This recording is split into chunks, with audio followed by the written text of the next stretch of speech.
Okay, there we go. I think everything's okay. I'm not like 100% sure. Anyways, hello friends. How's it going? Tonight we're gonna maybe finish NieR Replicant. I kind of no-life the game off stream for a little bit. And finished a lot of the grinding that needed to be done before finishing the game. So this might be it. I don't know. Anyways, give me just a second. Like I said, I think my audio's a little goofed. And I'm gonna check on that real quick before we get started.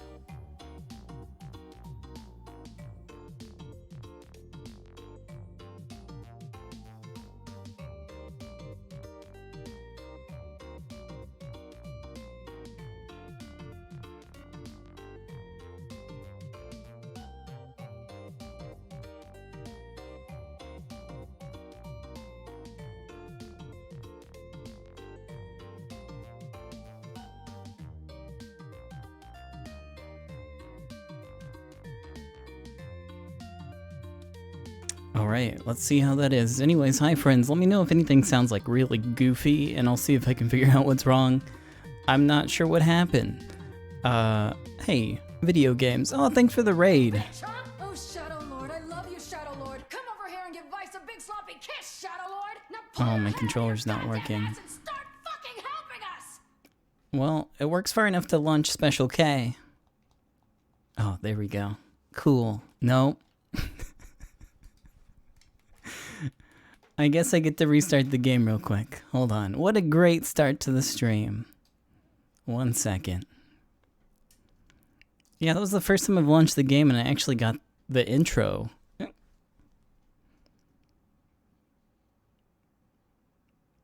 Alright, controller. I've been playing this game from the moment I woke up today. And it's kind of strange that this is the first time that the controller isn't working all day. Any button. I'm going to unplug it and then plug it back in. It should be plugged in. The pop-up for DualSense is in the corner and is... Oh, it's working. Thank God. Here, let me fix the audio real quick because when I was playing it, I turned it down because I couldn't stand listening to it anymore. There we go. That looks good. The grinding just got to be too much. Anyways, hi friends.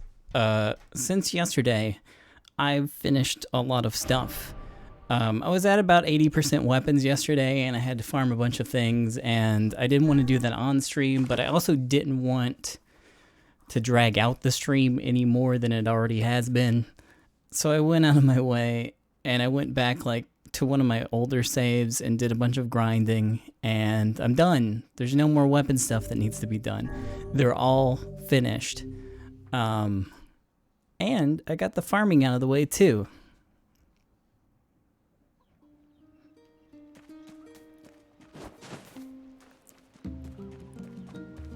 And now I have a beautiful garden full of lunar tears.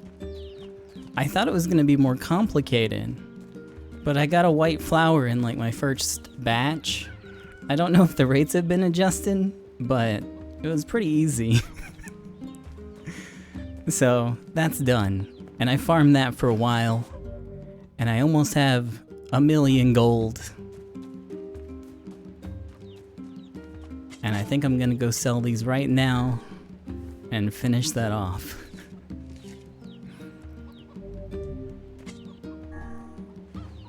I got very fortunate, but it wasn't that hard. Also, the mic's like super hot. Why is it so hot?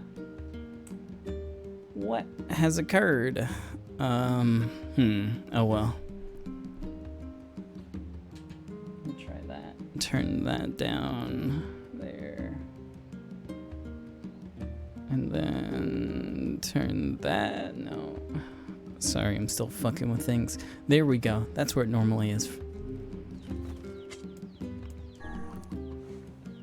But yeah, it only took me like 2 batches to get the white moonflower seeds.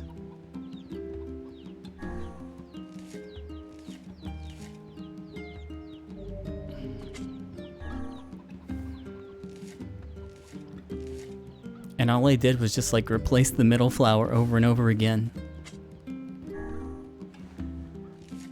They don't even need to be like growing at the same time. You can just leave all of these flowers in without fucking with them and just replace the middle ones.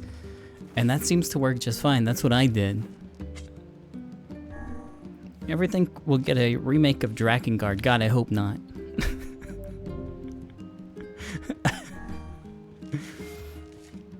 I really love this game, but I feel like the remake's okay. It's pretty good, but I wish they would have done more with it. I wish it would have been a real remake and not just like a remaster. If there was a Drakengard remake, I would like it to be a complete remake, I guess. Because as much as I love this game, there's so many problems with it, and so much of the content is just mindless grinding. Oh, all maxed out. Fortunately, they did add the auto battle mode, so you don't really even have to interact with the game when you're grinding, which made a lot of it much less painless. The game's a lot better at dealing with tedium than I am, so.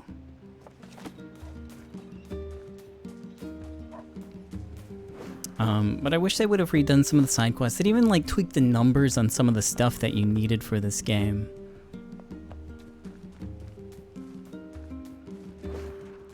Like you still need the same amount of crap. Now they might have adjusted drop rates a little bit. I've seen some conflicting info. I'm not really sure. I got all of my subdued bracelets within 30 kills. And I've seen people say that they've been grinding for them for like 8 hours on the old game. So they might have made it a little bit easier. I don't know. I might have just gotten insanely lucky. I worked it out. The two boys are going to stay with Popola. It was a 5-hour grind. It only took me like 30 minutes. I turned off the frame limiter, so I was playing at like 3 times speed, and I put it on easy mode. It didn't seem to affect the drop rates at all. And then I turned on auto battle and just let it do it for me.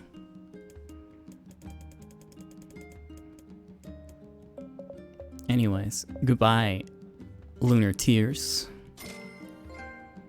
There we go. Shop here more often, yeah? I'm damn near broke. And now I have absolutely nothing to do with any of that gold. It's completely useless. But I got the achievement, and I guess that's all that really matters.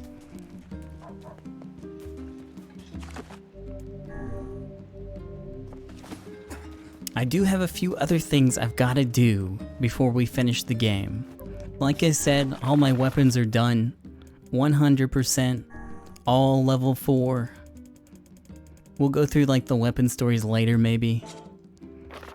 But I saw a quest outside and it doesn't count towards side quest completion.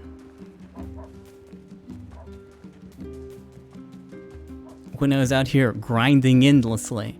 And I think it was from doing the boar achievement where you ride the boar for 5 minutes. There's like a weird little side quest out here that isn't counted. And I haven't done it yet.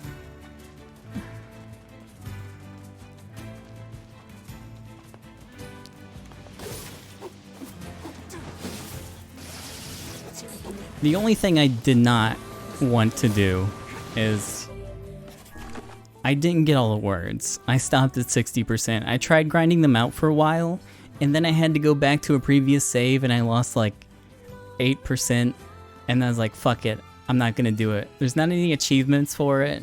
You don't really get anything besides the effects that they give you, which I guess is worth it if you need them. But I'm not gonna do it.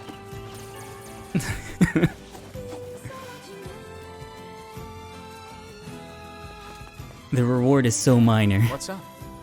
Last month, my wife encountered some sheep in the plains. and the foul creatures kicked the very life from her.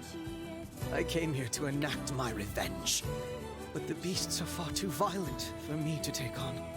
So, you want me to hunt them down? No, that won't do. Oh, then what do you want? They must suffer as she suffered. My good man, we are hardly in the business of punting fluffy animals to death. I've heard you've tamed wild boars, yes? That you can mount and ride them as one would a common pack animal. That shall be my revenge. Mount your boar and ride headlong into the sheep. Annihilate them and all their kin across this plain. This is hardly the most civilized of assignments. Save your civilized concerns for one who has not experienced my pain. These animals must suffer. They must pay for what they have done to my beloved. Hell yeah, dude, I'll help you out. Finally, a real quest.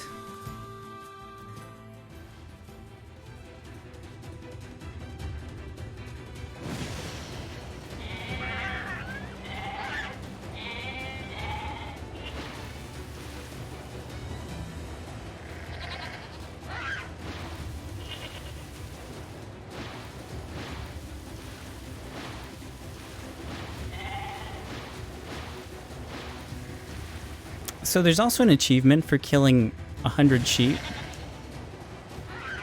I don't know if these count towards it, but I don't think they spawn anywhere else now in the second part of the game. I don't think... it's gotta be this, otherwise I'm kind of fucked.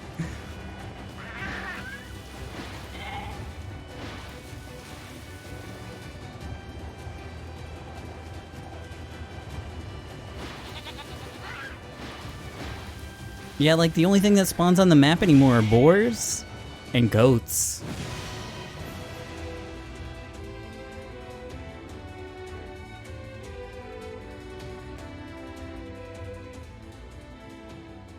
Thank you.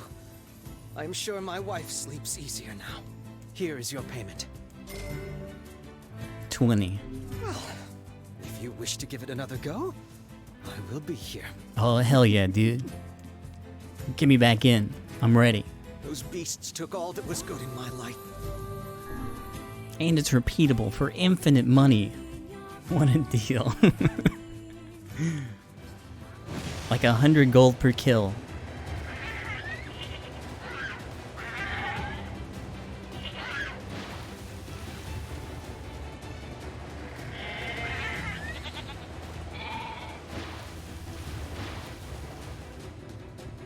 Oh, wait, what happened? It's kind of like stopped.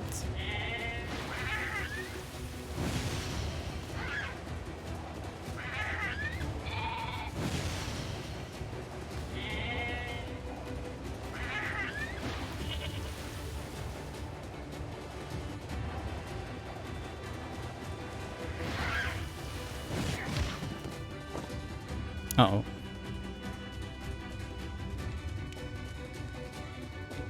But if I can do it here, then I only have to do it like 3 more times, max. Thank you. I'm sure. Here is your. 21. Well, if you wish to give it another go. Those So that's puts me at 41 minus the ones that I've killed already.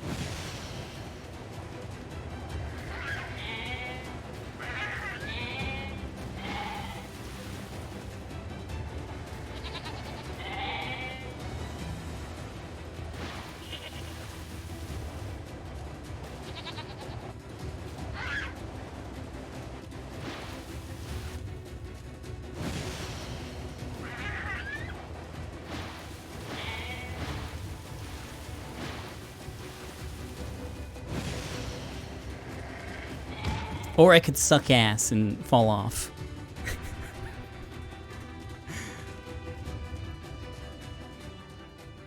Thank you. I'm sure my wife sleeps easier now. Here is your payment. I got 14 that time. If you wish to. Alright, so 55. Those.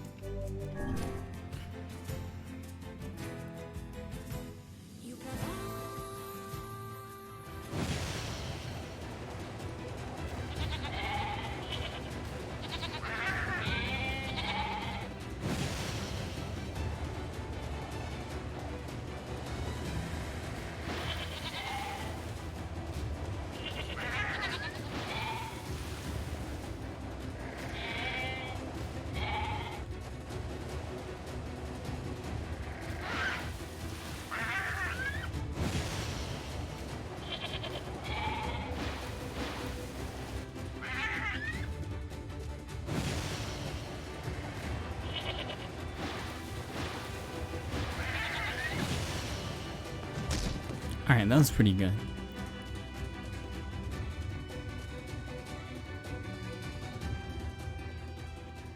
Thank you. Here is your payment.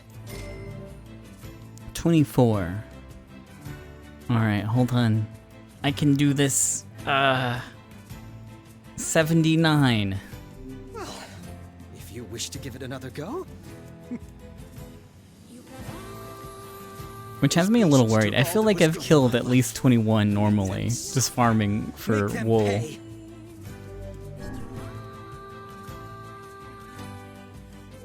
You might not be able to do it this way.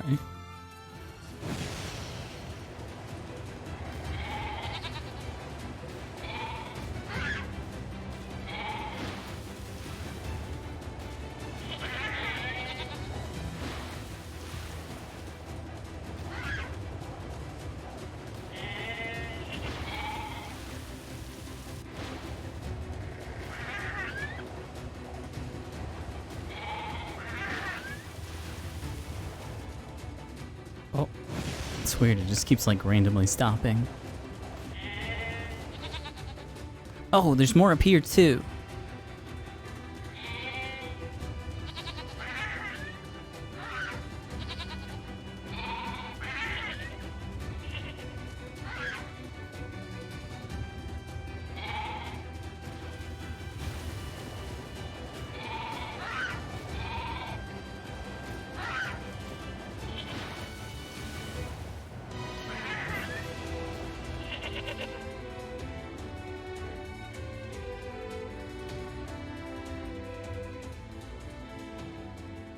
Thank you. Here is your payment. 37. Well, if you wish to give it another go, I will be here.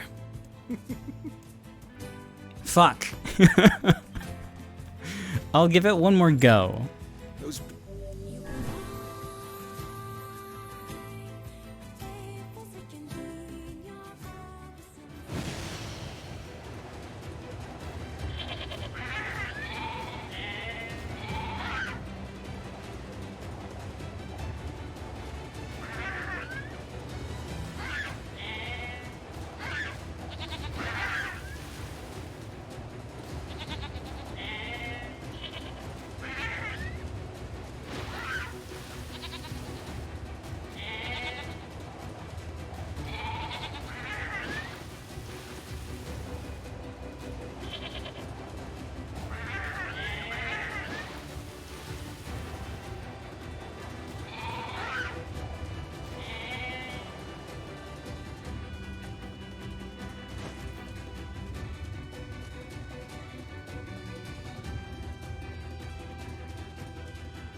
Thank you. Here is your payment.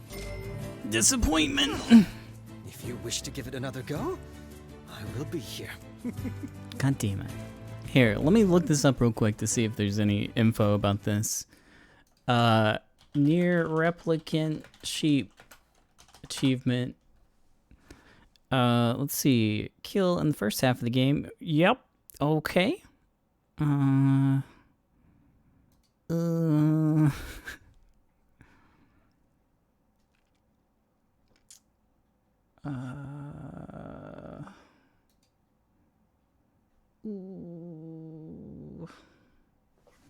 Let me check Lay Reddit real quick. DLC sheep. Doesn't seem to count towards Sheep Whisper achievement. If that's why you're wondering, wasted a lot of time. Realized it had to be done in part 1. Okay.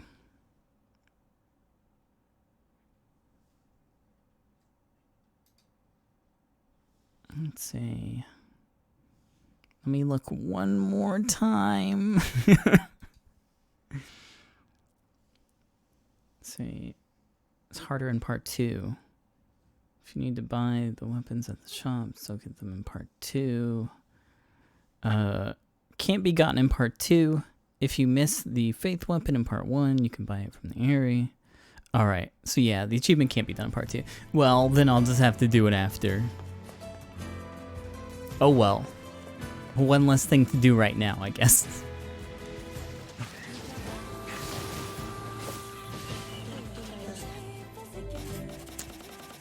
Give me a real sword. There we go.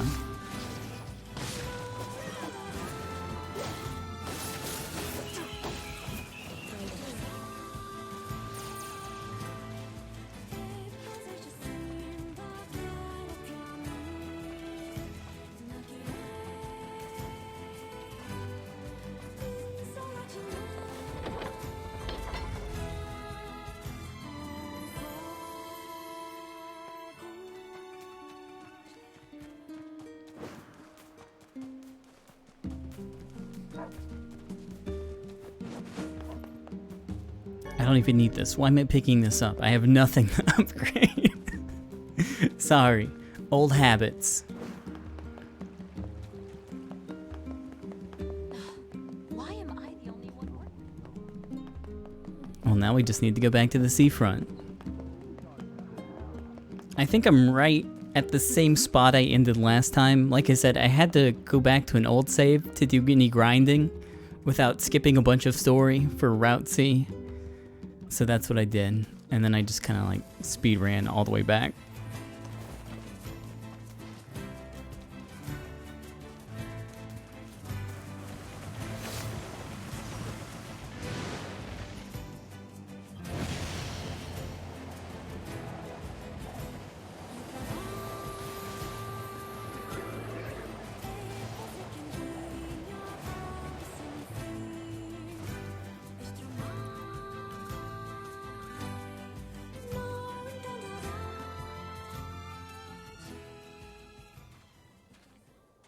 Yeesh. I don't think I've ever seen fog this thick before. Huh? What's that?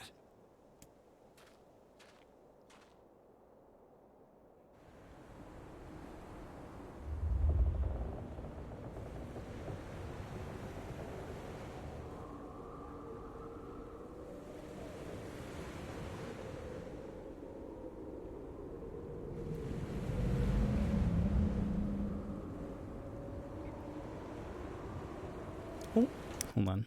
I don't know, my cursor's popping up. There we go.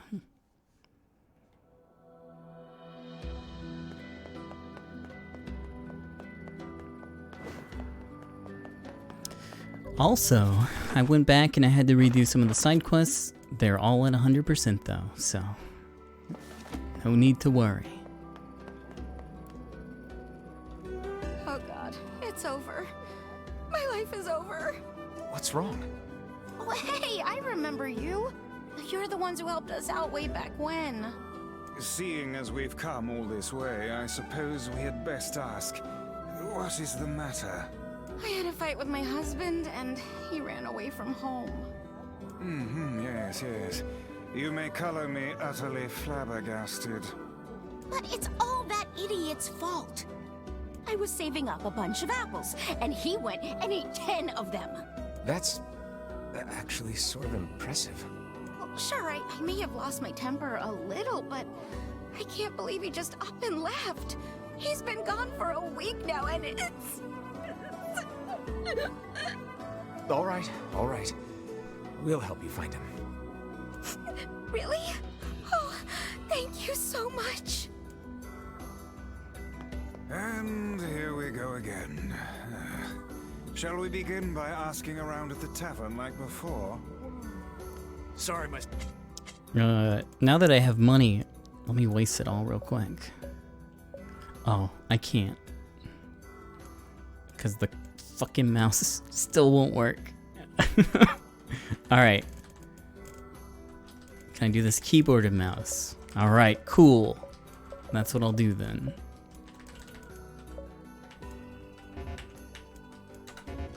Alright. No.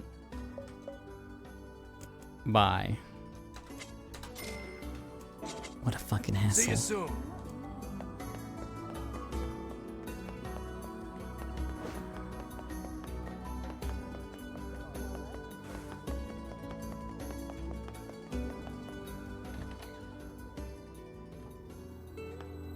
Hey there. I'm looking for the guy with the red bag. Really? Is that couple fighting again? Yeah, the guy took off and hasn't been seen since. right. Hardly. Their arguments are legendary. We're actually considering selling tickets as a tourist attraction. Anyway, I think he's from that village with the library. Maybe he went back home. I think his brother is a guard there or something. Thanks for the tip. I'll see what I can figure out. I don't know why it skipped that Say, dialogue. you're pretty handsome. Care to buy a lonely woman a drink? Yeah, I'm good. No thanks. Bye.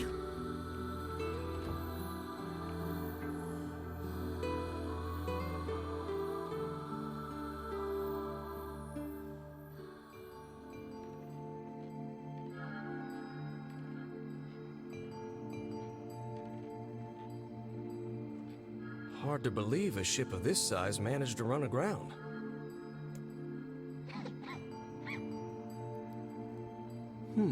What was that? Hey, is someone there? Okay, I definitely heard someone cough just now. Maybe it's one of those kids from town? But where are they?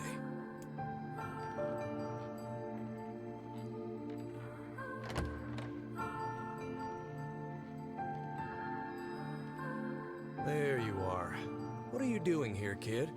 And who are you, anyway? Were you a passenger on this ship, maybe? Hey, it's okay. You don't need to be scared.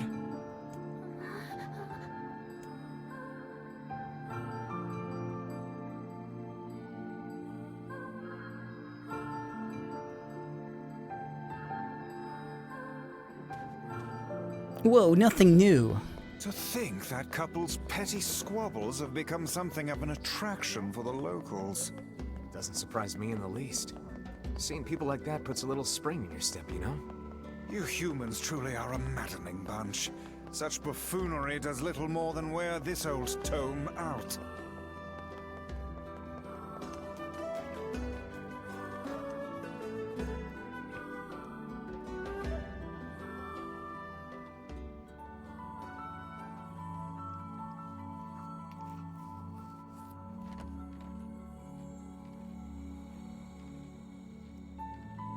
Hey there. How you feeling? Well, your cough seems better at least. Check it out. I brought you some bread today.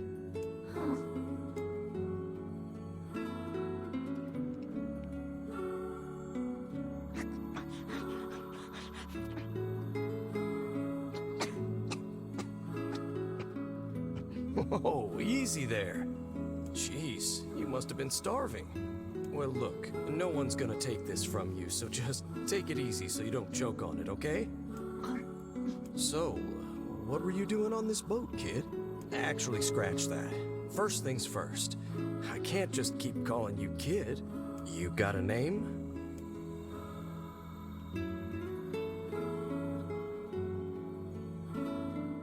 Well, this is going nowhere fast. Let's see. Louise. Yeah, what about Louise? I mean, it just sort of popped into my head, but what do you think?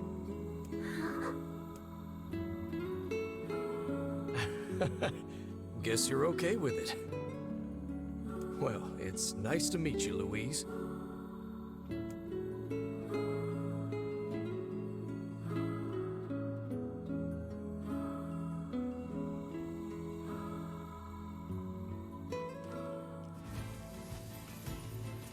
He searched the southern plains back when the wife ran off too, right?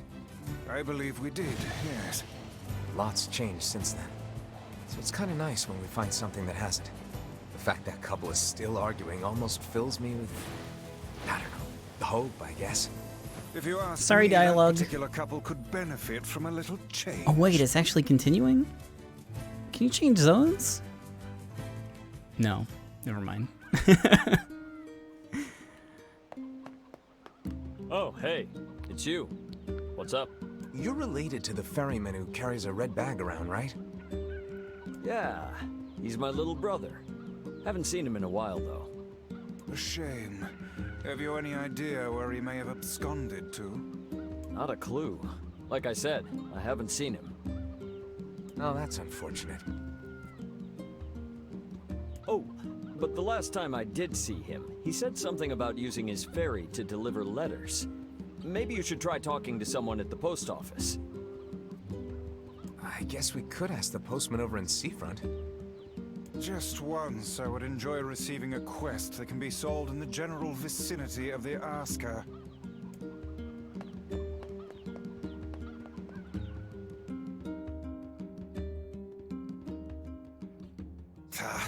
I cannot believe how many trips we have made simply to track down a single man. It's all right to do this kind of thing every now and then. I only pray this is not the calm before some manner of storm. Louise is a really interesting shade, and a little bit confusing too. Say there, lad, have you ever penned a missive? You mean a letter? No. I'm not big on writing. It always takes me forever to figure out what I want to say. What's to figure out? One simply takes quill in hand and unleashes their soul upon the canvas of the page.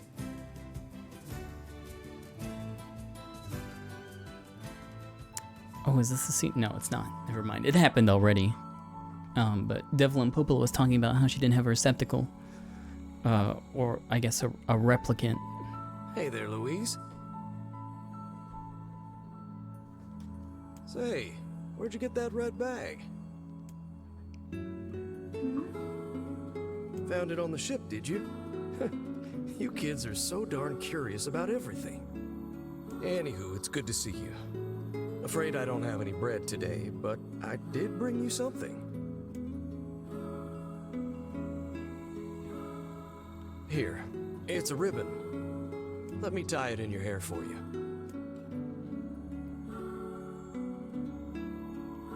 And the way that they word it does, well, I won't talk during the cutscene. What do you think? Pretty nice, huh? Huh, what's that on the floor?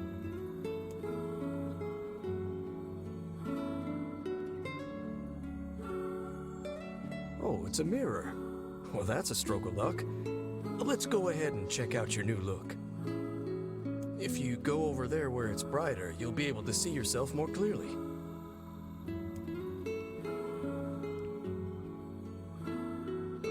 What's wrong? Don't you want to see? Oh, I see. You don't like sunlight. Guess your eyes are pretty sensitive after spending all this time in the dark, huh? Well, it's not like we can have you stay here forever. We should work on getting you out of here so you and me can go look at the sea together. How's that sound?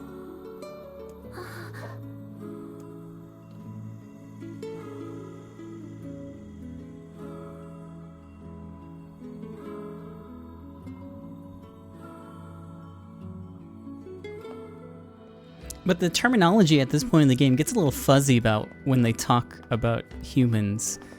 They said that Louise said that she's eating humans, but she can't. She'd be eating shades, but I don't think she's an amalgamation because of the way Devla and Popola address her in one of the previous cutscenes. I don't really know what's going on with Louise.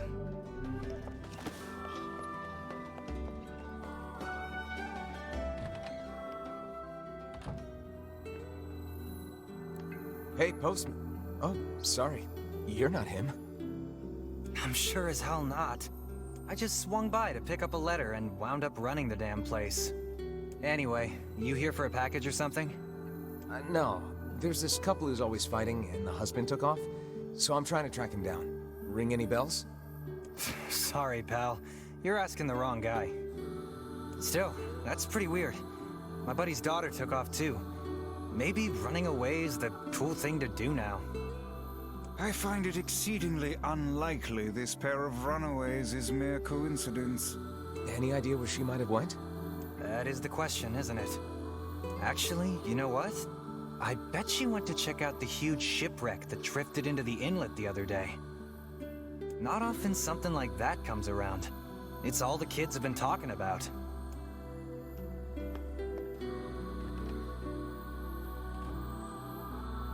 She also has this weird thing where her eyes flash red when she goes after the postman. I don't think it has any real meaning, though. Hey, Louise. I brought your food for today. Within the context of the series, I don't think it makes sense. I think it might just be a way to show that she's angry. What's wrong? Aren't you hungry? Huh. You haven't been eating much lately. Are you okay? Well then, let's try this.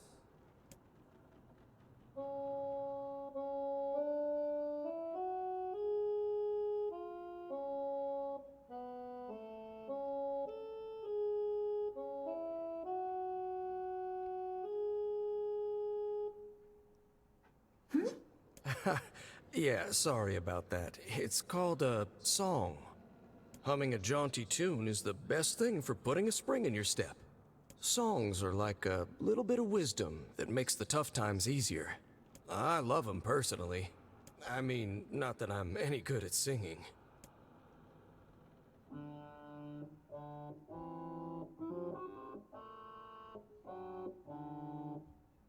Whoa, your voice is a bit rough there.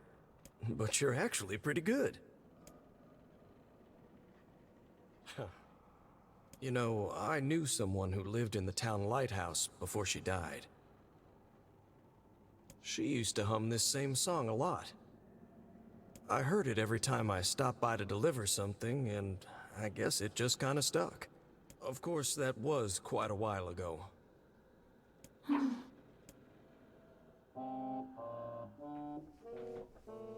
Hey, are you trying to cheer me up? You are a kind soul, Louise.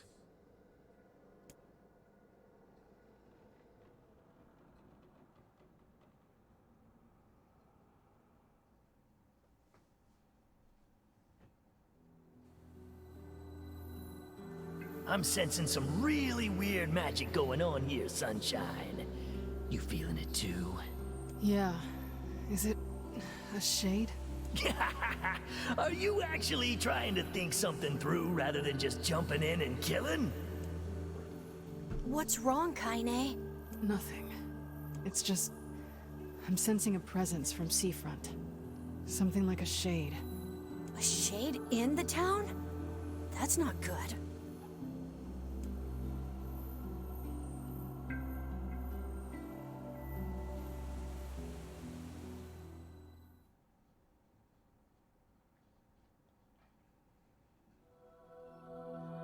A shipwreck, is it? I suppose we might as well investigate, seeing as how we lack any other tenable leads. Right. Let's head for the inlet. Yeah, the imagery's really confusing. They kind of frame it like they do for the Legion slash logic virus activation. Kaine. Emil. But she's also just got red eyes normally, for some reason. What's going on? I haven't seen you two come into Seafront in, well, ever, I guess. Sorry for the surprise. Kaine said she sensed something strange in the area.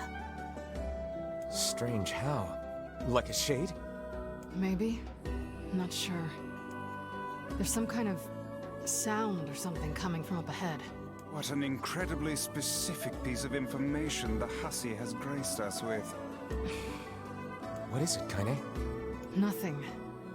Let's get moving.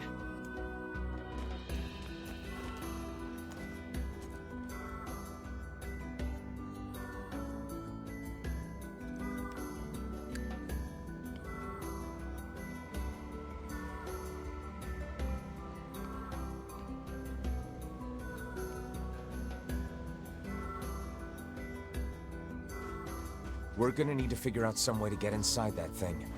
This ship is in a state of wanton decay. Surely we can find a hole or some such if we put our minds to it. These planks seem to be covering a rather large hole. We can probably get in if we move them out of the way.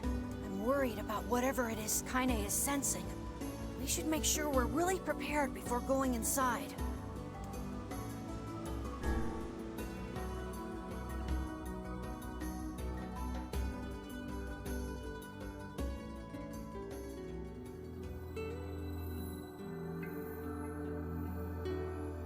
So, were you able to write that letter? You know, now that I've taught you how.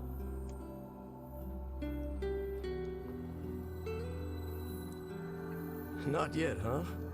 Well, there's certainly no reason to rush. You know, it makes me happy that you've taken such a shine to me.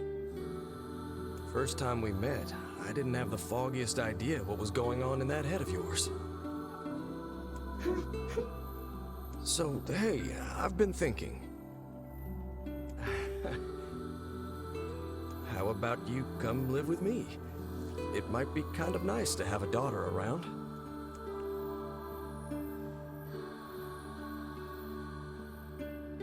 Not into it, huh? Guess I should have figured. I'm sad to hear it, but it's your choice, of course. Huh? The floor's wet. Wait, is this blood? Oh dear. Are you...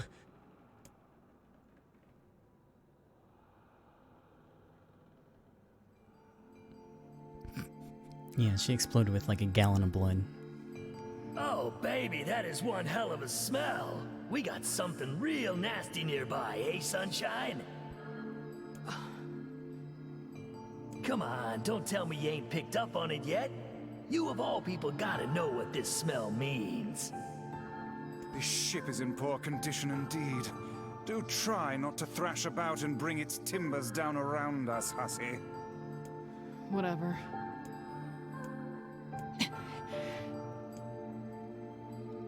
You sure you're all right, Kaine? You really shouldn't push yourself. Hey, I've got an idea. How about you and me search outside and get some nice fresh air in the process? Sure. Let's do that. Sounds good. Take care of Kaine for us, Emil. Emil is on the case. Come on, Kaine. Let's get the lead out.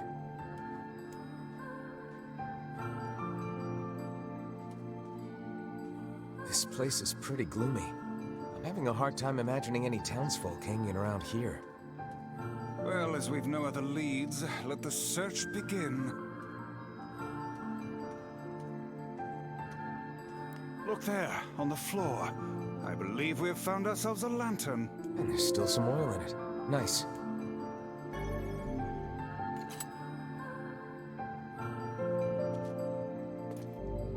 Locked. We require a key in order to proceed.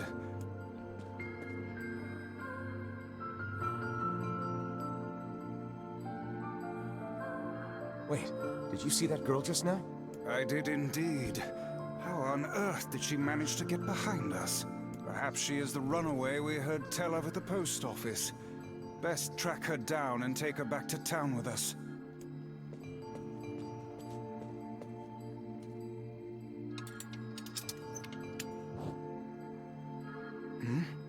There's no one here.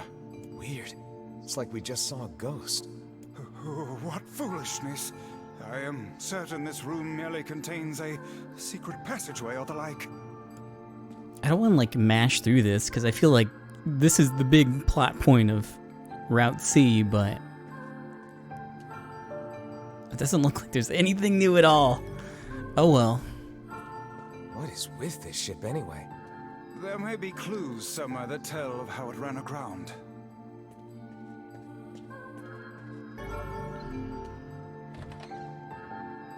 It looks really dark up ahead.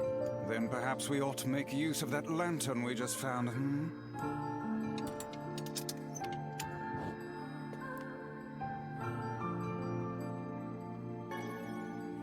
What's this? An apple. It's a bit bruised, but it's not super old or anything. I wager it was dropped by that fruit-loving ferryman with the red bag. Perhaps he absconded to this ship to wait out the storm after yet another spirited debate with his wife. Ah, goodness, what a troublesome couple. Let's keep moving.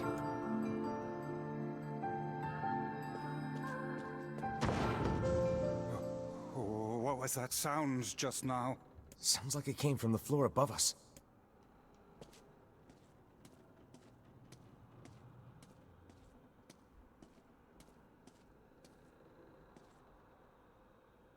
This barrel's been knocked over, and there's flour everywhere. Surely it was toppled by the girl we saw at the entrance? Wait. Cast your eyes to the floor, lad. The missing child left white tracks in her passing. Should we follow them, I expect we will find our way to her.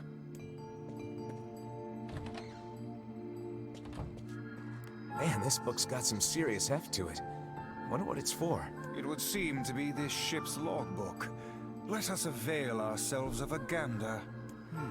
Records of the routes it traveled, the weather it encountered, and the places it made port, all in a painstaking level of detail. I would expect no less for a vessel of this size. Until the day the records suddenly cease. What the hell happened on this ship? We've no time to stand about. Okay. Can't look at it any further this time either.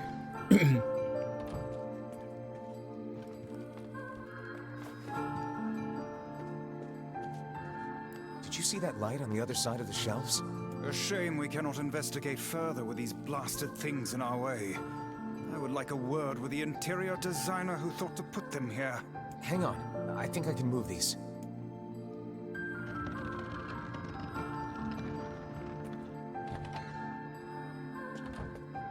Hey, there's a notebook on this desk.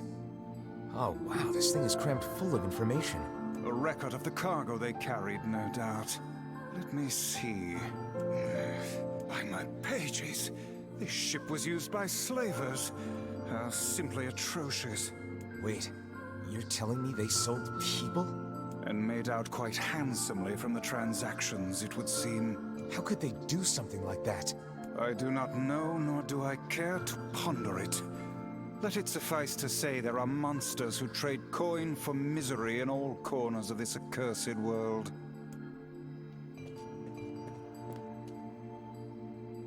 There's a breeze coming through these shelves. That white vase is rather conspicuous. Try giving it a nudge. Nudge. A hidden room. What? How delightful. I feel like that was 2,000 last time.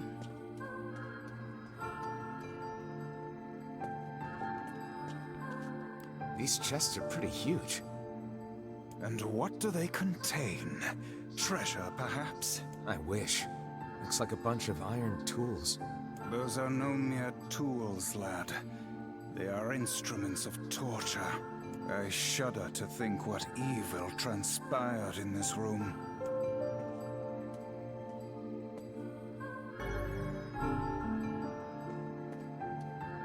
There don't seem to be any shades around, at least.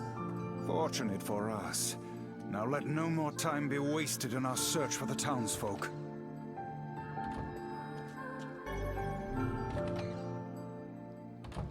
The white tracks end here.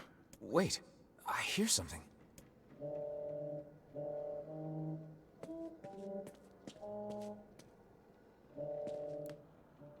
I have to sing and cheer myself up.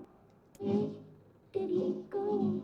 Why do I feel this way? Whatever that sound was, it stopped. I swear it sounded like a girl. This is a voice pipe. A contraption by which one's voice can travel to a faraway location. Which means the girl is in whatever room this pipe connects to. Hold a moment. I spy a chart of the ship's layout on the wall. Yes. This pipe connects to a cabin in the ship's stern. Onward and, inward, I guess.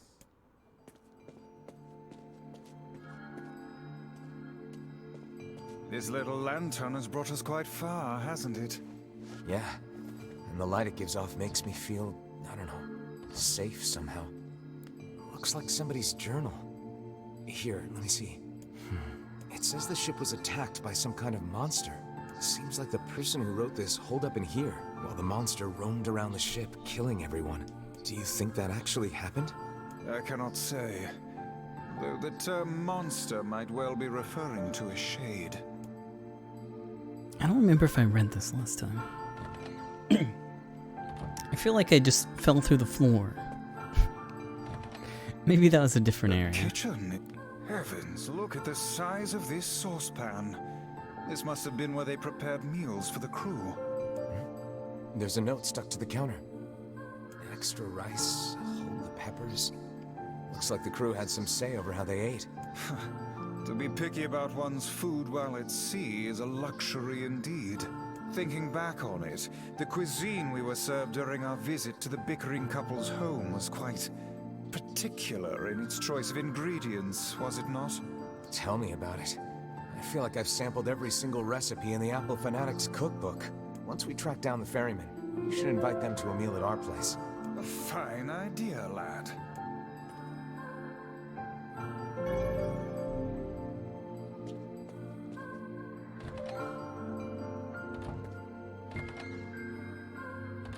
Oh, damn. The hell is this smell? Perhaps it is wafting from further inside?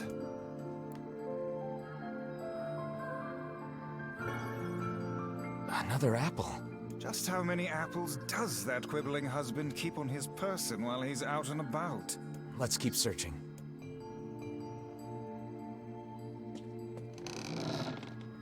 Vice? I think the floor is... Speak to me, lad. Are you hurt? Been better, but I'll live. I can't see a thing down here. And what is that terrible stench? I suspect we may have fallen into the ship's hold. The lantern got away from me during the fall. We'd better look for it.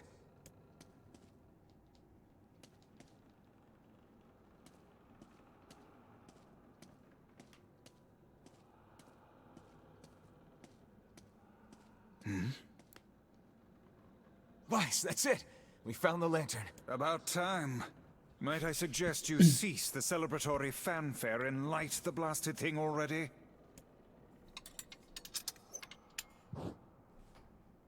Yeah, it's a bit messed up how many times they've been invited to dinner, but haven't actually learned their names. Oh well. Oh dear. Don't need to know now. Look at the bodies. They are all people from town. And I fear the missing ferryman. Oh no. This can't be real. Why? Why did everyone have to... God damn it. Pull yourself together, lad. Remember the presence Kaine sensed? The culprit who murdered these poor folk likely awaits us further within. I won't let them get away with this. That's enough, lad. Avert your eyes.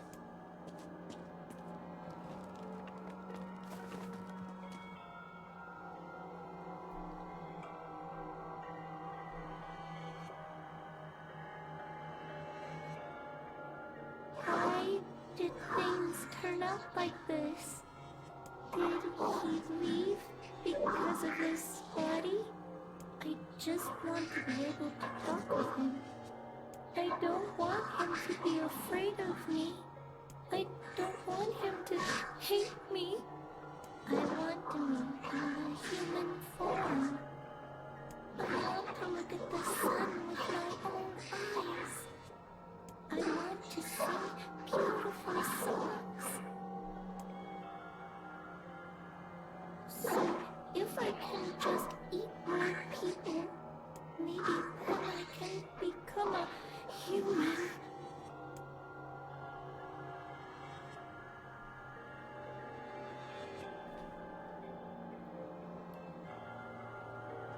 Hey there, you two. Hey, I didn't know you guys came back inside. Did we ever? Found a nice hole in the wall to slide through. But then we heard a bunch of noise coming from that super dark floor downstairs. You sure had us worried. Yeah, sorry about that. You feeling better, Kaine? A little, yeah. Sorry for the trouble. Good. That's good. Jeez, you seem really down in the dumps. Did something happen? Tell me, Kaine, that presence you sensed. It's on the floor above us. I feared as much. It seems we've little choice but to press onward. Let's go, gang. After I check out this room. There's a bunch of crumpled up paper here. Letters, maybe?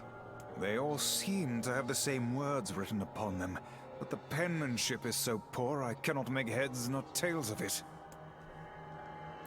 They seem to be... Okay, can't do anything with those.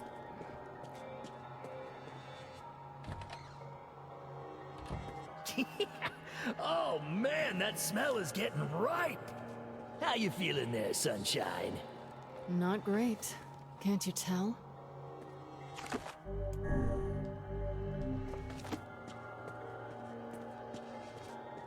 This would be the final room, yes?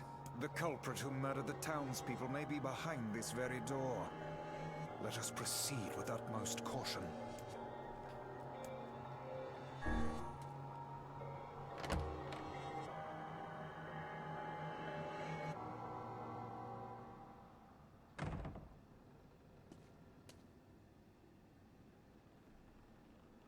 It's that girl we saw when we first entered the ship. Old lad, this is a lone child sitting inside a hulking ship littered with corpses. Something is clearly amiss.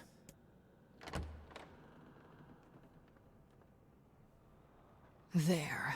Oh man, this shade is nuts. I think I'm in love. You can feel her power hanging in the air, and she ain't even trying yet. Things are finally heating up. Huh? Could this girl be the presence you sensed, Kaine?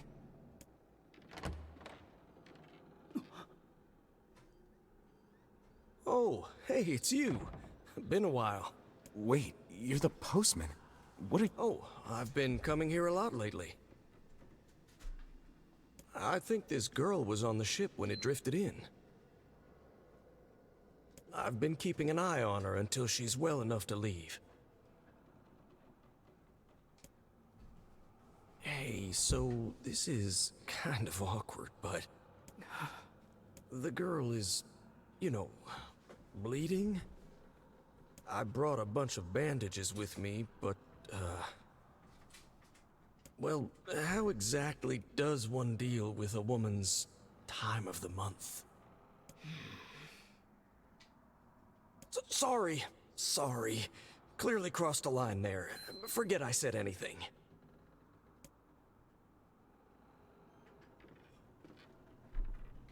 Stay the hell away from her! She isn't...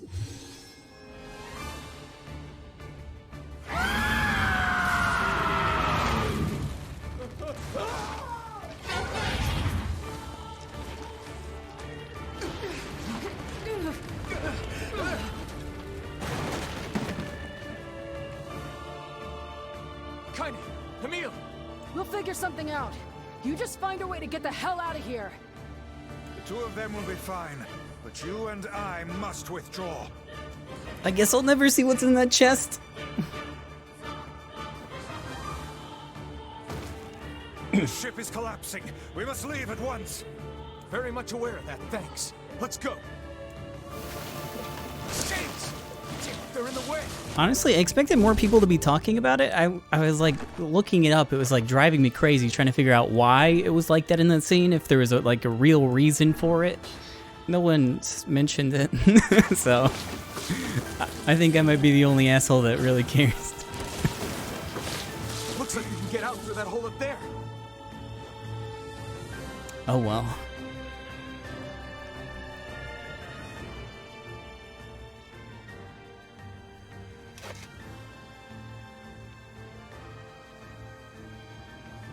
All right. Give me the herbal medicines.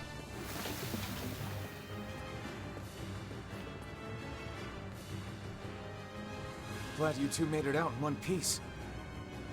Yeah, we're good. But that poor postman is still trapped inside. We'd better go help him out. No shade would dare pursue us into sunlight such as this. We should use the opportunity to ready ourselves.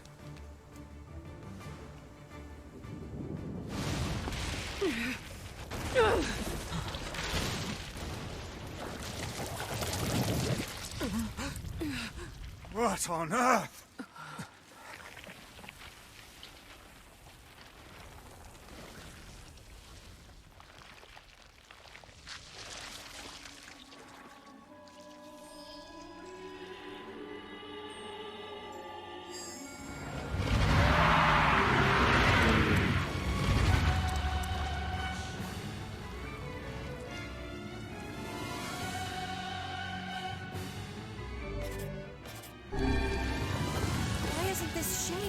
burnt by the sun. That is not precisely the case. It most certainly is being burned by the sunlight. However, its regenerative abilities far outpace whatever damage the light is able to inflict. This light, something is coming. Get out of the way at once. Oh, listen, it's singing. This thing actually thinks it's a person.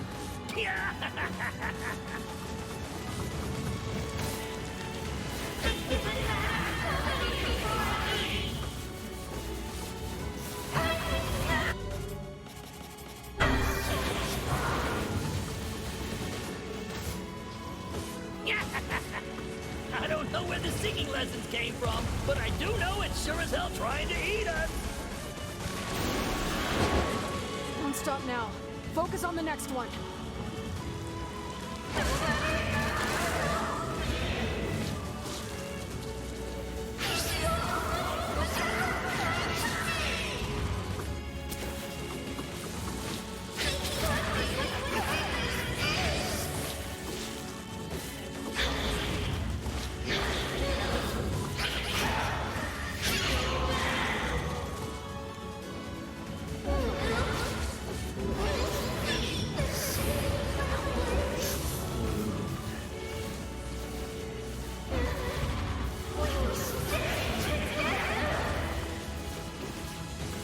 You're doing it for him?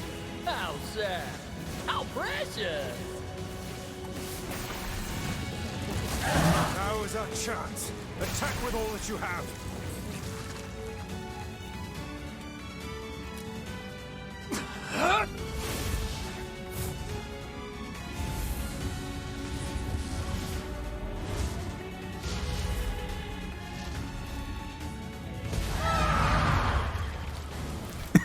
Gets me every fucking time.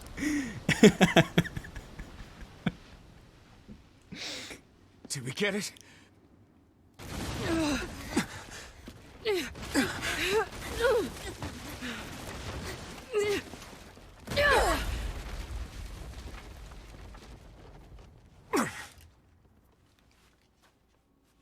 Oh hell, that thing's huge.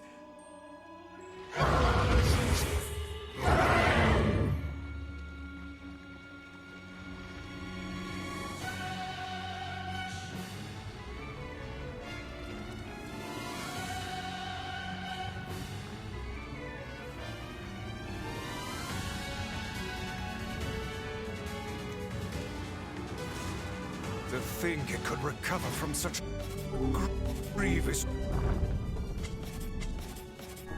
wound. Ordinary attacks aren't gonna do shit against this thing. We'll just have to up our own attacks to match. You get its weakness by now, yeah, Sunshine? Well then, get to carving this bastard up before we're all dead!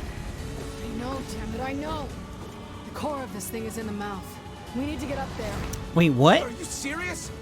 But Oh my god, new content? Instead of wasting time running your mouths, how about you keep attacking the damn thing until it falls over? Hey, the guy from before's collapsed on the beach. That shade's got some kind of hard-on for it. We should take him hostage. Shut your yap.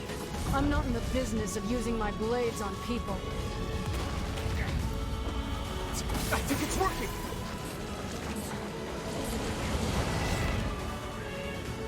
It's concentrating tremendous magical energy into its head. Attacking it may cause the power gathered there to discharge.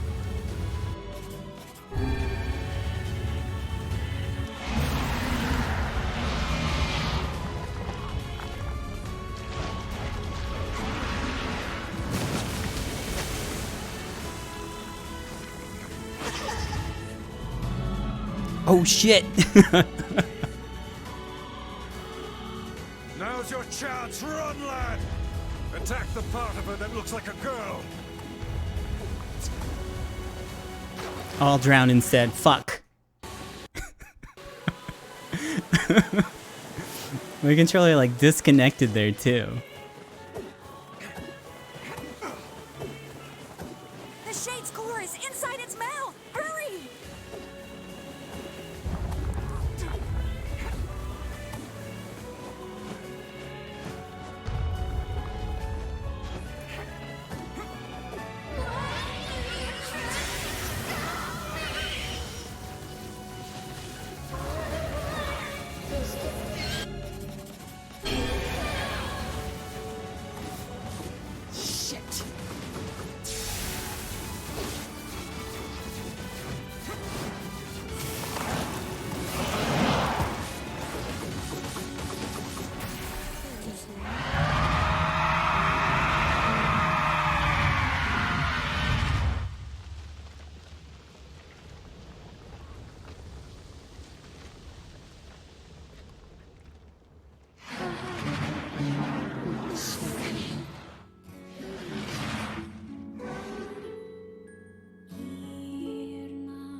Thanks.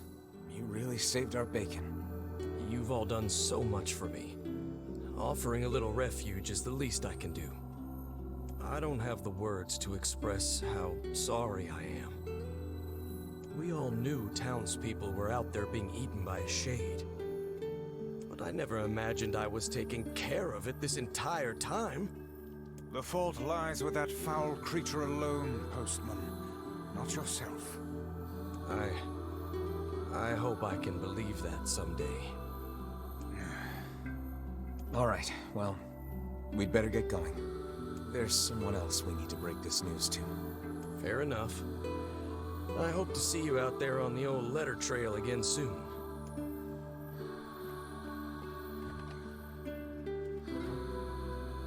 Hey, did you find my husband? Yeah. The thing is... Wait, why are you hesitating? Is he all right? Please tell me he's all right. Come on, say something already. Your husband was killed by a shade. I'm sorry. We tracked him down, but it was already too late. No, it can't be true. That big idiot, always carrying his bag around, thinking about me all the time. Oh God, this can't be happening.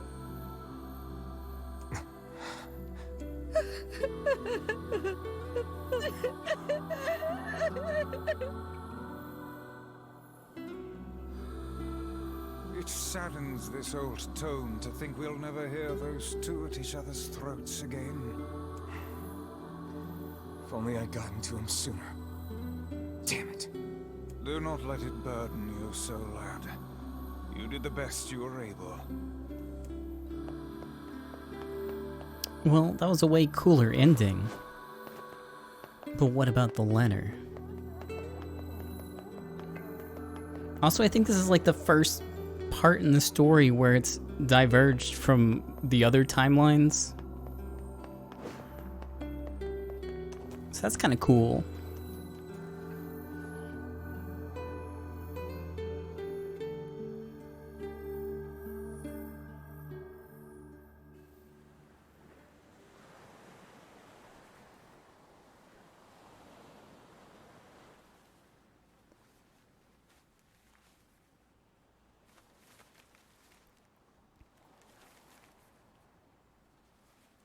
The hell's this, Sunshine? A letter. That thing wrote it for the postman. Ha! Man, that is some grade A chicken scratch. She probably copied the letters as best she could. So, what's it say?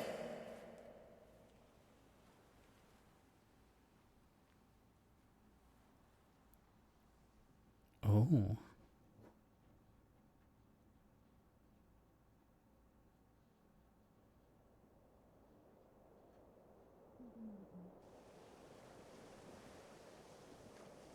It's like I was stuck in some kind of dream. Hey, letter guy.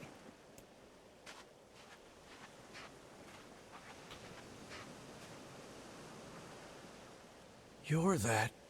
I mean, how can I help you? Got a letter for you. Wait, you have a letter for me? Yeah, it's from that thing on the ship. Louise? Let me see. Oh, it says, thank you. Wow, look at this.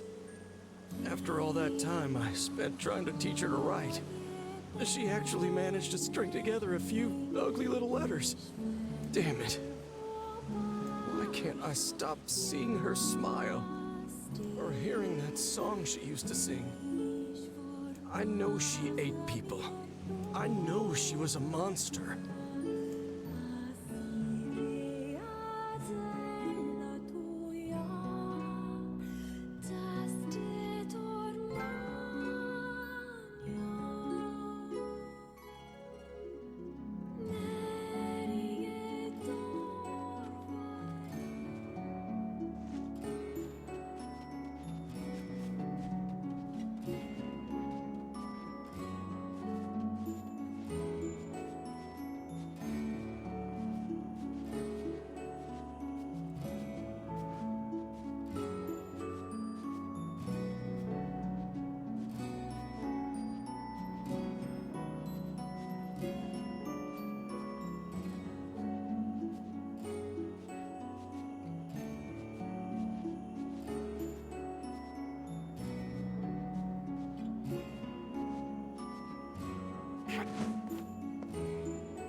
It was nice that there was no shades on the way back. I just got to enjoy this song for a minute.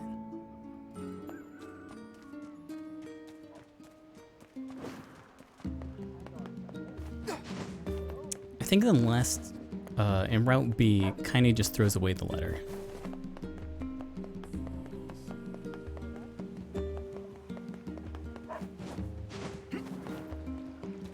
It's weird that there wasn't a, well, maybe it hasn't happened yet.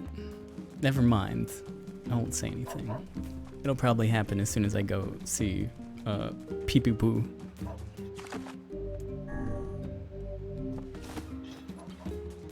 This is Route C/D.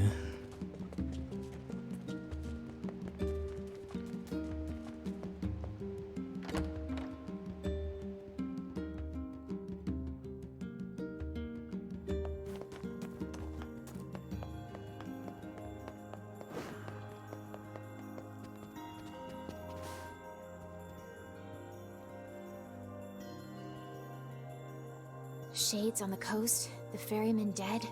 You've had quite the rough trip. That poor ferryman used to tell me stories of the epic quarrels he had with his wife. He found the whole thing quite amusing. He loved her, though. He loved her with all that he was. Still, you made it back safe, and I'm glad for that. Have you any new information about the key to the Shadow Lord's castle? I'm still working on the decryption, but I'm afraid progress has stalled. Loyal Cerberus might refer to a dog, but I've never seen anything that would fit the bill. It must be pretty complicated if even you can't decode it. Well, you're our last hope, so please keep trying, okay? I will.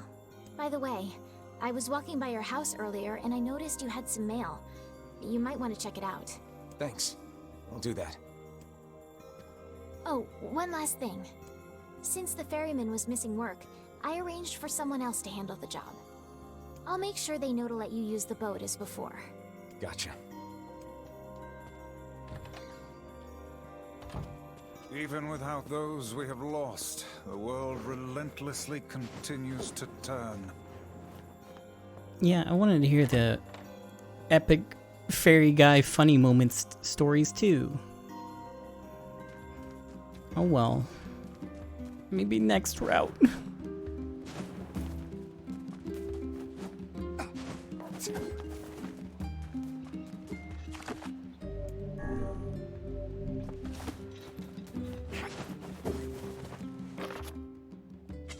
The king is getting married.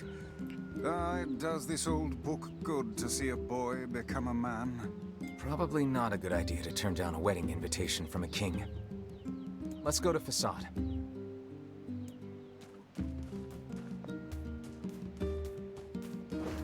That was the joke. You don't have to.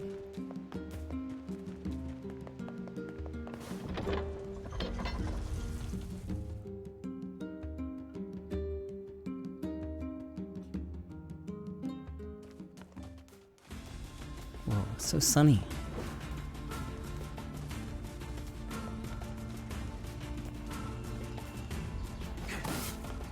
Where's the pig? There he is. Dead. Just got a little pig meat for the trip.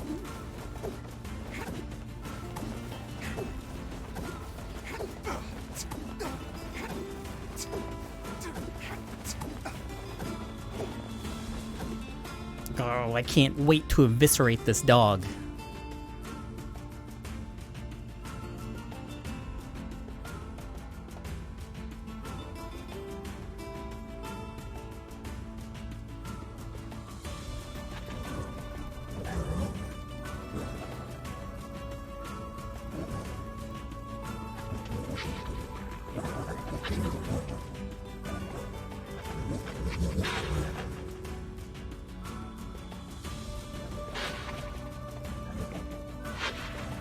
Awoo!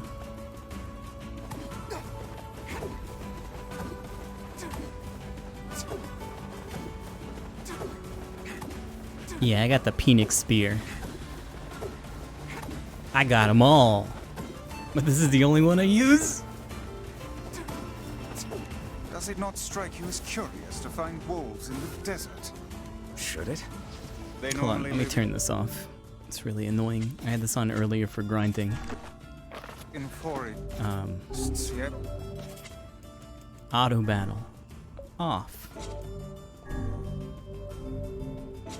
yes, deserts would seem to hold little sustenance for them. Well, we can certainly guess what they've been eating.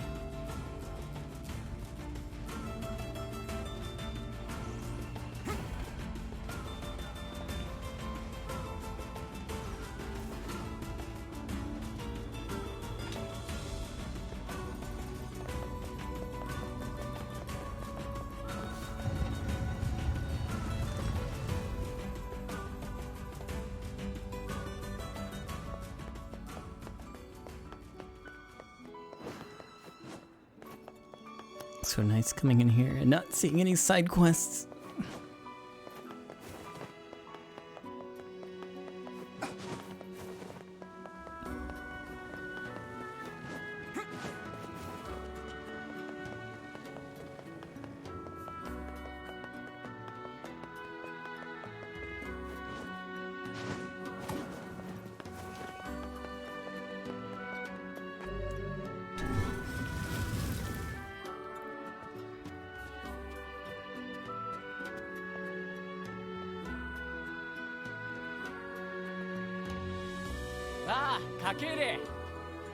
We hear your days of bachelorhood are coming to a close, King. Congrats. Forgive my prying, but we are all eager to know the identity of your lucky bride.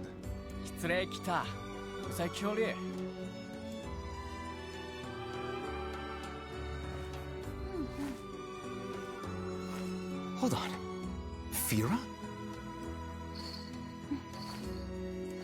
You have grown into a fine example of womanhood.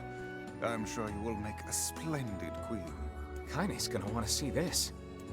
なあつえゆらそうとさったら銀と尊騎士って大釣りだったらきお見えるさい Pleased to make your acquaintance, your royalness. Congratulations on your wedding. は I'm sorry Kaine's not here, but 結果を作るなろ一致して差はたいてとちはだちやった夜せれやりさたちとててすれ Of course. How could we refuse? Oh boy, it's party time.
To think they even have rules governing the timing and water temperature of a bath. What's it to you? You don't even take baths. Yeah, I did all the side quests. Because I don't Kaine? respect my own time. What is the matter? I don't like this. Weddings are festive occasions, you know? Should I even be here?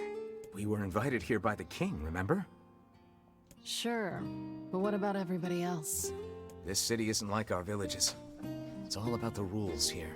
And since there isn't a specific rule about you, I honestly think they won't give a crap. Yeah, maybe. Will you at least procure a new set of lingerie for the festivities? Some spring colors, perhaps? Keep talking, book.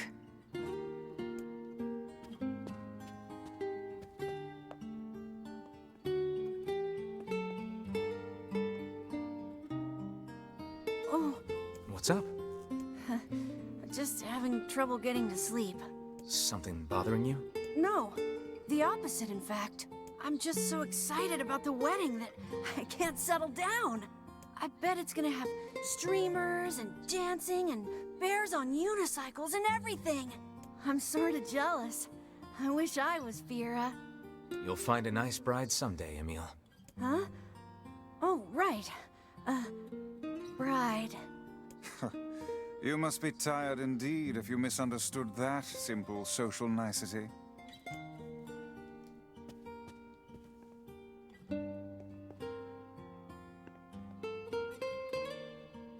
Yeah, that's not exactly it.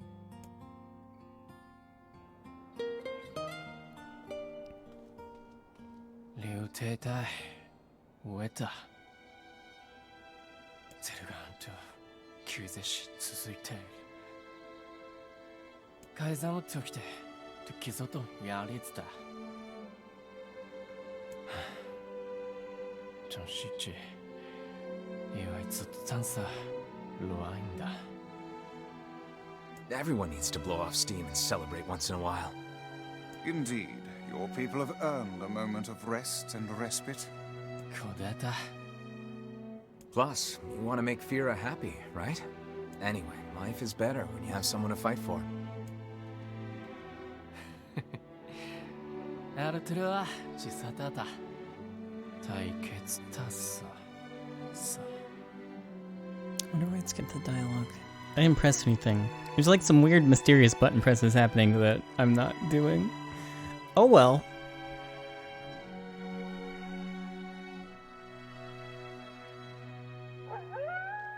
Ooh.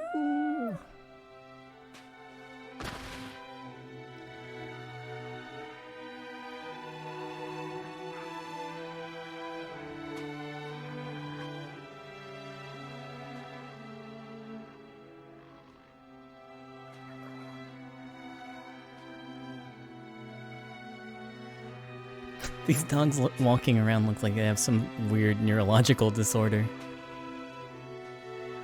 They just got like spaghetti limbs.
Aw, weddings are the best.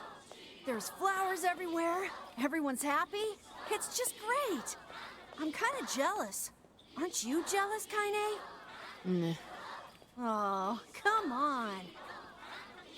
異牛と螺旋地恋アルテルはシース用林地こってちサイトズセおていきくさてれるたいいと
wolf is a shade.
したかれきた。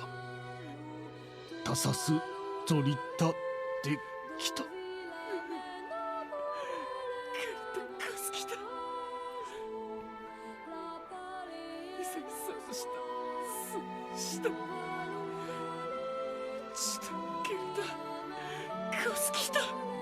改ざん。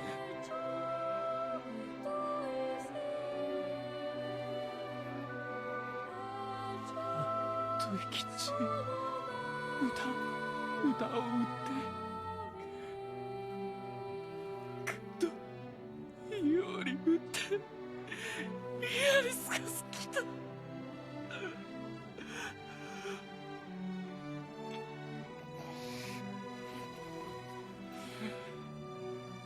インクロゼルガーゼス。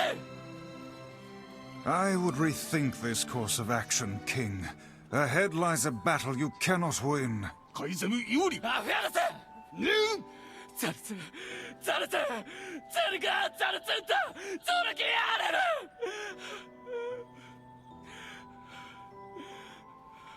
想定おられきたご。ユリペルアトルカイザムタトデク。ラクルトデクゼルガアントイカラツグキテテカイザムタリエキューサ。カイザムラ夫と来てソードリリスダカイ。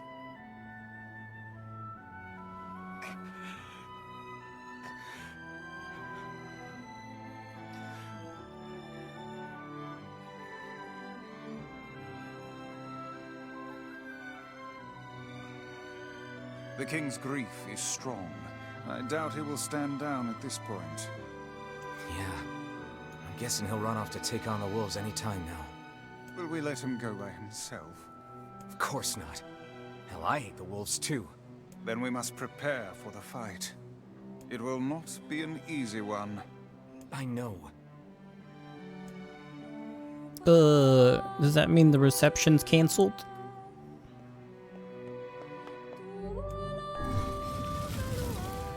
I guess I'll go kill the wolves.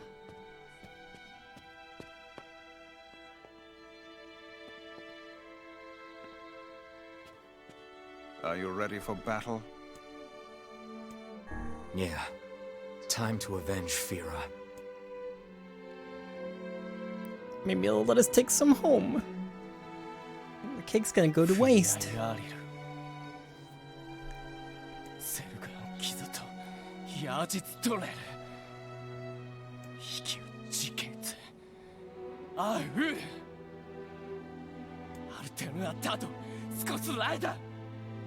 Madness. The wolves who attacked were only a fraction of the pack. How will you fight them all? Then count us in. We're not doing it for you, dumbass. Yeah, dumbass. It's for Fira. Kaine, I was doing it for the you can't cake. speak to a Frick. king like that. If this is indeed the plan, then let us make haste. We can ill afford another tragedy. Farewell.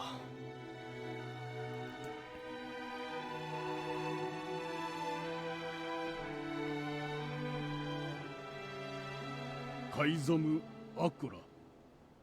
ゼルガーン撃つと避けた。これでサト・アルテルア・チンクルチュラス。アルテルはトヤリラ。フィアクスタ。あティン。フィアギキタ。タトサダ。キラツヨリウタタキツチ。リュウリュウトサ。ティン。よりワイソト。フィアとツだったあティン。あんだとせテントシケン。ユー・カイザムデク。アンダルアミ。しか。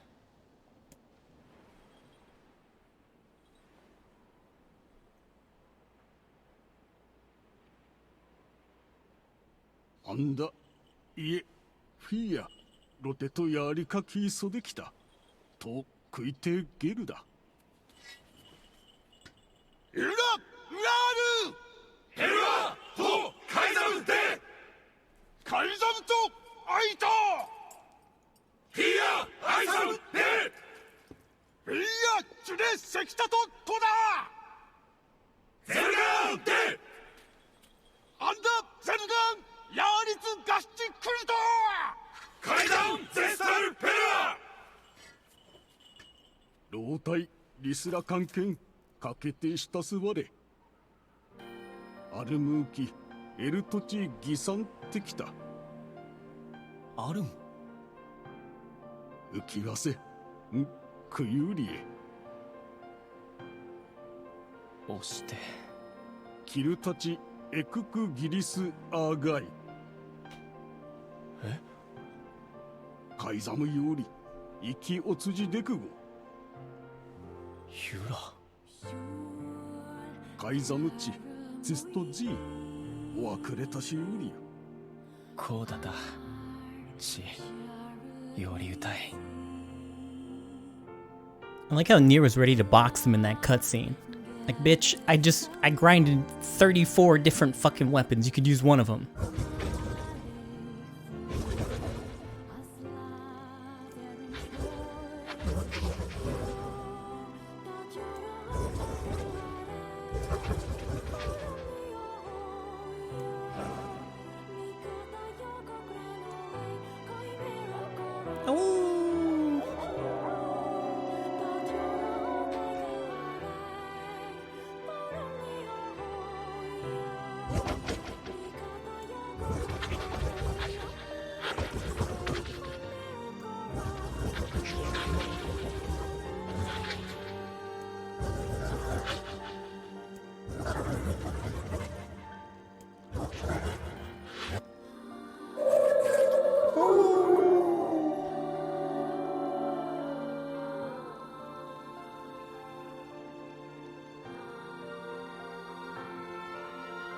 Kuri, Zergan touch Togda.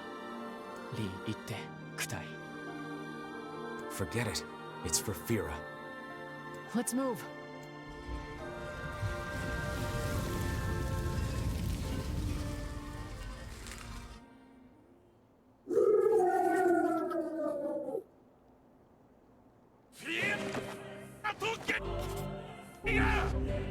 Hold on, I need to change this to Dark Phantasm.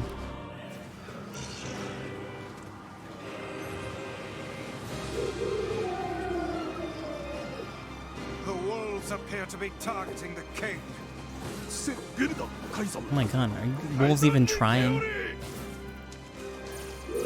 He seeks the king of Passar.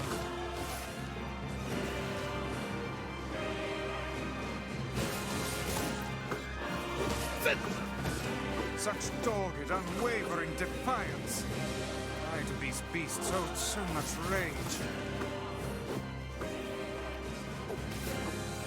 Didn't you watch the cutscenes, Vice? Jesus.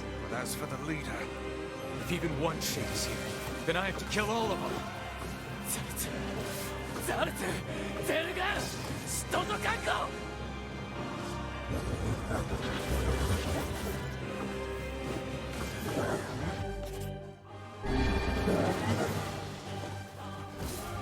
Oh my god! Get fucked.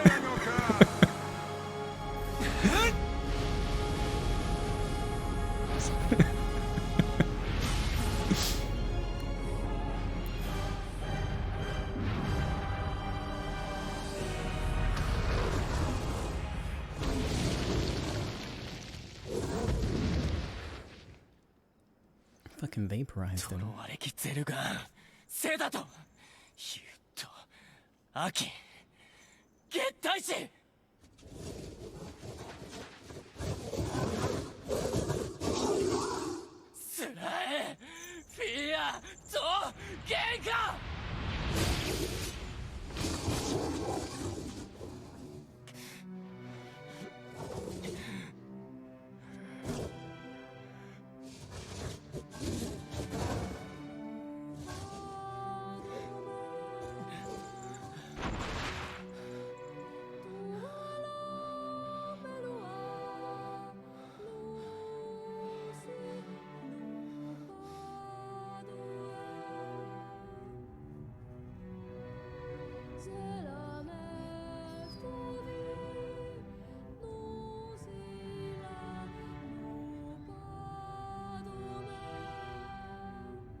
But you must endure. Go, live, and think of me again. Thank you for being my friend.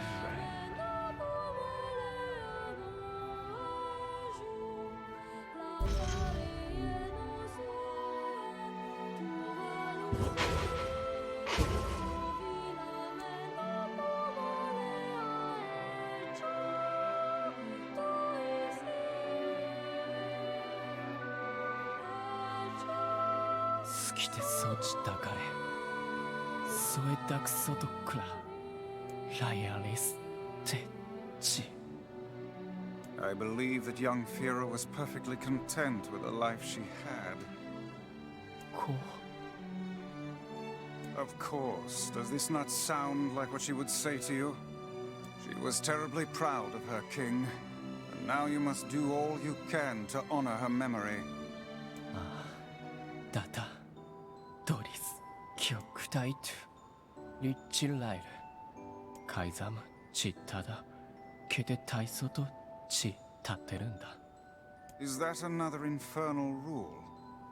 Ulano Perua, Tonli, Arterua, Chioar. Anta Toshitoshi, Arterua, Yariru.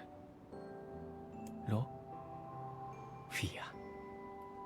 The poor king. This is all the Shade's fault.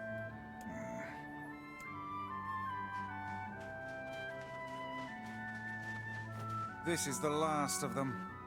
Oh, yo, it's time to go kill the Shadow Lord. Now we can find the Shadow Lord. And Yona. For some reason, I thought there was another one after that. We certainly can. Hold on, Yona. I'm almost there. See you soon, Yona. I just gotta go check on my flowers. And read about all my cool weapons. And then I'm totally gonna be there. Can't take the boat out right now because the canal's apparently crawling with shades. Oh. Hate to say it, but I'm afraid you're gonna have to walk. Damn. I'm slightly inconvenienced. We should return to Popola and see if she has any final words for us. Oh, I guess they have to play the cutscene. Show what these duplicitous assholes have been up to. I didn't really follow it up after Louise.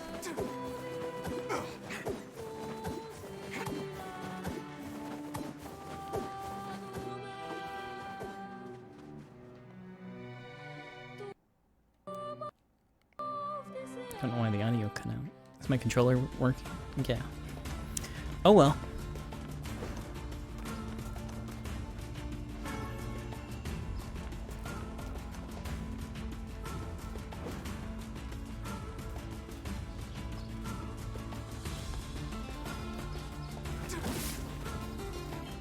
Just for fun.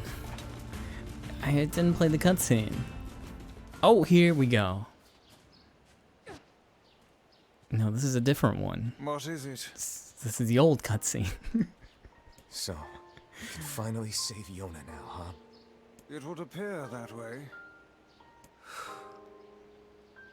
What is it, lad? You've quite the pensive look on your face.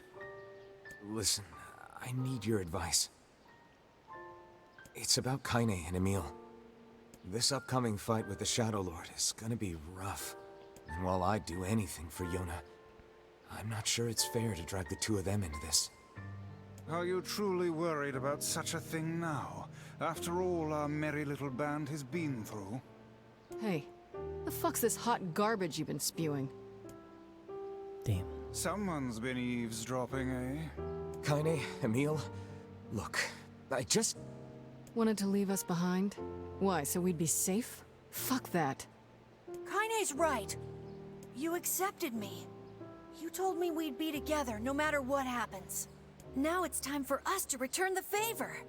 Don't make me start talking about loyalty and debts and all that. You know I hate mushy shit. But... If it makes you feel better, we're not doing it for free. After we rescue Yona, we're totally gonna call in a favor of our own. We're going on a journey to cure Kaine's possession and restore my body. It's gonna be tons of fun. Just think of all the delicious local foods we can try along the way. I'm gonna eat way more than my fair share. So you better get ready to pony up. Thanks, you two. We're gonna rescue Yona.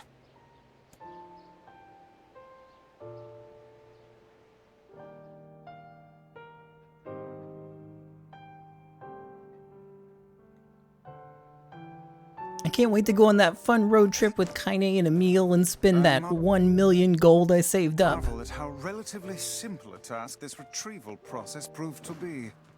It is almost as if someone deliberately set us on this path. You're overthinking again, Vice. But... I don't care if it's a trap. Yona's waiting for me and I'm going. I see.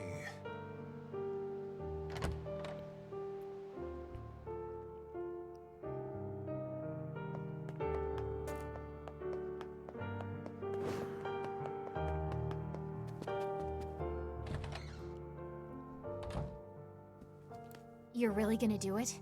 The whole village is buzzing, you know. They say you're gonna go rescue Yona. I guess it's really happening, huh? I'll bring her back. I promise. About that. Yeah? Nothing. Never mind. Popola just loves to worry. Anyway, you be careful. Yes, do be careful. Thanks. Alright, see ya, fellas.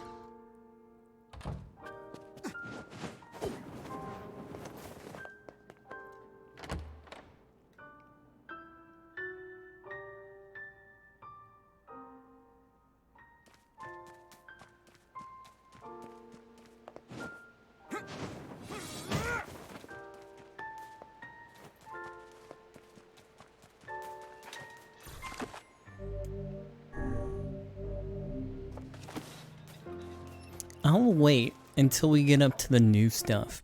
God damn it, controller, please stay plugged in. Before I go through the weapon stories. There's a lot of them, and they're kind of long. But I kind of want to just get this part over with.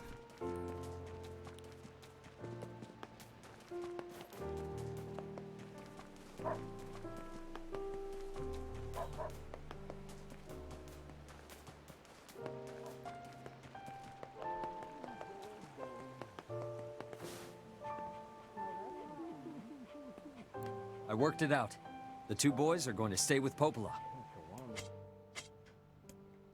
I don't have anything to buy. Come again once you get back, all right?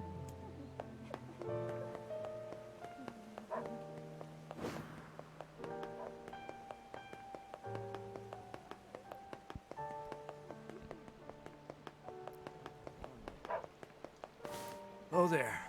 Popola told me about you. Just tell me where you're going, and I'll take you there. Wow, I love this new boatman.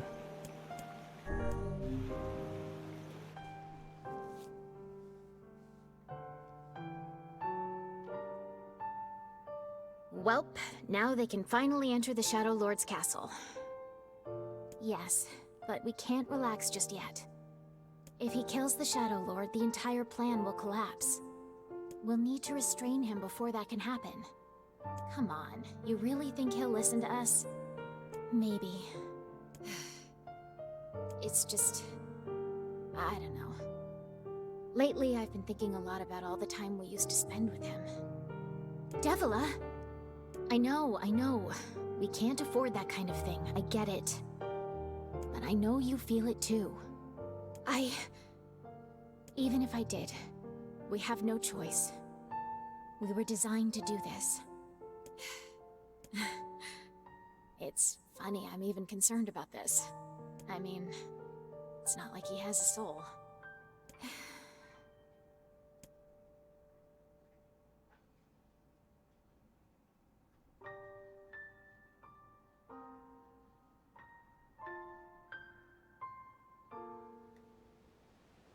Are we ready? Let's all make it back alive, okay? It's a plan. What even is a soul? It's a cool magic ghost that pops out of you when you touch a magic book.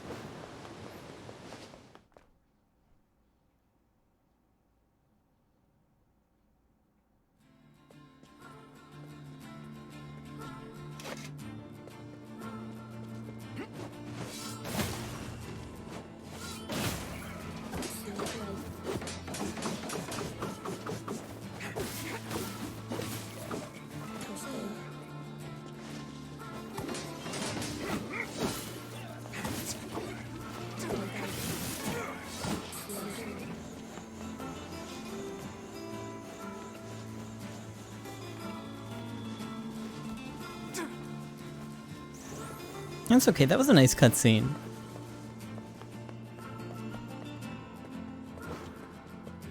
Them tying in Louise made it really weird, I guess.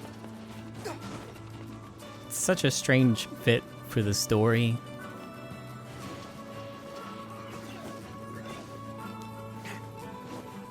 It seemed like it was going to be important, but then they didn't really follow up on it after that.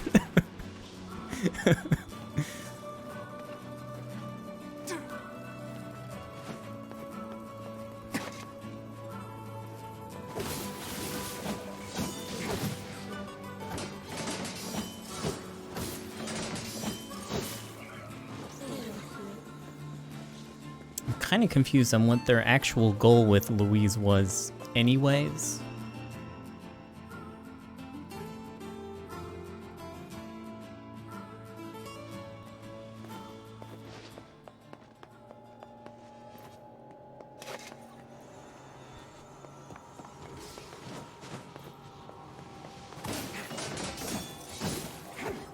I think as a side story it kind of worked well on its own, but I don't know about the Devil and Popola angle.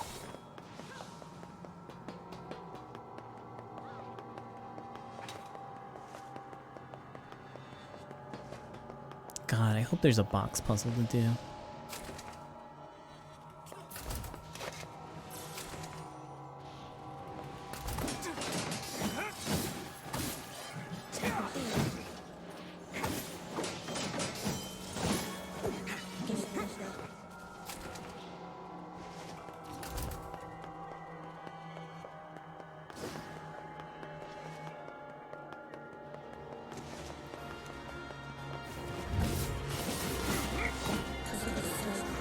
Of course, an elaborate machine. Now, of all times.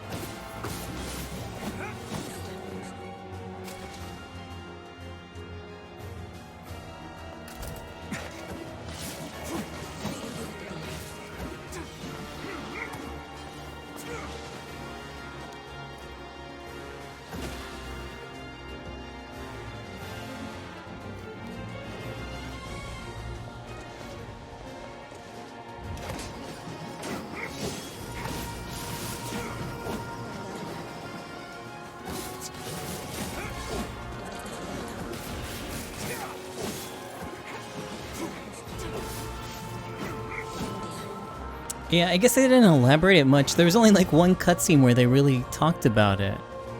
It was really short. They were like, hey, how's Louise? Louise doesn't have a receptacle. The Shadow Lords run away.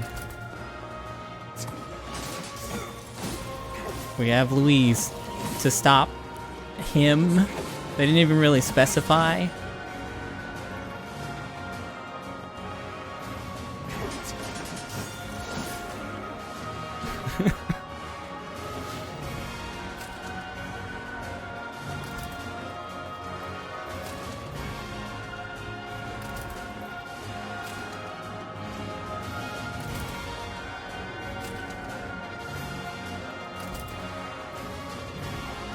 Either way, in the end, it's a big old nothing.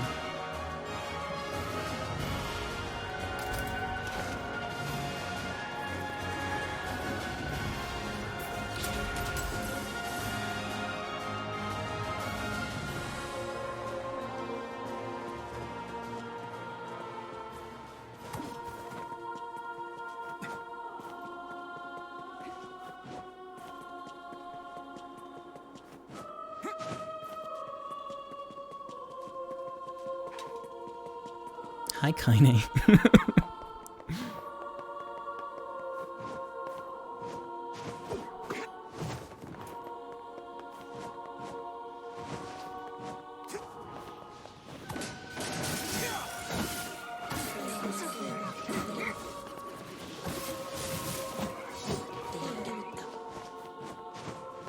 Sorry, I don't even know why I came up here. I'm just so used to coming up here to fucking farm. I gotta remember that I'm done.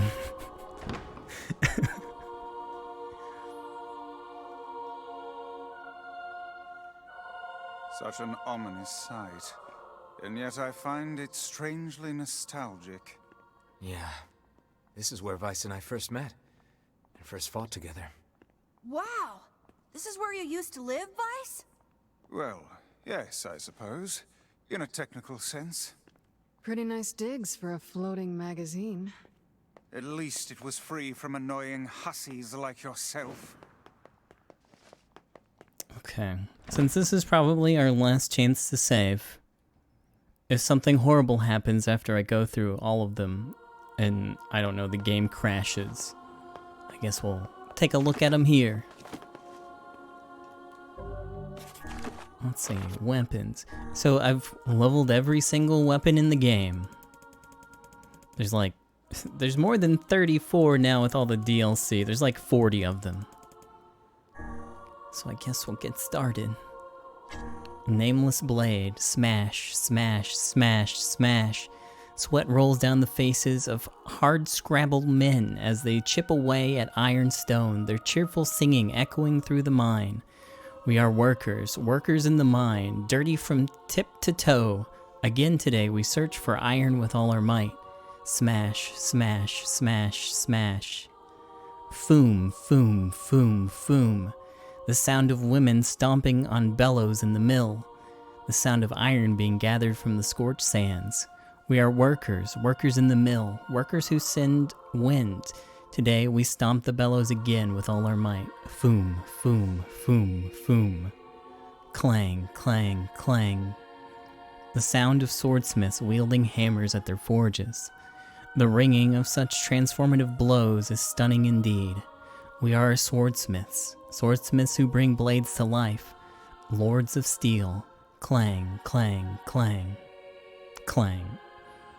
Rip, rip, rip, rip. The sound of flesh being rent on the battlefield. The sound of killing enemies, killing someone, killing humans. Someone help me. It hurts. It hurts so much. Help me, mommy. Rip, rip, rip, rip. Oh, okay. So if you didn't know, to get the weapon stories, you have to upgrade your weapons. You get one for every level. And it takes a long fucking time.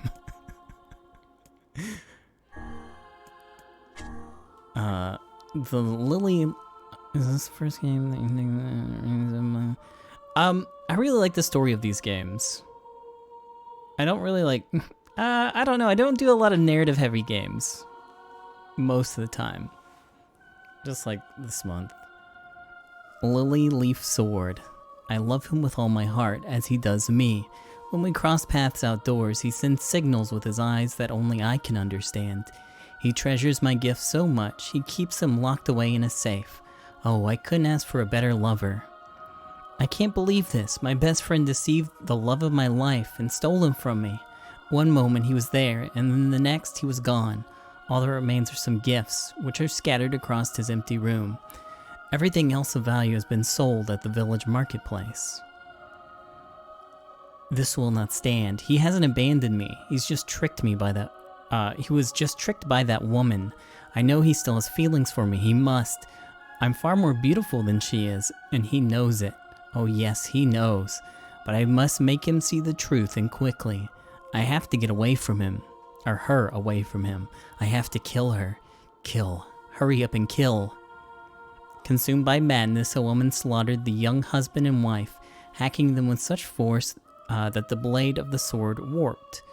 The woman then went into hiding, leaving behind only clumps of unrecognizable meat and a sword with a horribly bent blade. But no matter how many smiths attempted to repair the sword, it never again retained its original shape. Cool! Great murder sword. Nirvana dagger. The girl had been betrothed by a local lord on the day of her birth. As she grew, her days were taken up by studying proper bridal technique, while her evenings were spent staring out her bedroom window and offering prayers to her betrothed to the night sky. Oh my lord, if only you would come to me but a single day sooner. Her home was occupied by several other girls her age. Each one shared the same betrothed, and spent her days studying bridal techniques, and her evenings praying to the night sky. Oh my lord, if only you would come to me but a single day sooner. One day, a quarrel broke out as the girls argued that only the greatest among them would become their lord's betrothed. None would yield an inch, each asserting only they alone could possibly satisfy him. Seeing this, their caretaker said in a kind voice, "Worry not, girls. Each and every one of you shall surely become bride to our Lord." Hearing this, every face lit up in an expression of pure joy. On the day they were to be married, the girls were brought to a place of cobbled stone they could see from the windows of their home. A single dagger was then placed before them, and the girls were told that they needed to end their life here and now if they wished to meet their betrothed. Upon hearing this news, the girls scrambled to seize the dagger from one another, plunging it into their chest the moment they held it. Years later, a temple named the Betrothed was built on the spot where the girls took their own lives. Some of them do have a different look to them. Like, I didn't look at the weapons enough to tell you how they're different. There's very few that I've actually used in this playthrough. I can tell you that Fool's Embrace definitely is different when it's fully upgraded, but I don't remember what these looked like before. Moonrise, I don't think Moonrise is in the other game. I think in Drakengard it was called Moonfire? Was that? It might have been Moonrise. It's got like the same model to it. I don't know if it's the same sword. I feel like it was called something different.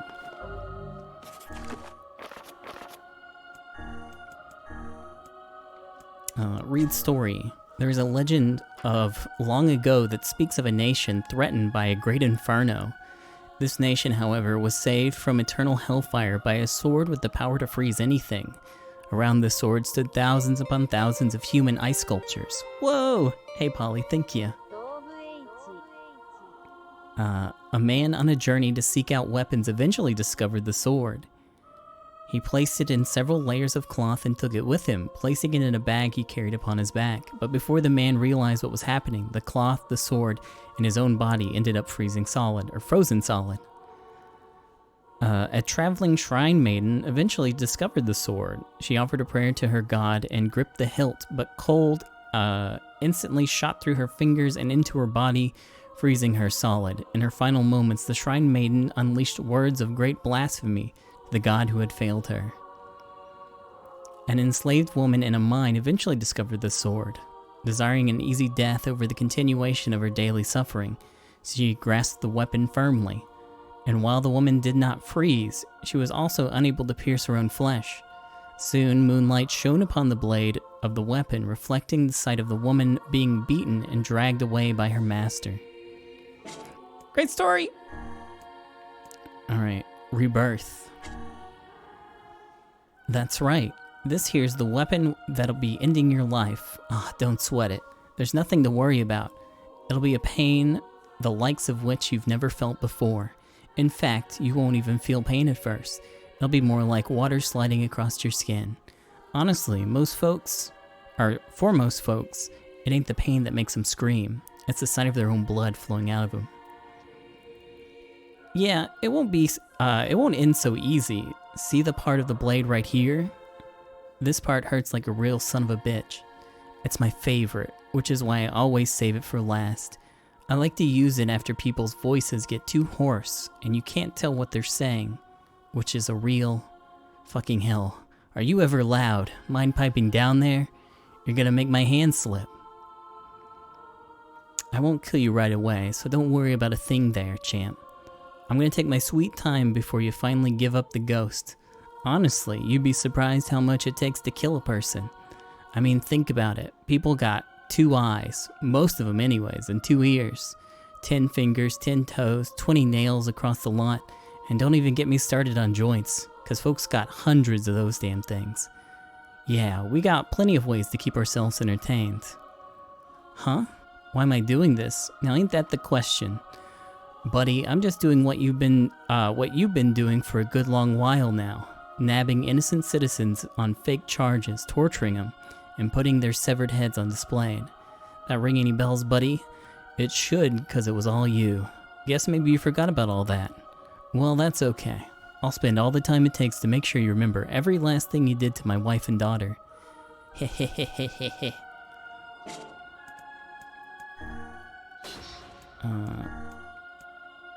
Can I see this one? I don't know if I can here. View details. Yeah, I think that is different. I don't remember some of the design on that. Earthworm's Claw. An elderly scholar sits in a dim reference room of a moldy museum. Before him lies a single box which has been sealed away. It is an article the museum's previous curator made abundantly clear should never be opened. It is said that the box contains a fossil that drinks the blood of humans. What foolishness! One would think we as a people would have outgrown such nonsense. Only someone who spends all their life surrounded by books could possibly believe such preposterous superstition. He opens the box, which spits forth a cloud of dust, and beholds a single stone of bizarre shape. Looking at the attached handle, one could easily conclude that it was used in some manner of ceremony. However, it could also be viewed as a weapon. And what a fascinating shape. Yes, this will require rigorous research indeed. How foolish everyone was. To be afraid of something like this. The scholar chuckles softly to himself as he reaches up and gouges out his left eye with the fossil's tip. Blade of Treachery. The sisters were puppets of complex machinery.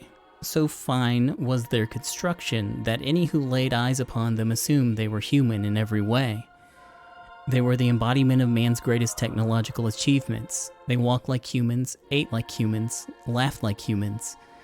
The one thing they could not do, however, was shed tears, for they were not designed in that way. Because the sisters were machines, they felt nothing. Oh, they might mourn as humans did, but they experienced no true sadness, for they did not know what sadness was. Even when their friends perished in tragic accidents and their creator died of disease, they felt nothing. To the sisters, all it meant was that those people no longer existed. It was a warm spring's day when a lone cat wandered into their home. It was a scrawny, filthy thing riddled with disease. What a bother, the sisters thought as they looked down at the wretched creature. But they fed it milk, wiped it clean, and kept it warm, and soon the cat was well again. From that day forth, it would linger wherever the sisters were, brushing against their legs when it wanted food. If it caught a mouse, it would bring it back to boast its prowess. If it wanted love, it would cry out to them in a mewling voice. What a bother, the sisters thought. It was a cold winter's day when the cat came into their house, let out a feeble squeak, and died. Time and again did the younger sister shake the cat's body. Time and again did the elder sister call out to it, but the cat neither moved nor responded. In that moment, the sisters felt as though they felt something break deep inside their chests, and from that day forth, they truly felt nothing at all.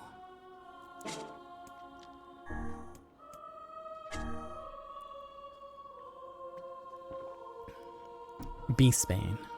Long, long ago, in a faraway kingdom, there lived 3 brothers. The middle brother was a famous general who commanded a vast army. People everywhere were terrified of his troops, for they were most violent indeed. This general loved to make war. He enjoyed nothing more than watching cities burn and corpses pile up, and he fought not to subjugate, but simply to destroy all that he could. His well-trained soldiers laid waste to towns, cities, and even nations for the sake of their general. And as they hewed and hacked and chopped, the general would chuckle to himself in the most vulgar tones. The army marched on. Nations by the sea, nations in the mountains, nations in the deserts, nations in the tundra, nations to the east, nations to the west. The general cared not. He simply wished to watch it all burn. His orders were absolute, and for years beyond counting, the soldiers killed and killed and killed and killed and killed and killed and killed and killed and killed and killed and killed and killed and killed and killed. After some time, the army arrived in a certain nation. They killed its soldiers. They killed its townspeople. They killed its princesses and princes and dukes and bakers and lawyers and accountants and beggars and thieves. Eventually, a shabby general came pleading for his life with tears in his eyes, but they killed him as well. However, the soldiers thought he seemed familiar and tried to recall how they might have known him. In that moment, however, the general's daughter appeared, and they became so engrossed in ending her life that they never thought about the matter again. Faith. There was once a famous poet in a land far, far east. Now in his twilight years, his ability had withered such that he could no longer craft a single stanza or verse. The poor poet spent every moment racked with sorrow for what had been lost, but one day a monk appeared by his side, gently placed a blade in his hand, and imparted the following words. Kill one by this blade for one poem, 2 for 2 in kind, the likes of which will be more splendid than any this world has ever heard. Clinging to the monk's words, the man waited for the cover of darkness and cut down a man he encountered by the roadside. The following day, he wrote a most beautiful poem, instantly reclaiming the fame and prosperity he had lost. The poet went on to killing 2 in succession. He killed one and wrote a poem, then killed again and wrote another, rising to almost dazzling levels of wealth and renown. But soon he became obsessed with knowing how splendid a poem he might write if he were to kill someone precious to him. He killed his wife and wrote a poem. He killed his children and wrote a poem for each. He moved through his estate, killing everyone there, writing and writing and writing and writing and writing. Eventually, he killed so many passers-by that the poems could not keep up. He would kill and write, then kill and kill and kill and kill, until in the end he took his own life, no longer crafting poems at all. All that remained was a blade wet with blood.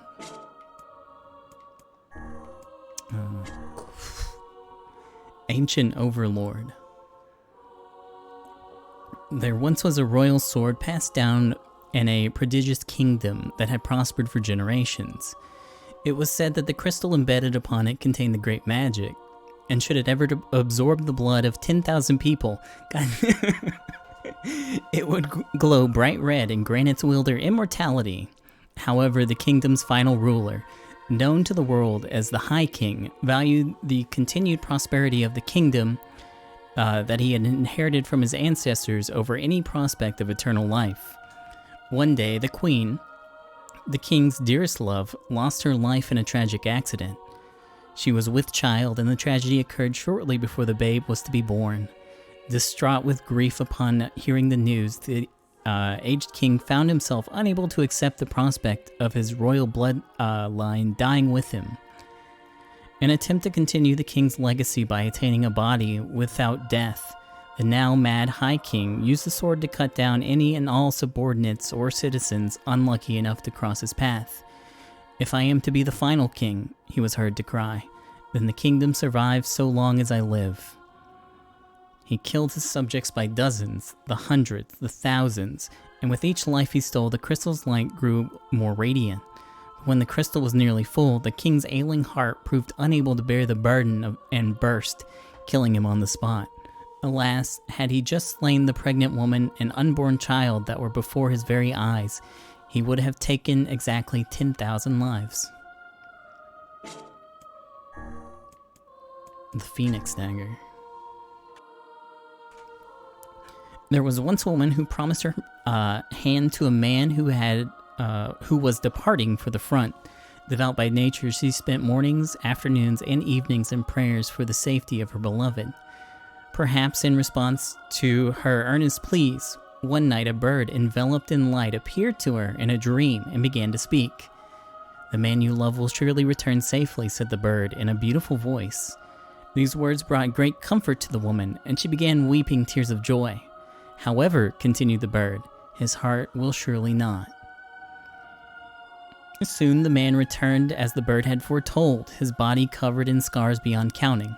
But as the bird had also foretold, he returned with an unfamiliar woman of extraordinary beauty at his side.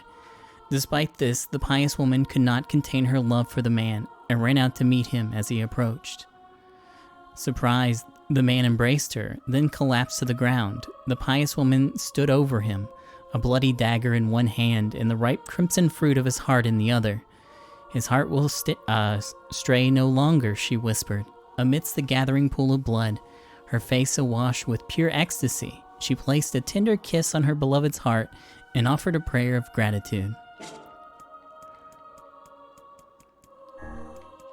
Labyrinth's Whisper. So this girl had a huge set of horns on her. Beautiful horns like a bull, just growing out her head above her ears. I had myself a gander at where those horns met the head, and let me tell you, they were coming straight out of her skull. She was the only kid like that in the whole village. The others were all normal. The kid with horns, though, born real small, apparently. The horns were, I mean, not the kid. And hell, they would have need to be. Fat chance the kid's mama would have been able to push out a pair of horns that as huge as that. Ha ha ha. You think a girl like that would be bullied, right? Well, you'd be wrong. That kid was the hardest person for miles in any direction. Wasn't a man in the village who'd tangle with her. And we're talking men, what ain't scared of nothing. She was best at doing work that needed physical strength and all. And she always led the charge whenever shades attacked. And folks loved her for that, sure. But most of all, they loved her because she was always cheerful and just plain tough. But one day, this huge shade attacked the village that was just too strong. It tore the men apart like old rags, and half the guys in the village died. The girl with the horns fought with all she had, but eventually she couldn't keep up, and the shade lifted her up off the ground and ripped the horns right out of her head. The way she screamed was nothing like you ever heard. Sound shook the earth itself, it did. After that, things got real quiet, so I stepped outside and found both the shade and the girl dead. Each of them had wounds all over, and they were leaking blood out of just about everywhere. And don't judge me for saying this now, but it was almost beautiful. Like looking at dark red flowers in full bloom, you know?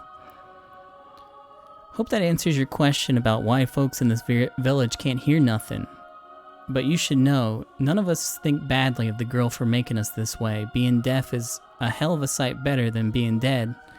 Anyways, we've all talked over the day to death, and we think the final scream was her way of saying goodbye. Everyone in the village is honored that the last thing we ever heard was her farewell, And that's the God's honest truth. Ha ha ha. Was that Labyrinth's Whisper? Yeah, okay. Fool's Embrace. I was saved from the despair that shackled me. I was freed from the fate that cursed me. I was pacified from the indignation that plagued me. I was changed by the day I met you. My flames will scorch the earth below. My fangs will know the taste of blood. My claws will rend my enemies asunder. My wings will soar the skies above. If your eyes are to be robbed of their light, if your skin is to be stained with blood, if your sword is too heavy a burden, if your lips can no longer produce speech, even if this body is snuffed out, even if these words are stolen, until our contract is complete, until the moment this warmth is lost. And that was one of the DLC weapons. Iron Pipe. May 21st. We finally run out of money. Food just costs a lot more nowadays because of the war. We tried begging at the church, but they have their hands full caring for the wounded and can't spare anything. Yona's really lost a lot of weight. I wish I could get her something to eat. July 15th. We met a nice lady who gave us some food. At first, I thought she was homeless like us, but she said she was joining some kind of relief and support thing run by the government, so we decided to go with her. At least Yona seems to be doing okay today. August 1st. That nice lady from before used a book and turned into a monster. We ran away as fast as we could, because I don't think she's human anymore. Everything those adults told us was a lie. They won't give us money, and they won't treat Yona's illness. Also, there's a huge wall around the city now, and we can't get out. We never should have come here. August 5th. It's so cold today. I can't believe it's summer. I can actually see my breath. We decided to hide from the monsters in an abandoned supermarket. We found a few old cans of food here, but those are gone. But now those are gone. Also, Yona's cough just won't quit. I've got a really bad feeling about this. Virtuous contract. Pod, relay the following to command. Mission complete. Destruction of target verified. I will return to the bunker after recovering the remains. Over. Pod, relay the following to command. I've made contact with the operations target. No suspicious activity observed at present. I'll continue monitoring the target. Over. Pod, relay the following to command. I investigated the target's observational records but found no hostile behavior. Requesting target re-examination and the temporary suspension of this operation. Destruction of target verified. I make no apologies, for I promised I would not. Farewell. And the final single-handed weapon. Cruel Oath. I'm starting your boot sequence. As you lay resting before me, I call out to you. I want to let you sleep a little longer, but I've got my orders.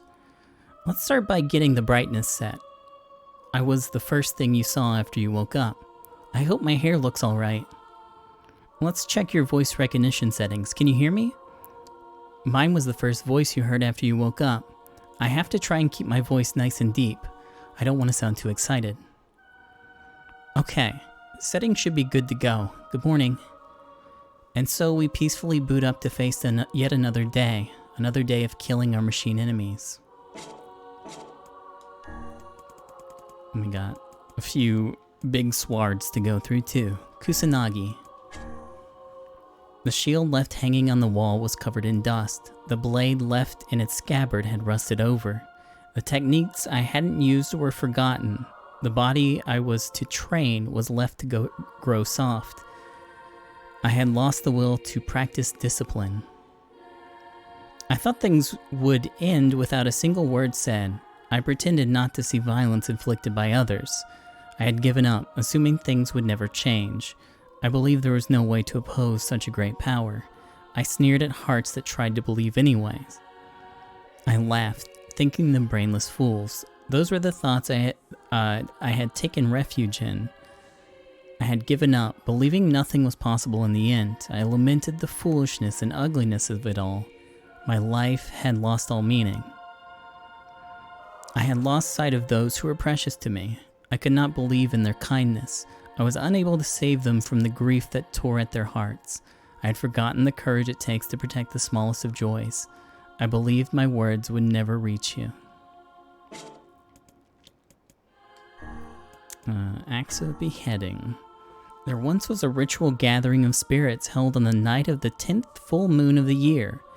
During the ceremony, they would gather on the shores of the lake and boast to one another of all the evil deeds they had performed during the year.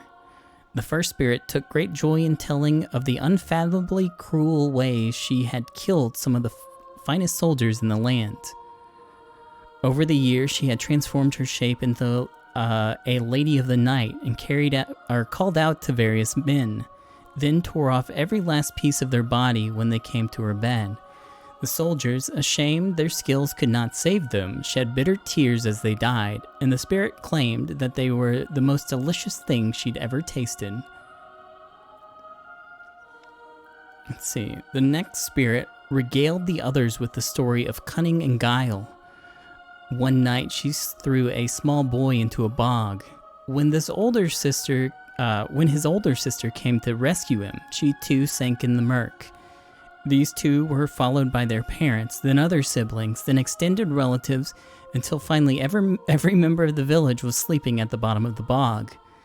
When the spirit finished her story, she was so beside herself with glee that she did not notice the saliva that dripped down her chin. Nervously, the smallest spirit in the group stepped forward to address the crowd. "I am the most amazing of us all," cried the oft-ridiculed spirit at the top of her lungs. "For it was I who thrust all living creatures into terror's deepest depths." The other spirits, unable to contain their mirth, collapsed into the ground and rolled about, and their laughter did not cease until the horrifying monster the spirit had summoned from the demon world devoured each and every last one of them. Bog boys. It's nice to have friends finally. Vile acts. The girl stares at the sight before her. Her father lies nearby, carved to pieces by countless blades. Her mother also lies dying, as well as her newborn baby brother. All had suffered terribly in their final moments, and the girl can do nothing but cry as she stares at the 3 soldiers who have murdered her only family. Years later, the girl reappears, her visage made strong by her vow for revenge. The first soldier had grown so fat that the buttons on his uniform can barely contain his girth. The girl approached him and claims to know an easy way to lose weight. On the pretext of an examination, she has him lie down on a bed before suddenly hacking off his arms and legs with an axe. The remaining lump of soldier screams and attempts to wriggle away, but the girl pins him down and tells him that he has parts he can lose, or still has parts he can lose. Sorry, I can't fucking read. Girth. Oh, I skipped Fang and the twins? Okay, thanks for the heads up. Sometime later, the girl sits in front of the now rounded torso and smiles. "There we are," she whispers. "Look how nice and slim you are." The second soldier is a peerless Lothario. Each night, a new woman is invited to his manor to spend the night. The girl breaks into his home and kills the women at his side, then uses her axe to hack off his manhood as he trembles and begs for mercy. The third soldier has long since left the service and is now living a quiet life with his family in a remote village. They have fallen asleep, and the girl takes the axe and cleaves the support beams of the house, causing it to collapse. She then sets fire to the wreckage, creating a great bonfire that can be seen for miles in all directions. Suddenly, the soldier's son crawls from the wreckage, covered from head to toe in terrible burns. As his eyes fall on the girl who has murdered his family, she hands him her axe and flees into the dark of night, never to be seen again. Fang of the twins. Oh, short one. We've been together since we were born. We're together when we eat, when we sleep, and when we dream. We share everything. We share the milk we get from Mommy and the nice things Daddy says to us. But we're not together when we die. Daddy took me and cut off my head, and Mommy took my sister and cut off her head. But it's okay, our blood got all mushed up into a big axe, so now we can be together forever. Great. Beast Lord. Long, long ago, in a faraway kingdom, there were 3 brothers. The eldest was a king who ruled over the nation entire. He was a most terrifying king, feared by all. Each day, the king would select one of his subjects to execute as a sacrifice. This day, he chopped off a mother's head and forced her family to watch. The head spun 3 times as it flew through the air before landing next to the head of her son, who the king had previously killed. Oh, the horror of it all. But the king merely watched the sight unfold before him and laughed in a most unsettling voice. One day, the king contracted an illness most dire, one which caused his body to rot while he was still alive. But though diseased, the king would still drag his decaying flesh to the executions all the same. His retainers dared not defy their king, so they continued to kill day after day after day after day. In the end, the king rotted and died. His was a disgusting, foul, rotten death, but his retainers continued carrying out executions before the king's rotted corpse every day killing.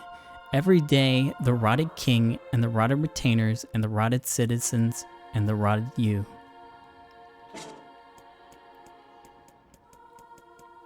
The weapon I've gotten 3 times so far, Iron Will. I raised the cry of my birth. Wait, what? I raised the cry of my birth. The sound of heated iron taking shape, a steel mallet striking my form.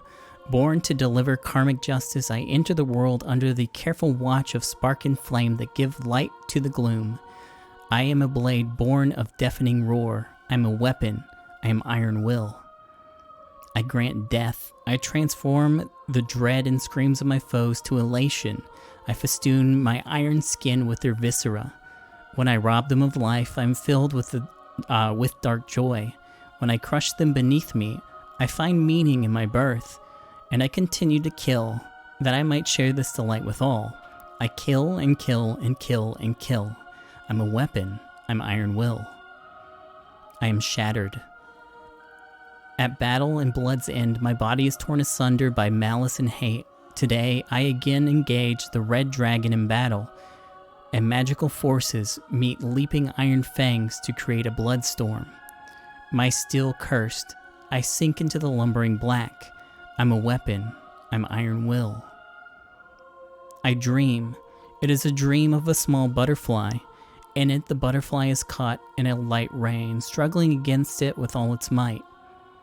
In the darkest of nights, I behold a dream that will never come true. I am a weapon. I am Iron Will.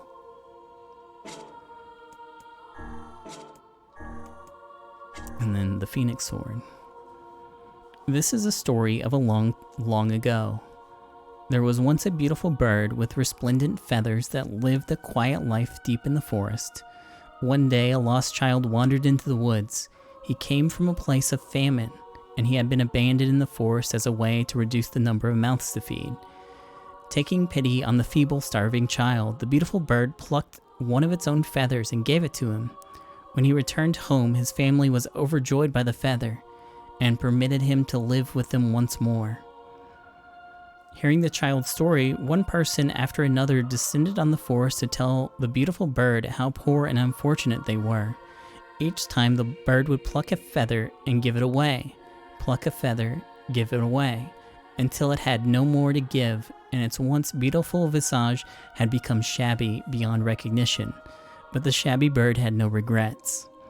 One day, the original child appeared before the shabby bird, which was featherless and freezing in the cold. He had come seeking a bird with resplendent feathers, that he might repay the creature's earlier kindness. Overjoyed, the shabby bird said to the child, "It is I you seek. If I might beg a favor, would you hold me with your chest and warm my freezing body?" Sparing a single glance at the shabby bird, the child called it a liar and cut it down with a large blade. He then roasted the bird, ate every last part, and set out anew to find the beautiful bird who had once saved his life.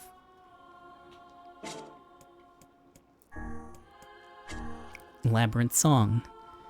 It was a beast that lived in a cavern's deepest, most untouched depths. It had massive horns, a body like steel, breath of scorching fire.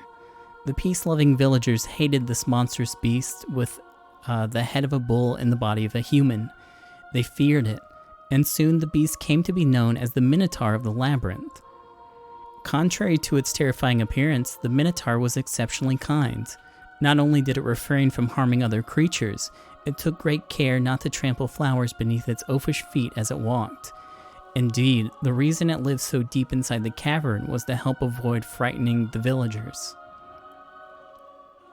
One day, a lost girl wandered into the beast's cavern. Frightened by the sight of it, she cried so hard she eventually passed out, which left the beast in quite the quandary. I have no choice, the beast finally decided. I must take the poor thing back to the village, for her mother and father will be terribly worried. 2 days after the girl vanished, her panicked parents found her sleeping soundly in front of their home. On the ground a short distance away was the dead body of the Minotaur. It had been impaled by several swords, and the blood scattered around it held an almost otherworldly quality. Yet there was no indication that the beast had attacked the girl. In fact, it looked as though it had been trying to place as much distance between itself and her as possible, so as not to dirty her with its blood, almost as if it didn't want her to be afraid. And then, having curled up to make itself as small as possible, the monster died.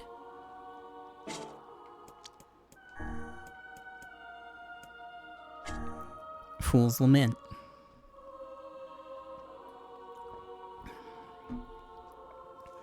Memoir, June 6, 2003.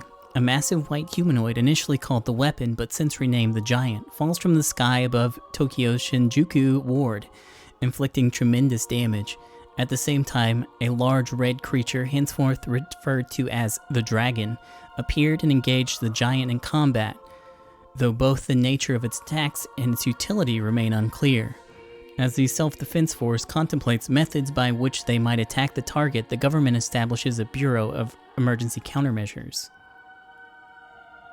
Memoir, June 12, 2003.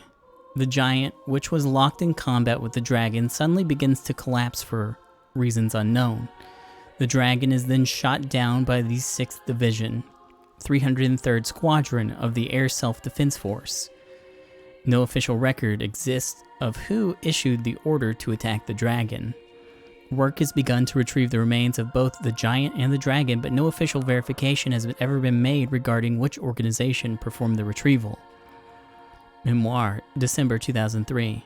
The first case of white chlorination syndrome is confirmed in Tokyo's Shinjuku ward. Memoir, July 2004. Humans continue to turn violent due to white chlorination syndrome, while fighting growing increasingly intense in infected regions. With the cause of disease still unclear, the infected are isolated and violent riots suppressed by force. Main thoroughfares are sealed and rail transportation is halted, later leading to all of Shinjuku being sealed off. At this time, the prospect of asking the American military for non-official intervention is considered, but the government defers. Meanwhile, research begins on Maso particles obtained from the Giant and the Dragon, as well as on countermeasures for white chlorination syndrome. This research ultimately leads to the founding of Project Gestalt a decade later. Let's see, and Virtuous Treaty, another DLC weapon. My family has decided I'm to be betrothed. I cannot resist, for I am but a tool.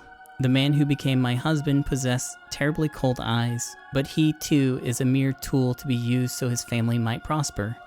He treats me well in his own way, but I am still unable to properly respond to his kindness. One night he calls me to his chambers. Still thinking him a kind man, I go to him willingly.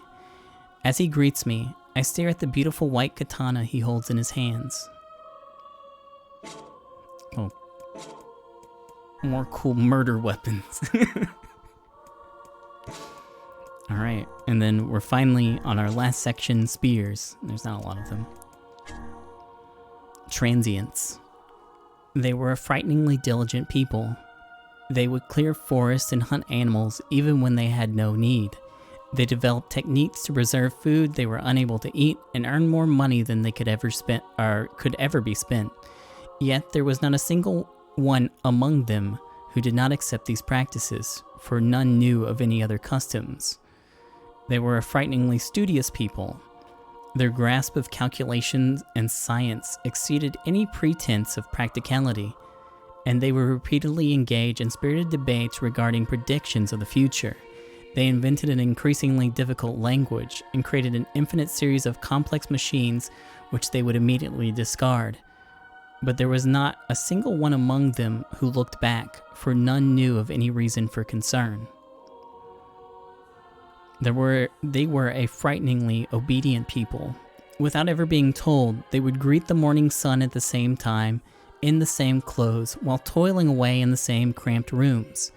Yet there was not a single one among them who complained, for none knew what else they should be doing. Having worked far too much, the people lost their forest and took to living atop the sand.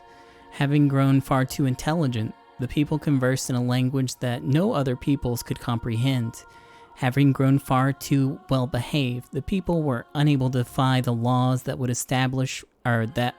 be established one after the other, and came to live their lives enclosed by tens of thousands of rules.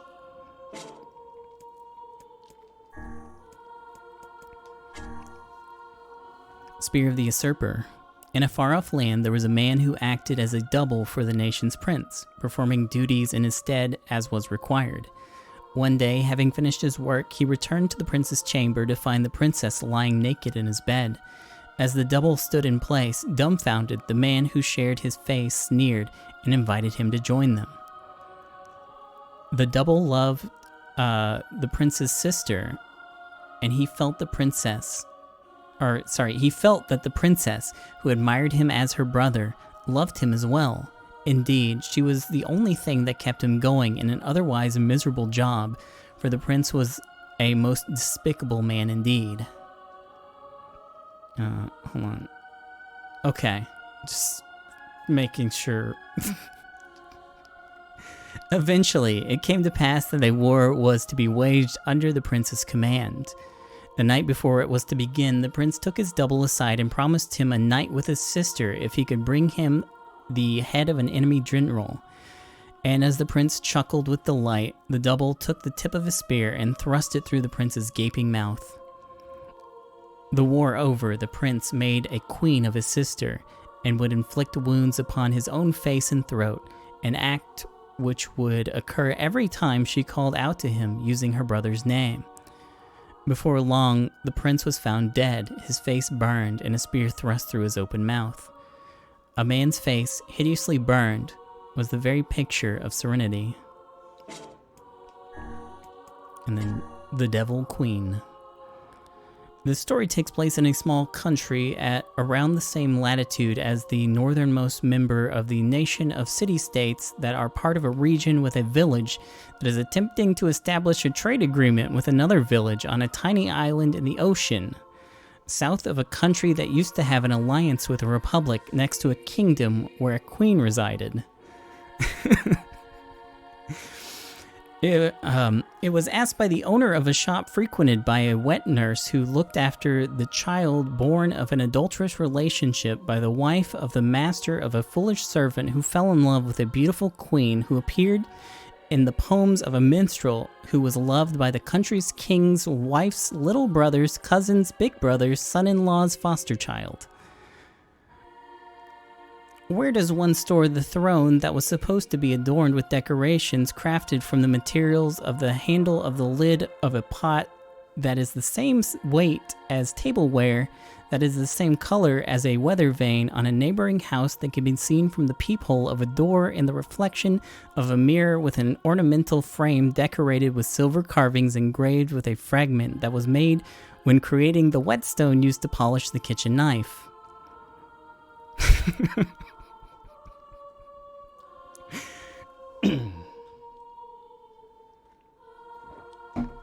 The person who heard that question was the wife's husband's little sisters, brothers, daughters, grooms, little brothers, nephews, fathers, mothers, husbands, brides, nieces, father-in-laws, wives, husbands, little sisters, big brothers, daughters, grooms, little brothers, nephews, fathers, mothers, husbands, brides, nieces, father-in-laws, wives, husbands, little sisters, big brothers, daughters, grooms, little brothers, nephews, fathers, mothers, husbands, brides, nieces, father-in-laws, wives, fathers, little sisters, big brothers, daughters, grooms, little brothers, nephews, fathers, mothers, husbands, brides, nieces, father-in-laws, wives, husbands, little sister, big brothers, daughters, grooms, little brothers, nephews, fathers. Fuck, it doesn't even finish.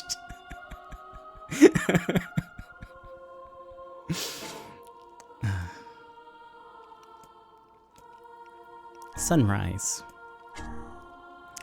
In the distant past of a land known as the Golden Isle, there existed a sword crafted from every kind of metal and precious gem in the land. So sharp was its edge that even the slightest cut would leave an unsealable wound that would eventually drain the victim of both their blood and life. In a strange turn of fate, the sword eventually ended up in the hands of a destitute woman who sold her body to get by.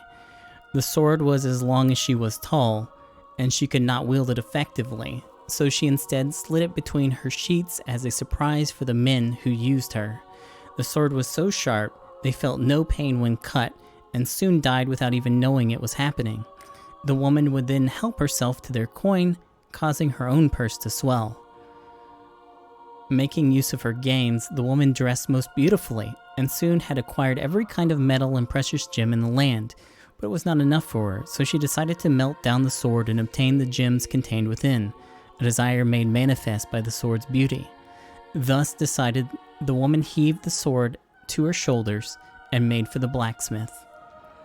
But on the way to the smith, the sheer weight of the sword caused the woman to lose her balance, and she fell from a bridge into the river below. So unshakable was the woman's greed that she could not bring herself to relinquish her grip upon it.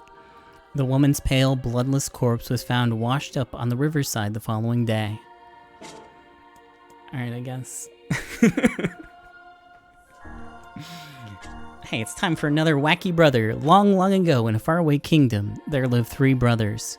The youngest was a terrifically lazy lad who spent most of his days fast asleep. However, he was every bit as cheerful as he was lethargic, so was beloved by all. When the nation was beset upon by a most contagious disease, the youngest son did not but laze about the palace, humming to himself all the while. But his cheerful music comforted the townspeople, so instead of hating him, they sang his praises. "Oh, what a fine young man," they would say. "Just the finest young man you'll ever find." When the nation became embroiled in war, the youngest son did not but laze about the palace, telling stories of the good old days all the while. But his fascinating stories helped the townspeople forget the horrors of war. So instead of hating him, they sang his praises. "Oh, what an amazing young man," they would say. "Just the most amazing young man you'll ever find." One day, the youngest son was lazing about the palace as usual when he realized he could no longer hear the voices of the town people, and he wondered why that might be. He lazed and he wondered, he lazed and he wondered, he lazed and he wondered. Eventually, all that wondering tired him out and he went to sleep. That is why, in that nation where all have perished from war and disease, the only sound that can be heard is the soft snoring of a young man. It is a nation of happiness, a nation of happiness, a nation of happiness, a nation of happiness, a nation of happiness. The captain's holy spear. The captain tramples life under his feet. The screams of the others transform into songs of joy. Flowing tears change from despair into darkness. Conflict beckons revenge and gives way to new solitude. Dragoon Lance. He had grown old. The king's dauntless gaze had lost its light, and his stalwart body had grown soft. What's more, every ounce of fear and vanity he had gained with age now gnawed away at his heart. The king was afraid, so he repeatedly ordered the invasion of neighboring countries so as to hold on to lands he had been sworn to protect. The king was afraid, so he tried to take everything through violence and oppression, for he no longer trusted his own advisors and vassals. There was a dragon that had sworn fealty to the king. This wingless creature would do anything the king commanded, for he had been saved by the king once and sworn to repay this debt with his very soul. Even if the king's orders were folly and madness, the dragon would follow them to the last, for his king was justice itself. One day, the dragon requested an audience with the king. He was covered in blood from his latest victim, the king's own son, who the regent had ordered the dragon to assassinate. The bloody dragon hung his head low and said, "I cannot defy your orders, O king, but neither can I obey them any longer. I beg of you, kill me, and grant me release." This is the tale of a foolish king and a wingless dragon in a nation that fell centuries ago. Even now, the wind blows ceaselessly across the grasslands. It blows just as it did on the day king and dragon made their pact.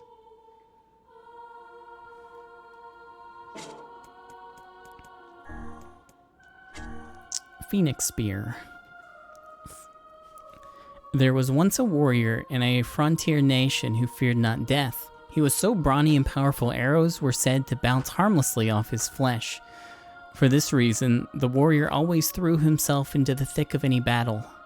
One day, a beautiful bird appeared before the warrior in a dream. The bird commended the warrior for his valor in battle and offered to grant him one of two wishes. The bird could bring an end to the war and grant peace to all the world, or the bird could bequeath the warrior an immortal body. The warrior chose immortality. Oh!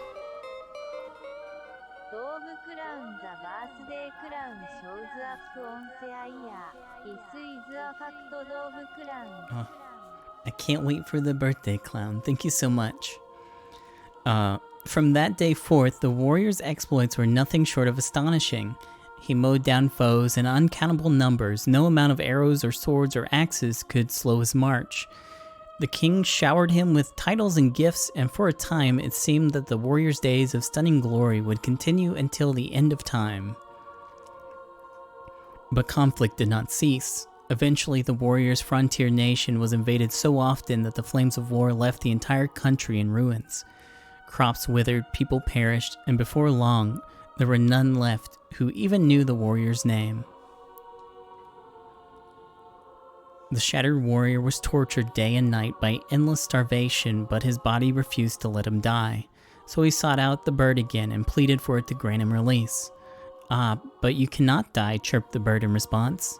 "You will never die." Labyrinth's Shout. She was a hopelessly slow woman, impossibly clumsy. It would take her 3 times longer than anyone else to accomplish a task.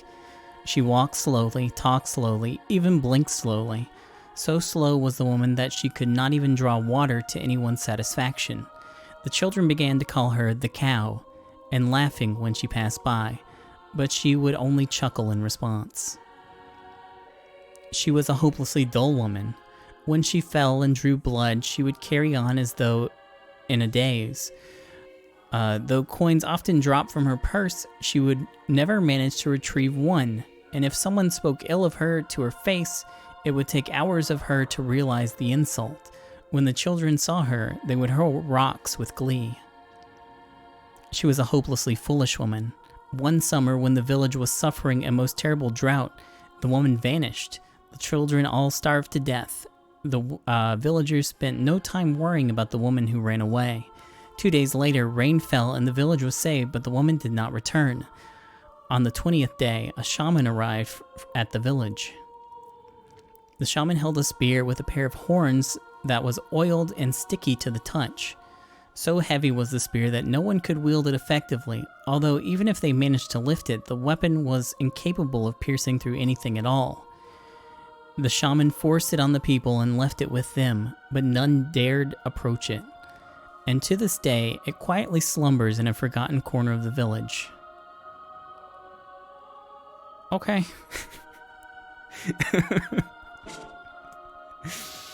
Oh, and the last two, Fool's Accord. This is the story of a sorrowful prince, a tale of a kingdom in a time long past. Attacked by the forces of darkness, the nation was annihilated in a single night by inhuman soldiers with red eyes and a group of black dragons so numerous they blotted out the sky. Having infiltrated the king's castle, the black dragons visited upon the king and queen a most horrible fate. It is said that their stomachs were torn open by the black dragon's mighty claws, and the very floor they stood upon became a sea of blood.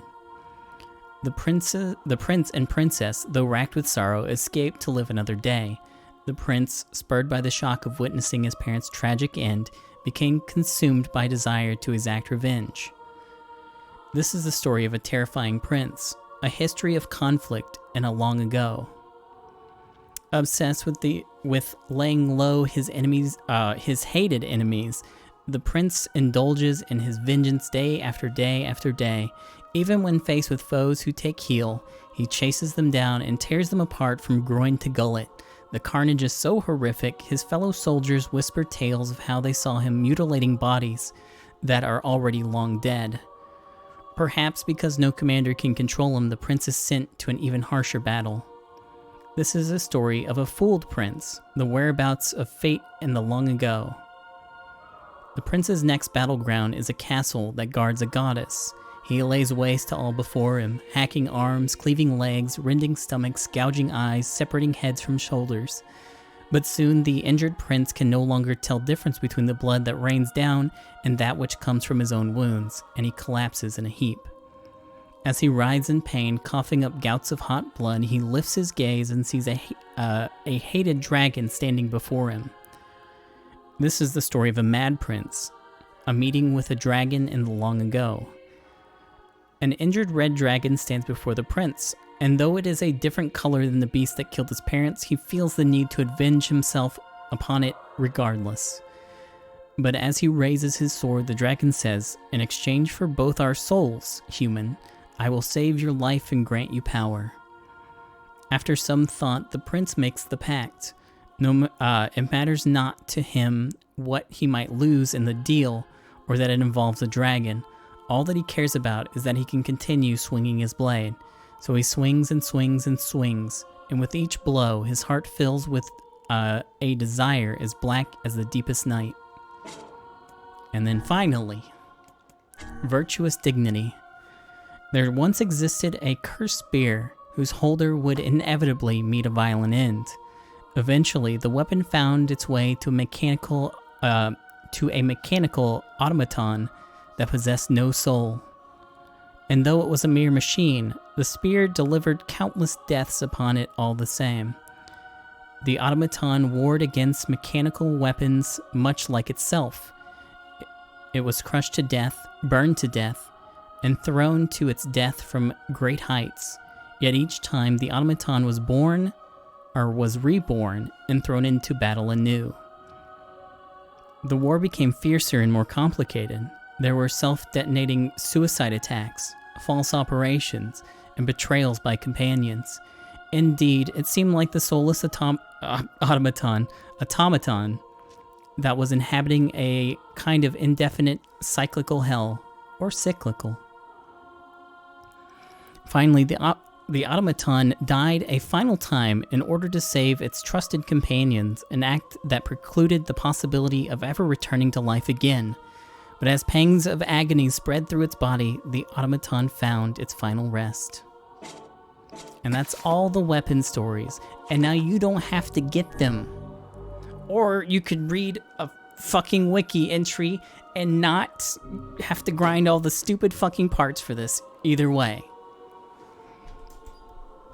But I'm glad I could share that with you. I spent a lot of time on it. Anyways, give me just a minute. I'll be right back. I'm gonna go get some water, and then I guess we'll finish this fucking game. See you in a few.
Okay. Sorry about that, Prince. I'm here. Let's see. That's okay. There we go. But thanks for putting up with that. There's a lot of really cool world building that happens in the weapon stories. None of them are particularly important to the plot of the story. There's some neat stuff like the origin of the people from Facade. Tons of fucking references to other games no one cares about.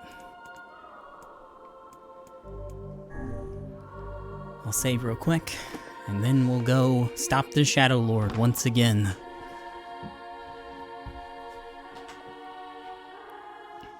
Most of the stories are about sadness and murder, though, which can be fun, too.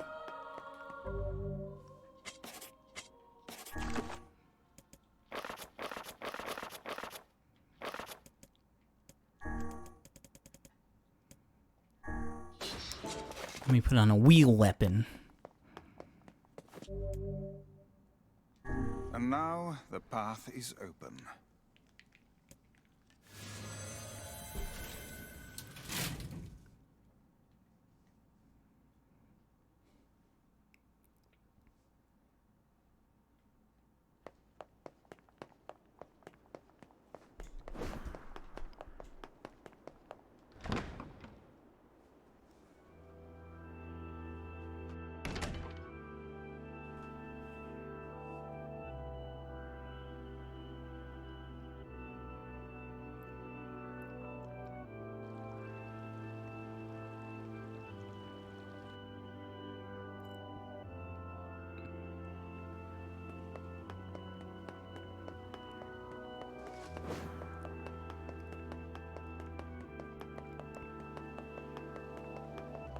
You know what? I changed my mind. I'm gonna leave.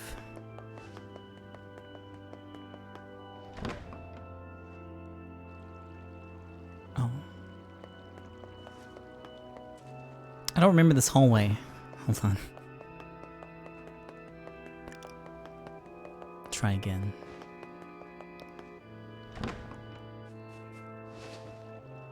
Okay, hold on. Is it just me, or are we looping around the same path over and over? What do you mean? Every beginning's an end, and every end's a beginning. Yeah. I think he means we're stuck. There must be an escape route somewhere. Let me ask the birds. To whom does the true voice speak? To whom does the true form show itself? You must answer. It can talk!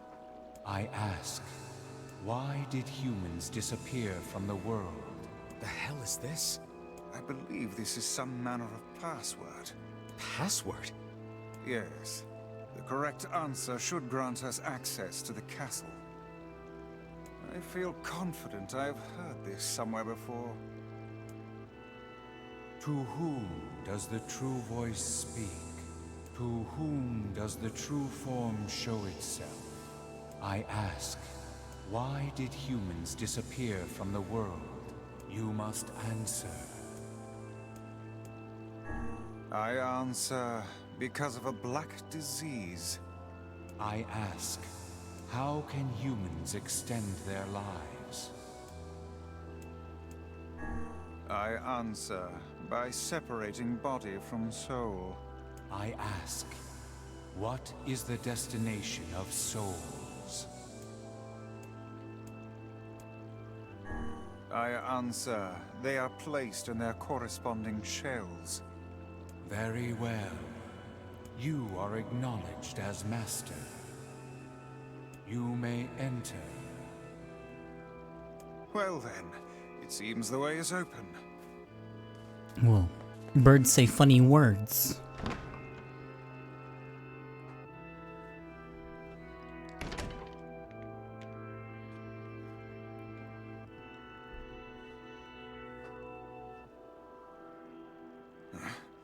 It's the twins from your village. Popla? Devila? What are you doing here? Hey, any chance you'll just go back to the village? This is a very dangerous place. Even if you can find Yona here, you probably can't get her out.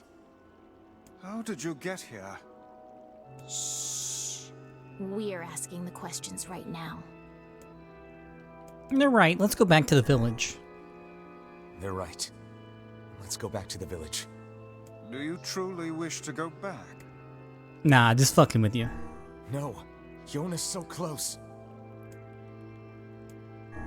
We're here to rescue Yona. No dice, huh? Well, I guess we don't have a choice then. No, I suppose not. How sad. I figured it would game over right there, but I guess not.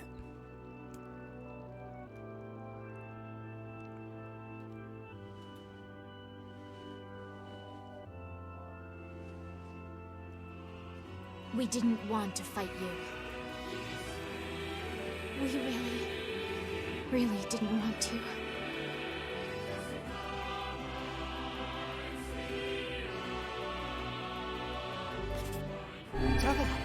What's happening? Sorry, but this fate was predetermined. Still, we spoke to truth. We really wanted to avoid this if possible. We were hoping to put it off for 100 years or so. Until the next generation came along. What are you talking about? Are they shades? I don't think so. It's a lie. I don't believe it. Kill them, you glorious bastards! Kill them all! We never thought you'd grow to be this powerful. This is madness. Why do you block our path? You have no cause to speak so with us, Grimoire Vice. You are a traitor.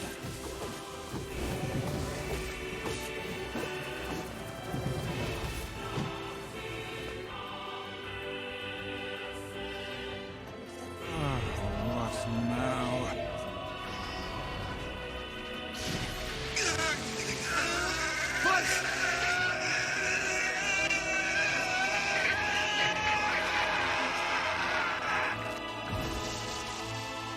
They copied my powers. Shit on a shingle. They can use the sealed verses. Of course we can.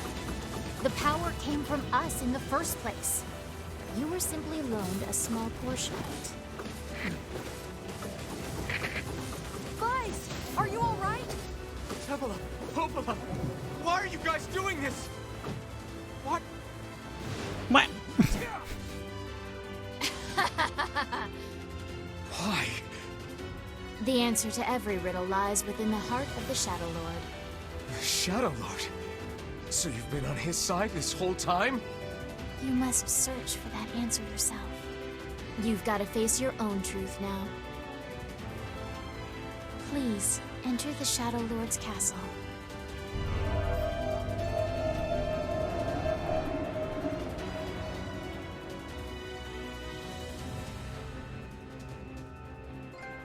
Whoa! What a gamer! Devila and Popola are fighting us. Yes, they do seem to be putting us through a great deal of...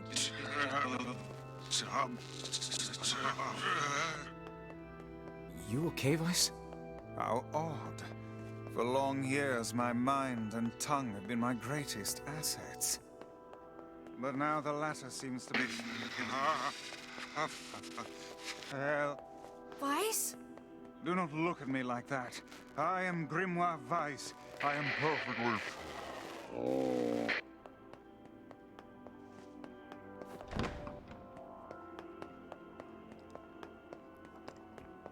I think I hear a waltz.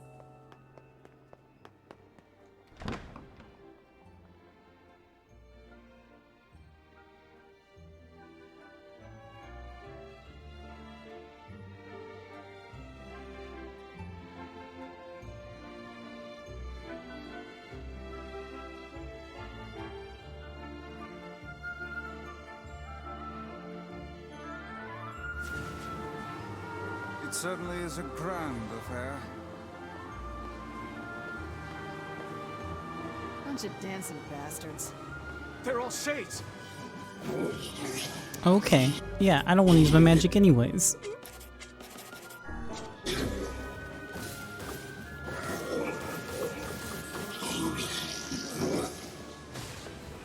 I think we're locked in. Like I was planning to leave. Yeah, it's a bit late for that.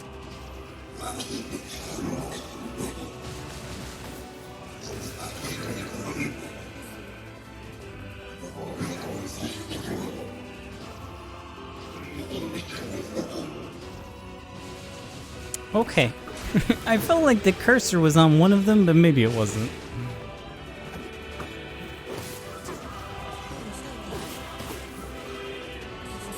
It's fine, I'll just stab with Penix.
Oh, time to get that subdue bracelet.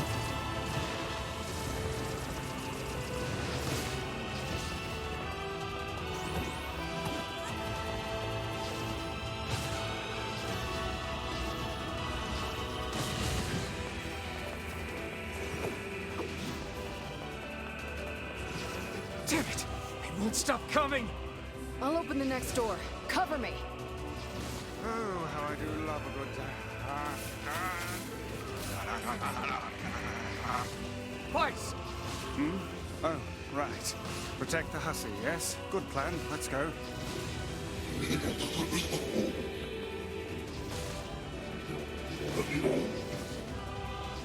Protect Kaine for us! Stupid door. Come on. Come on. Kaine! Hurry! It's not open yet? Do I look like a goddamn locksmith to you?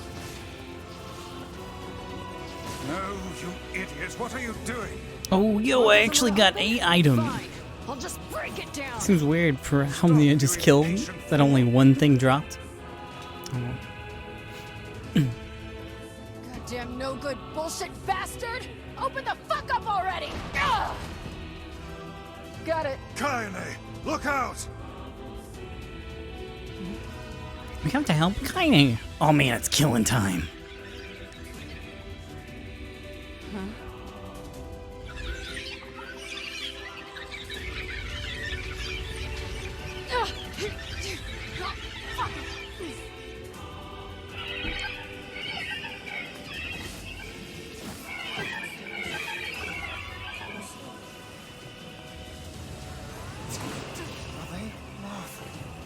These things are freaking me out!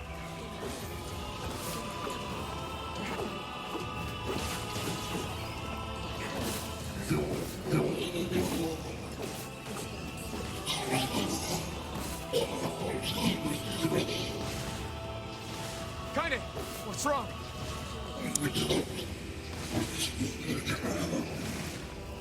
Kaine, what's wrong? Help me pop these funny bubbles.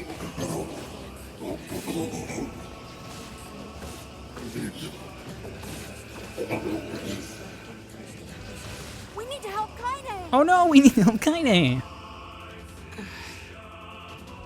You okay? Yeah, but we got problems.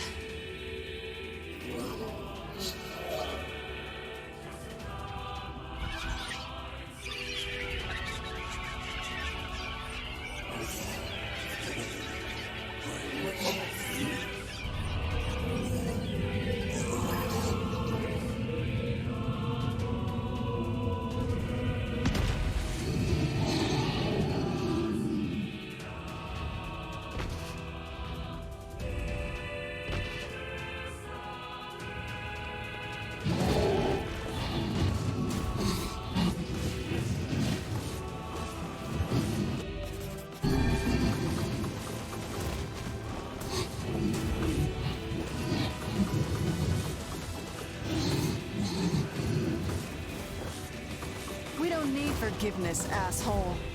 Kaine?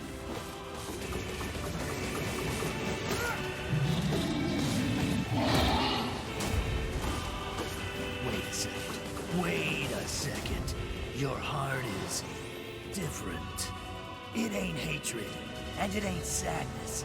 What's going on here, Sunshine? How should I know? Kaine, are you alright? I'm fine. Let's just kill some shit and move on, alright? Interesting. Oh, how very interesting.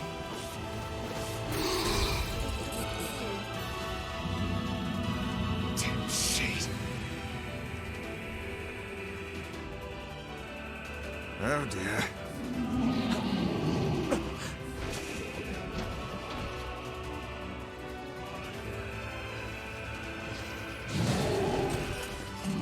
Wait, how's this one even weaker?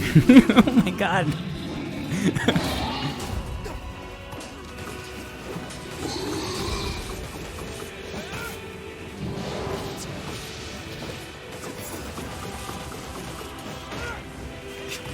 This thing?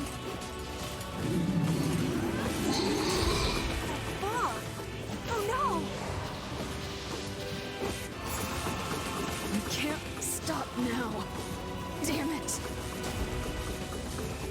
Stay focused, Kaine. Don't fall victim to such distractions. Come on! We have to keep going! Let's go!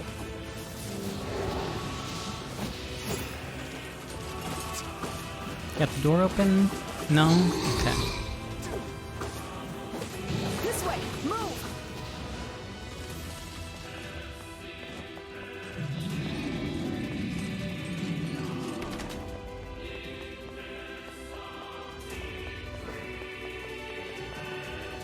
Up here!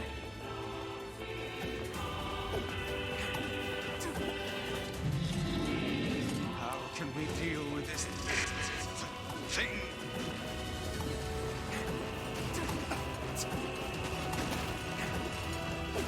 Please, hurry!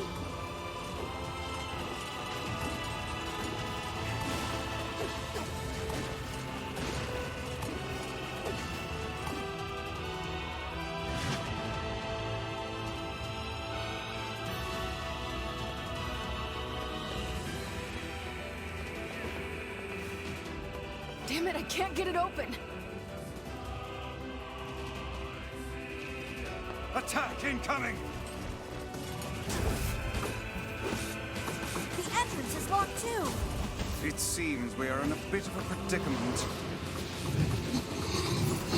Oh, it's okay. I think I got it.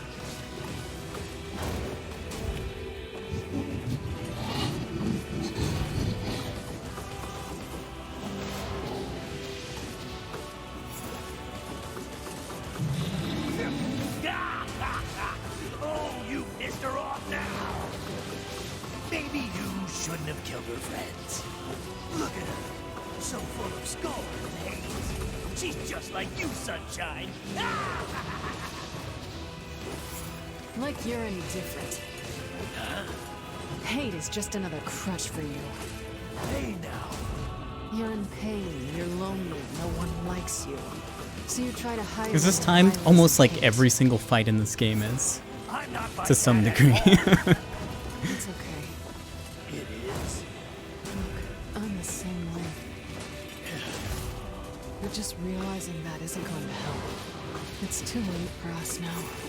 Every fight has like a big section of unskippable like combat dialogue. That's why we...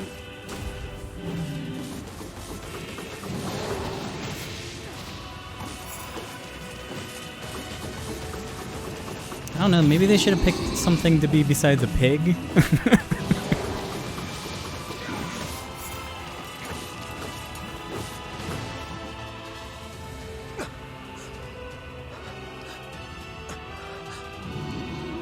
that was tough. We almost not gonna make it.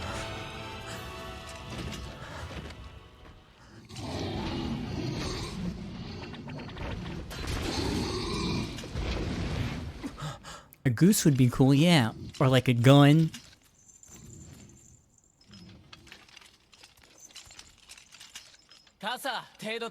ちいるとて Goose with a gun, yeah. 出土汗より切ったおきっとだあらペルアと試練地無責よイラコクやついて What are you doing here? サルリとしたとカイザムとキロだろ You are correct. いやあらとて賛成かうわりとてトラス感化しチンベ What? あらペルアと 飛んだ来て蹴りごいたり Alright, dude, it's got like 1 HP. You got this. ちさったと止めるたカイザムチと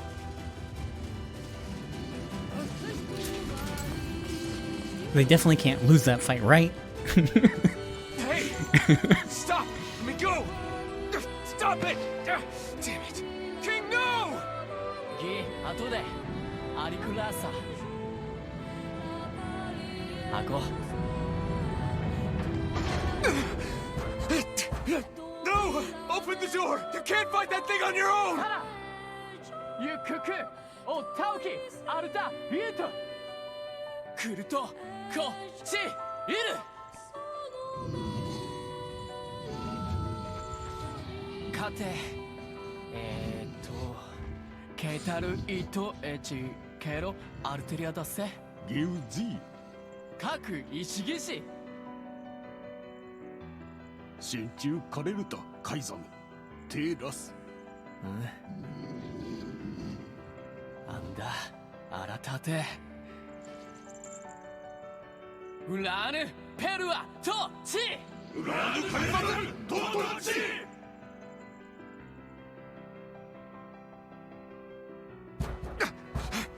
Open the damn door!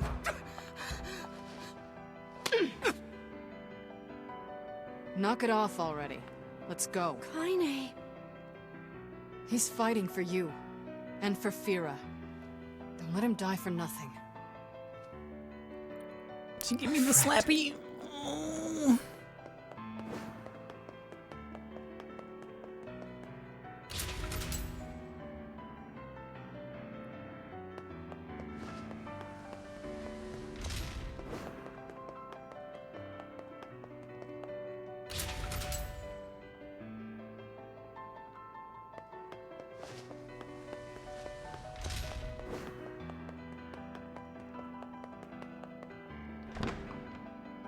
The slap was very slow.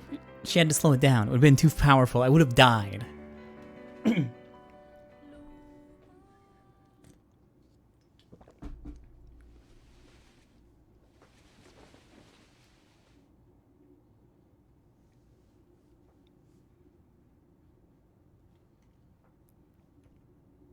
Devila!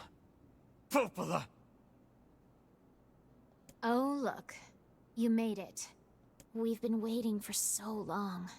Why are you doing this? It began 1,300 years ago. Humanity, finding itself on the brink of extinction, undertook a last-ditch rescue plan called Project Gestalt. Gestalt? Do you still not remember, Grimoire Weiss?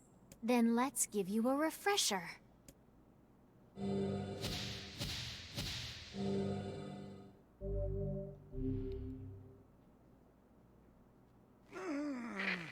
Weiss! My mind.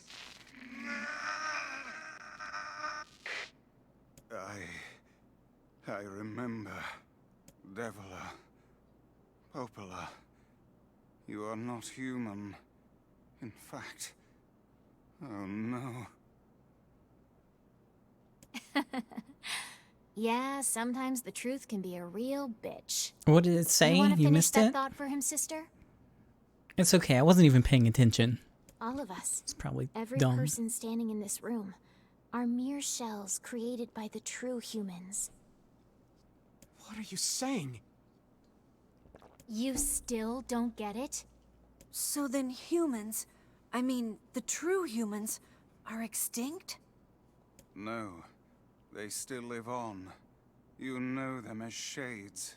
Each shade is a twisted remnant of what was once a human being. Crazy, huh? Now let's skip the part where you stand there with your mouths agape and just get down to business. Then why do you explain it? Wait. Wait. Sorry, but we're gonna be needing that shell of yours. The rightful owner has been waiting for a very long time. Please don't be angry with us. We are only doing our duty. Our endless existences have a single purpose: to control the lives of others in accordance with the will of the true humans.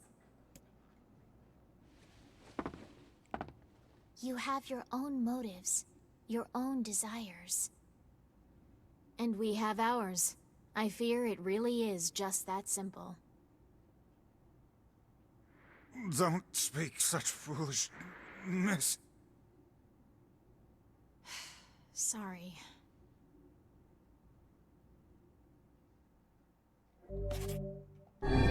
Nah, I'm sorry. Ow.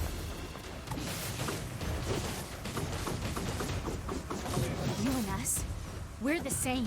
Damn. Tools in the hands of a master. Sorry, you're about to get fucking clowned on. No. I'm not.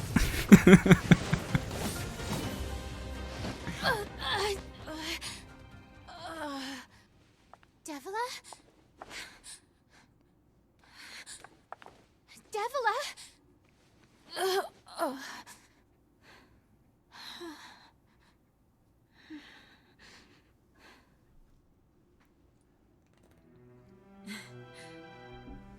Popola, are you crying?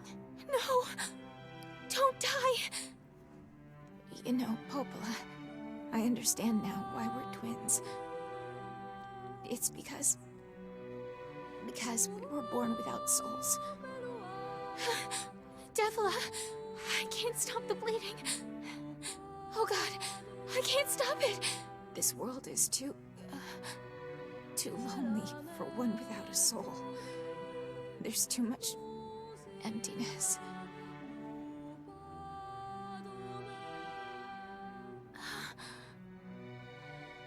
Our souls are missing. And yet somehow our tears still work. It's kind of weird. Sorry, sis. I love you. Devila! Devila! Don't you go! No, I can't be alone! Devila!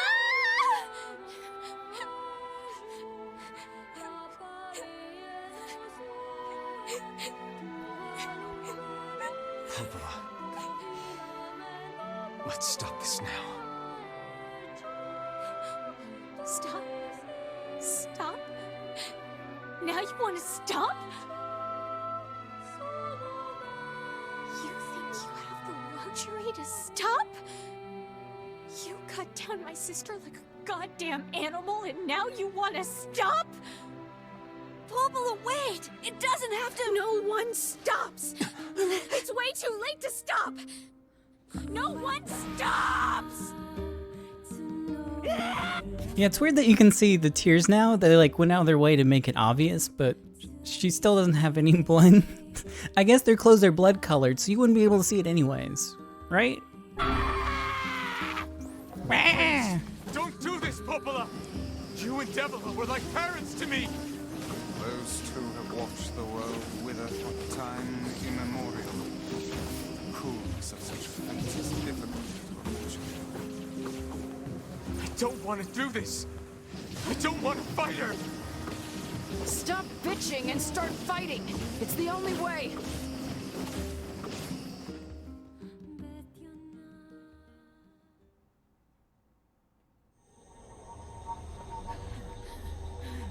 No stopping. No stopping ever!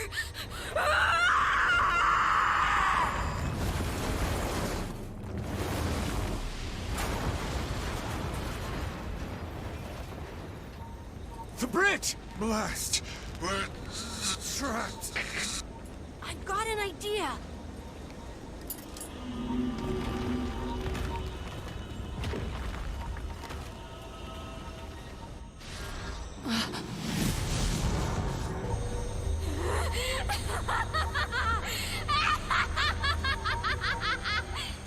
fear we're done for.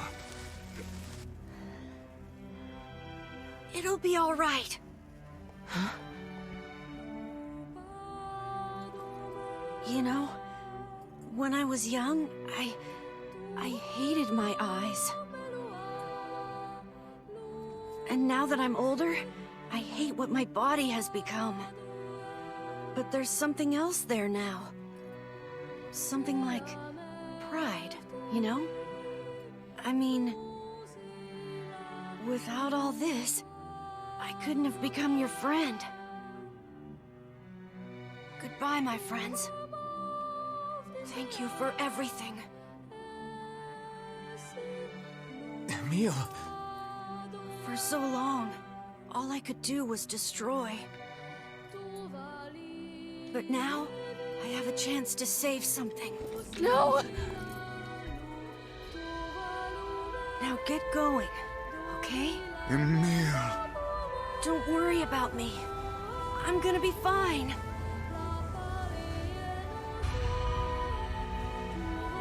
Emil! Emil! Emil! You jackass, get back here! Emil!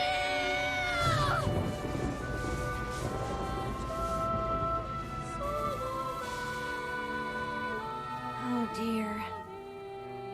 Kaine's so unstable, and Vice can't stop arguing with people. I hope they can hold it together once I'm gone. Well, I guess they'll just have to learn.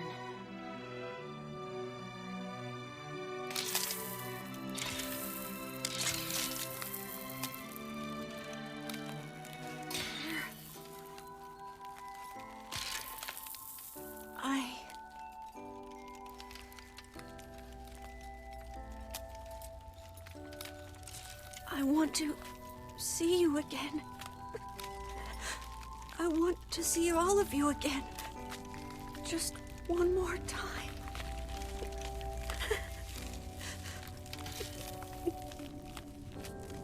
I'm scared. I don't want to die.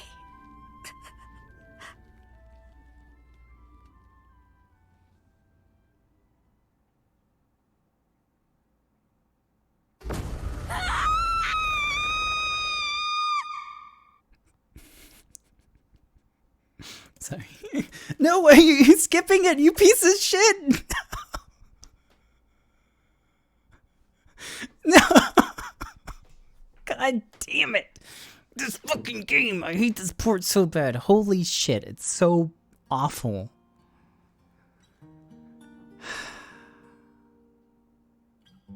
Yeah, you're right, I'll have to do these fights over again, won't I? Alright, nobody read anything.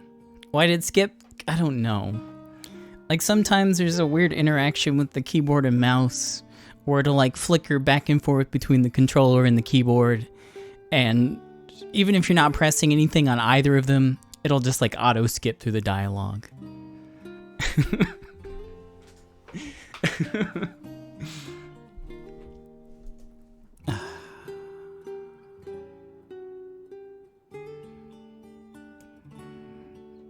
Alright. We'll read it next time around. There's so much to read too. And it skipped like the full first section of it.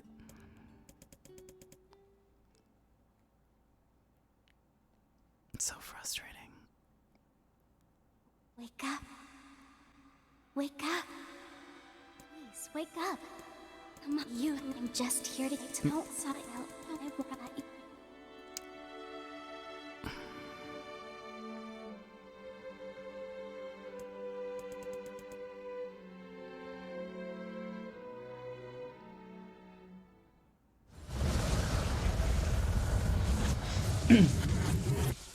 It's okay. It'll happen again anyways.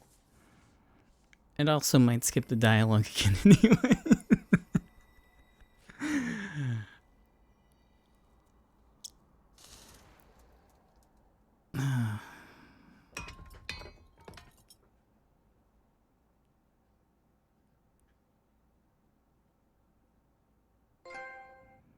Hey, I read all the novel segments, I guess.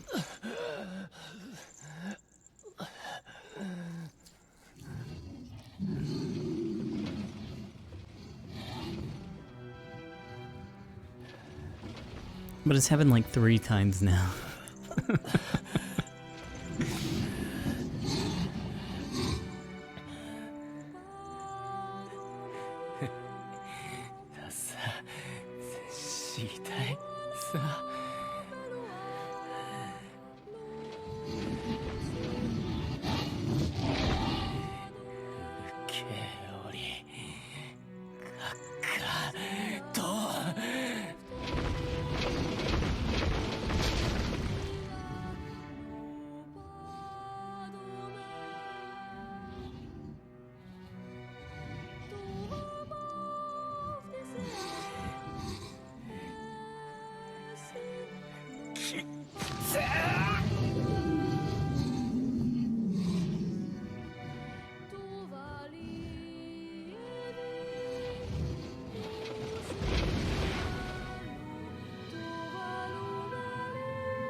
Let's go.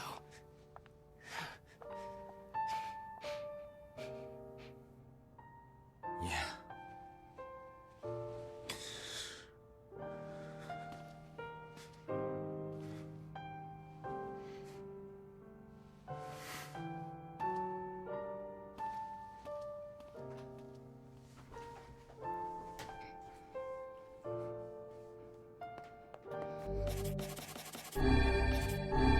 Thank you for your sacrifice, Emil. I'm sure it was very emotional.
Fiona!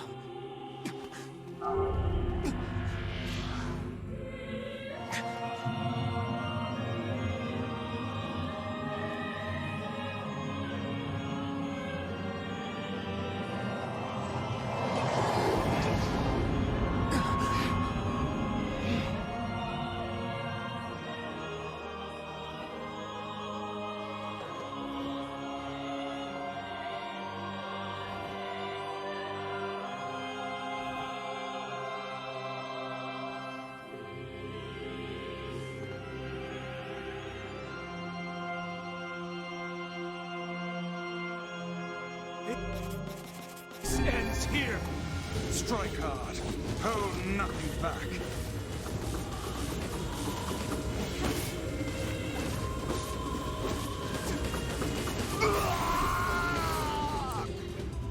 Obliterated. Be careful! I know. Hey, Sunshine. I ain't certain about this, but I think your heart is involved. The hate is gone. The sadness is gone. It's just a bunch of white light now. What the hell's going on here? You can't tell, Tyler. You won't be the voice in my life anymore. I've experienced fear, hate, what the fuck? He didn't even emerge and he was fighting me. But guess what? He still accepts me. He still forgives me. Oh, come on. You're doing this for him? I'm tired of this world and everybody in it. But I'll become his sword one last time.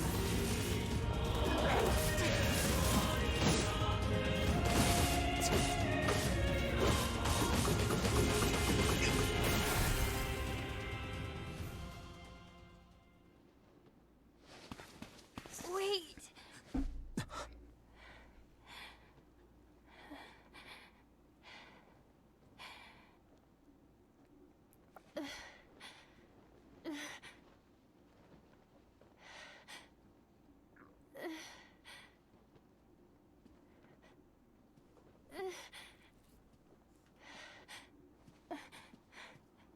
Brother? Yona.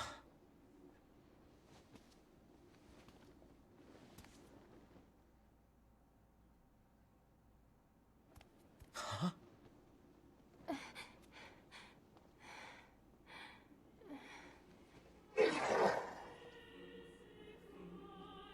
Please, just stop. I don't want to do this anymore. I don't need someone else's body. I don't want it.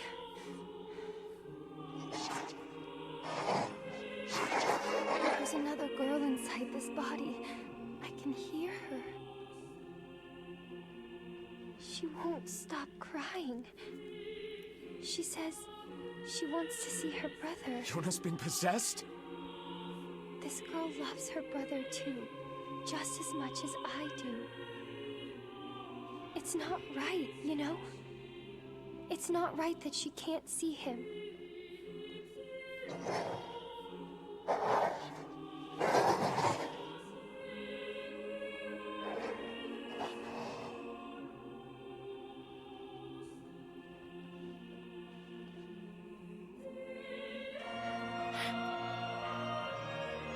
It's you, isn't it?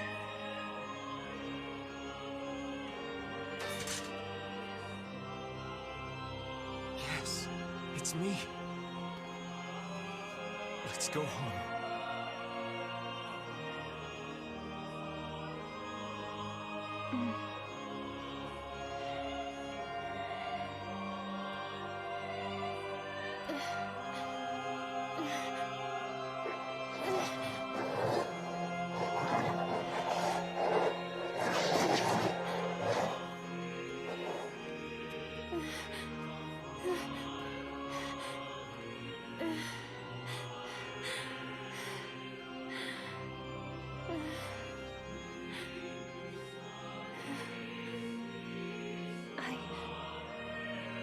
really sorry. I don't know what to... I'm so very sorry. No matter what. Just know that... I love you.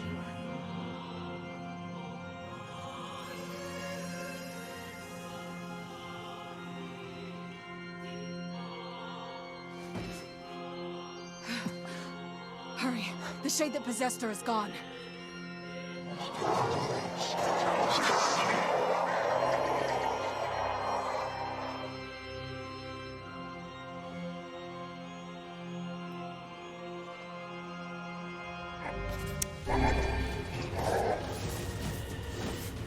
Kaine, watch over Yona for me. I want you to understand your sadness. You think I'm gonna sympathize with you? I swore to protect my sister and my friends. If someone puts them in danger, they must stand aside or be cut down. Now come on, let's finish this. Can you come down here, please? Thank you.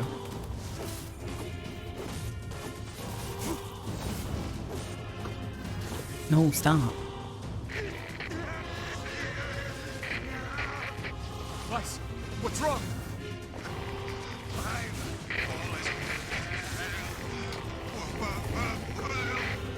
You're freaking me out here, Vice. What are you doing? Just do it.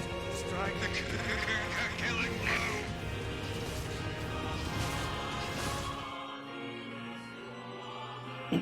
I bet I can do this in 3 hits.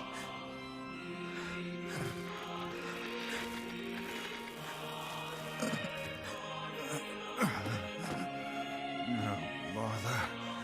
One moment, please. You okay? Fine, just fine. All right, no, I'm not. Weiss. It seems some headstrong idiot has decided to push me beyond my limits. I should have taken that job as a cookbook when I had the chance. Weiss, I'm sorry. I'm sorry. Only joking. I hate cookbooks. But... Let's go. Out of the way. I have one final task to fulfill. Where are you going? Why, to stop him, of course. But after that, it's up to you. Only you can see this battle to its conclusion. I wish you luck, my friend. You can't. I swore I'd always fight by your side. You are an exceedingly stubborn lad. You know that, right? Perhaps that's why I've so enjoyed our time together. But I fear this is where our journey ends. Weiss! Oh, and remember what I told you about using my full name? Well, forget it. I've grown rather fond of Weiss. Weiss. I knew you'd come around. Don't let it go to your head now.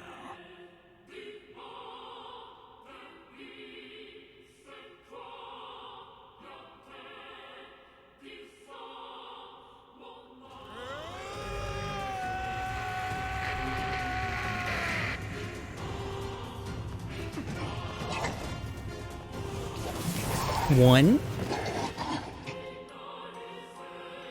I have something to defend. I have a reason to live.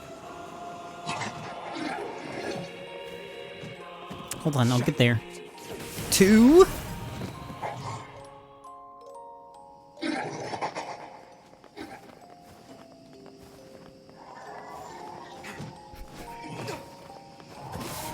Three. Told ya.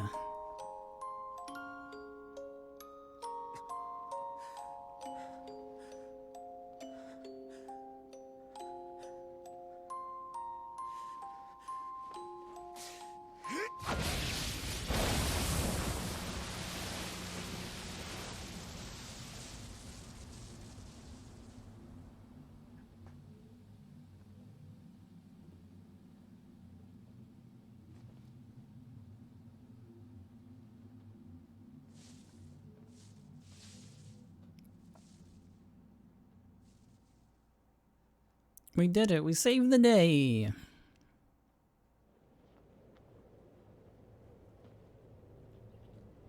Well, ain't that precious? I'm happy for him.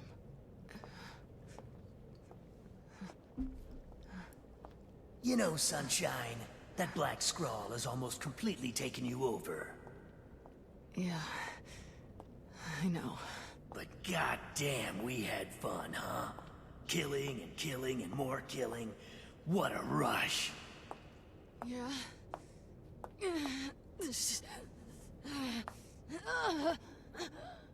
Wait. No. No. It wasn't fun at all. I turned you into a killing machine. I spread evil and chaos around the world. But it all feels so empty now. Why? I don't understand.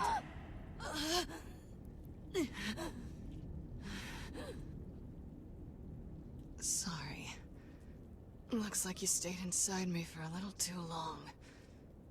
Sunshine. Stop! Don't be nice to me! Don't make me feel like this!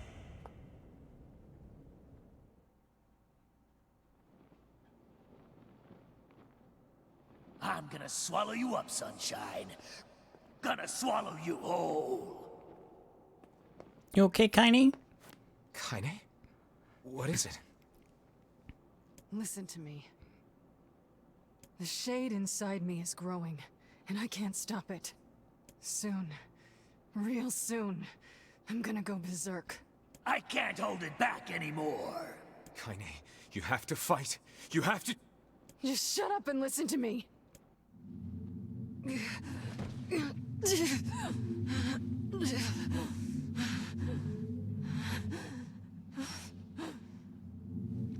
Emil is gone, all right?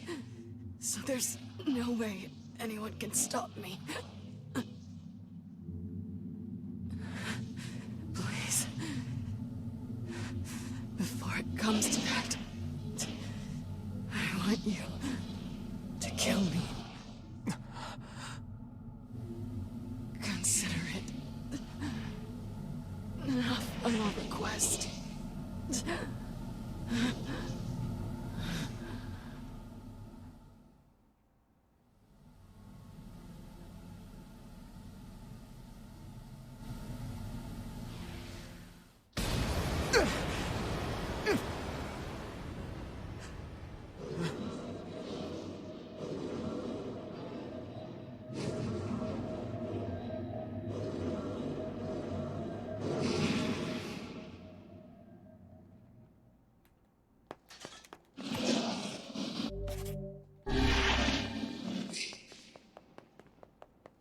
Sunshine. It's not like I can stop it.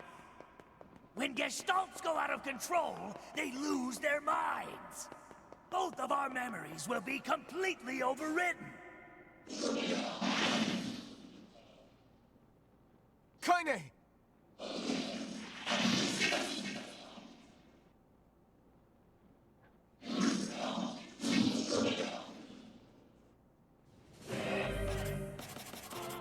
Sorry, I need another strength drop. Damn it. I have to do something. I won't!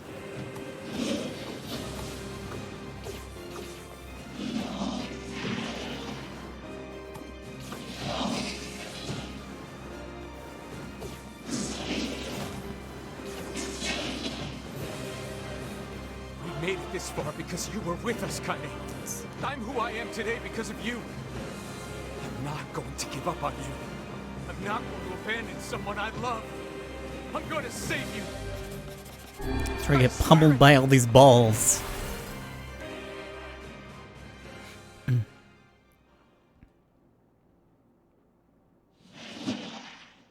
Well, there might be one way to save her. Who said that? It don't matter, so don't ask. Just shut up and listen. Wait, are you? I said, listen! There's a way to save Kaine's life, all right? But you're gonna have to make a difficult decision. I'll do whatever it takes. When the time comes, I'm going to pin Kaine down. And as soon as I do, you need to stab her in the heart. No, I can't. Fine. Don't do anything. Stand around with your thumb up your ass and watch her die a terrible death.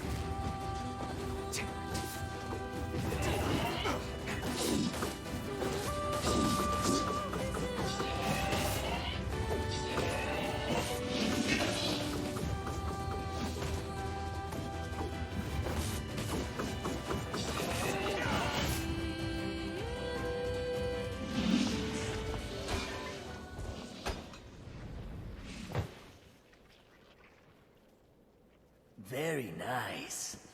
Now, if you want to save your precious Kaine, there are 2 ways to do it. One is to plunge your sword into her chest. That's what she wants after all. Freedom from burdens, freedom from life. What's the other way? The other way is to make her a normal human being again. But to make that happen, you gotta trade your own existence for hers. Well, there you go. Good luck with that. You're that shade. The one who lives inside Kaine. Why are you trying to help her? Probably for the same reason you are. Enough talk. Make your choice.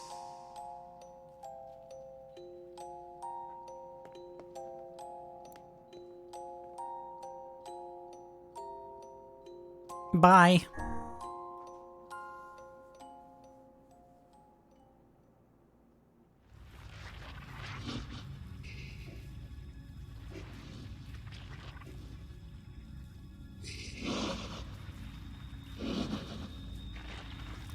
I solve all my problems by stabbing.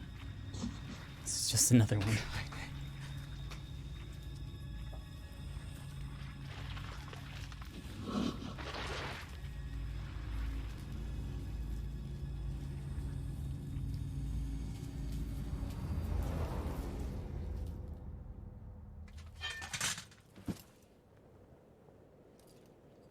Kaine.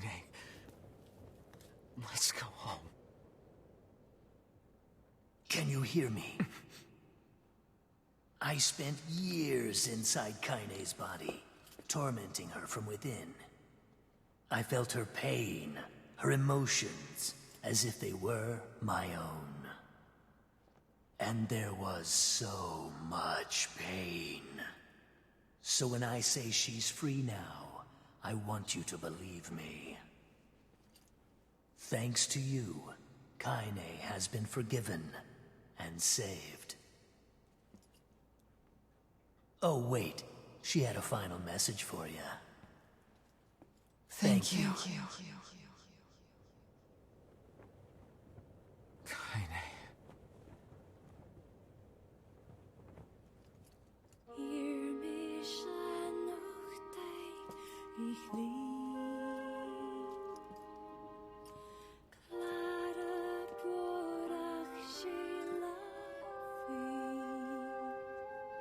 We'll always be together.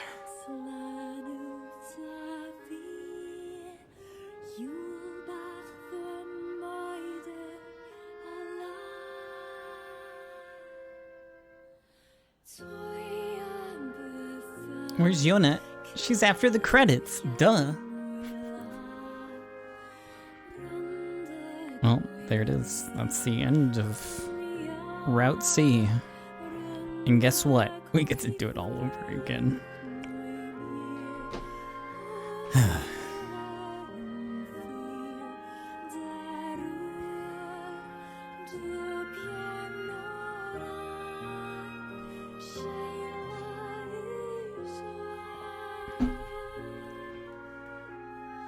That's okay, I still have the Emil dialogue to look forward to. So there's one new thing.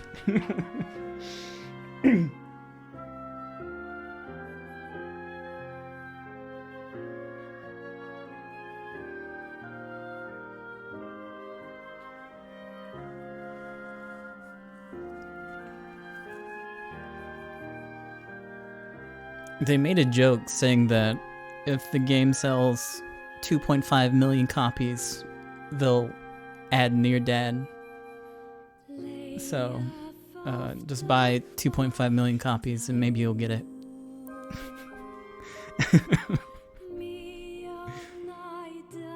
Actually, 2.5 million minus 1.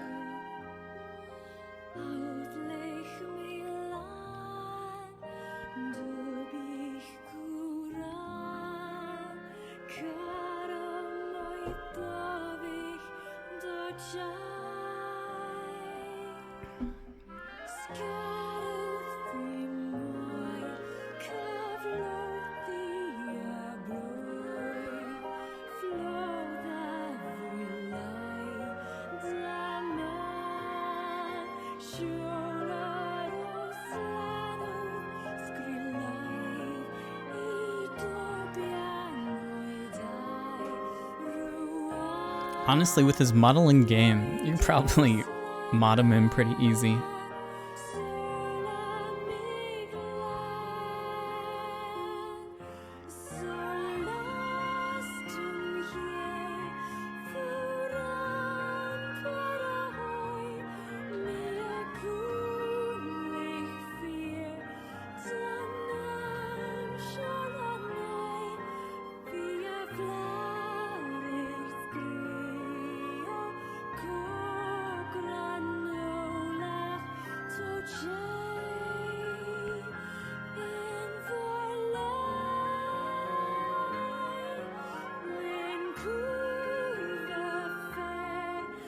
I mean, imagine if they bothered, they would record the lines for him.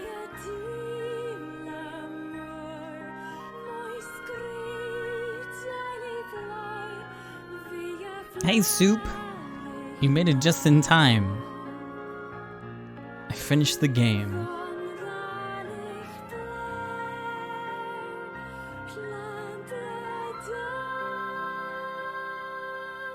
He's got a couple of lines in the DLC. I don't know if they're new lines. I mean, I guess they have to be, because they're in English. Maybe they've already recorded them, and they're holding them hostage. Please, help NieR Dad. Give Square Enix your credit card number. And don't forget the 3 numbers on the back.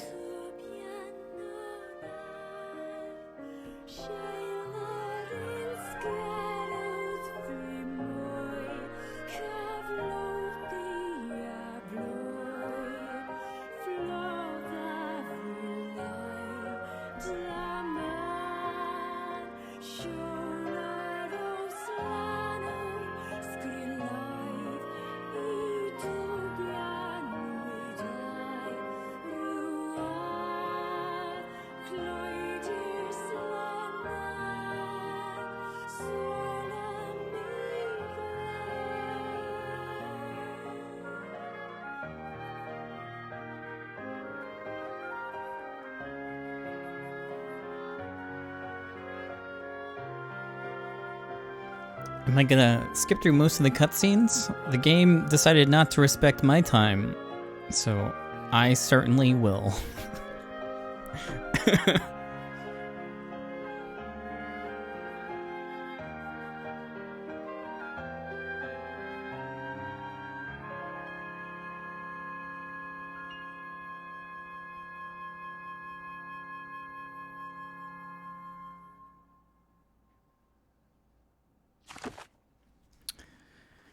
I will save here. Did I just save in the wrong slot? I'm going to scream.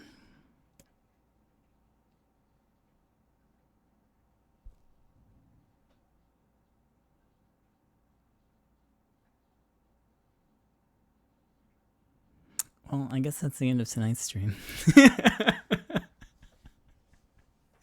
It's nice seeing you. I had fun, and I'll catch you next time. Bye, friends.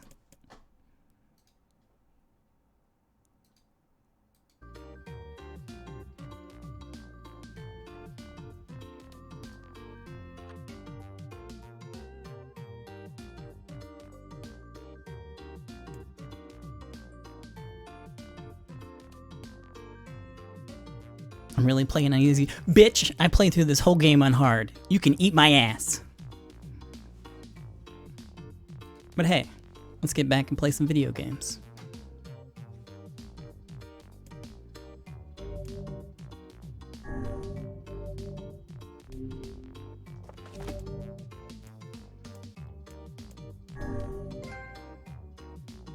Your choice in this decision could allow you to view the very last piece of the ending. Cool. Oh shit.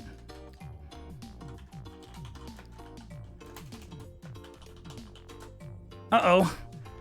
99,999 seconds. That's a long time. All right, friends. Let's pick up from where we left off.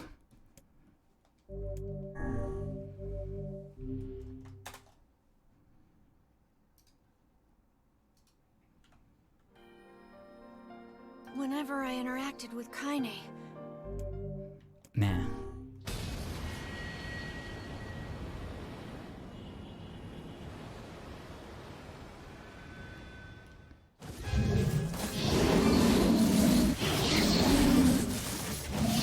What anger this creature must have. How did it even survive these past 5 years? I'm not gonna let this happen again. It dies today. My sword feels lighter. It's not the blade, but the skill of the user. Strike it down.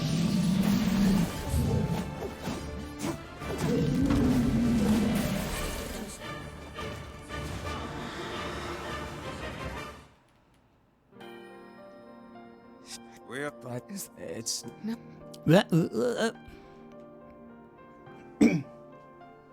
Kaine waking from her long petrified sleep. Emil's unflagging kindness. Our reunion was a happy one, and we let it wash over us like rain. That is, until Devil and Coppola had to go and ruin it all.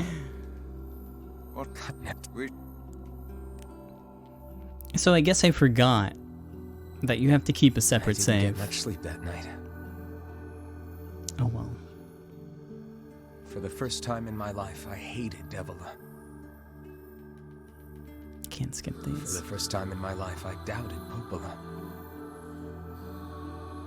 But those feelings are pointless in the end.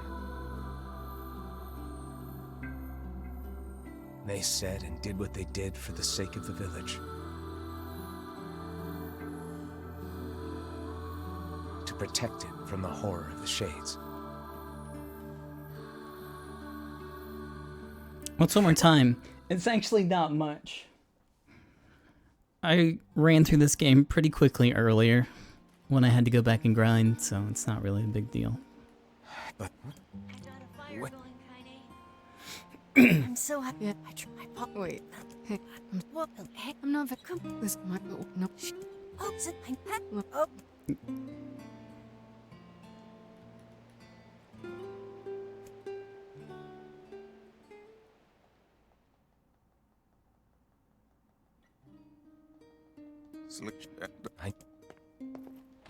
Let's go.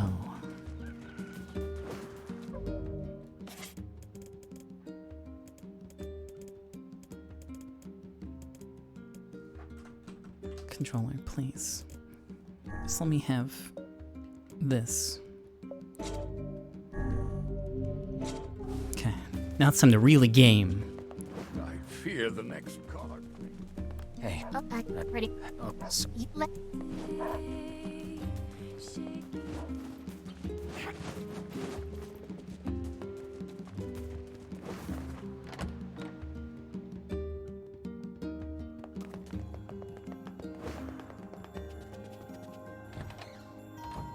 Coppola, look, yeah, you're just trying. Oh, that. But Yeah, that. all right. All right, first key fragment.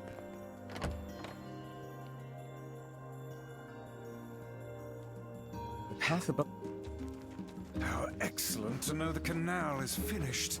Hopefully this puts our days of running all over behind us. The faster we can move, the faster we can save Yona. Oh, I gotta go to the Let's use it as shrine. often as we need. Never mind. That's the first key fragment. Hold on, let me see if I can disrespect this game further.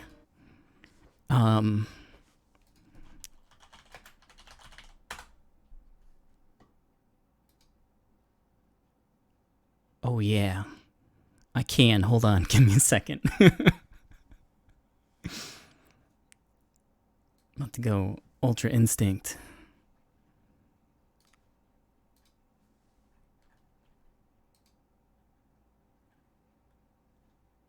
I don't know if this is going to save me any time.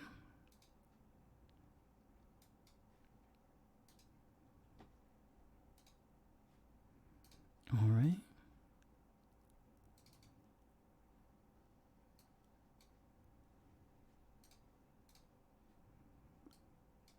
Okay. Time to find out if it works. All right. Here we go. That's the sound of gamer mode toggling on. Oh, yo, there's even a thing for game speed. All right, fuck yeah, here we go. I hope you find your Yona. I really do.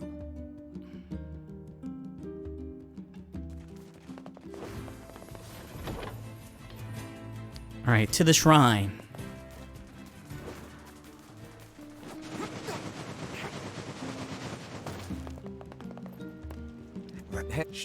That it.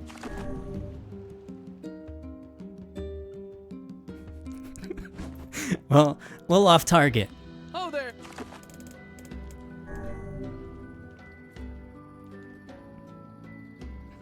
I mean, I might as well turn the rest of the shit on too. Hold on. Okay, that'll help.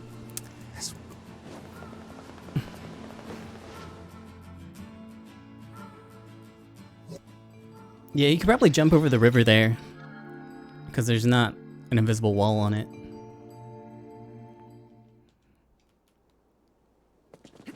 Am I enjoying my revenge? It's bittersweet at best.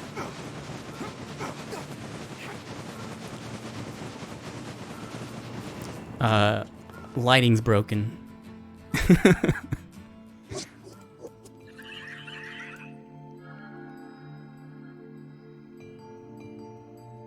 Ain't you excited, sunshine? Yeah, you gotta play through again.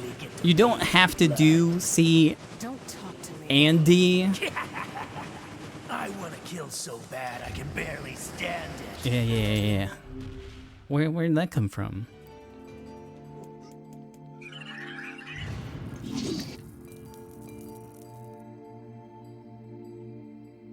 Skip the box puzzles. Fucked up. Kaine, Emil, look, from now on, I'm going to sleep outside with you. Why? I can't Come here. accept that you aren't allowed in the village. It's stupid. We seem to be surrounded by But I overwrote the save right at the final boss. Uh-oh. What's going on? There's dozens of them! Holy shit. That's pretty quick. Damn it! Kaine!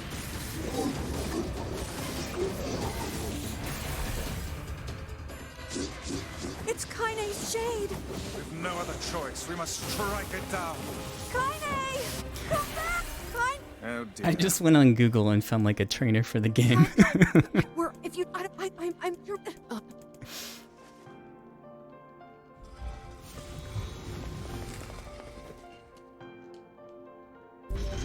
Oh.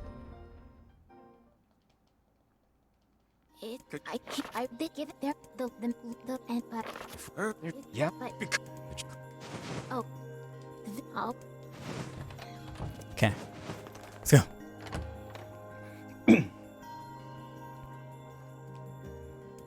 Oh.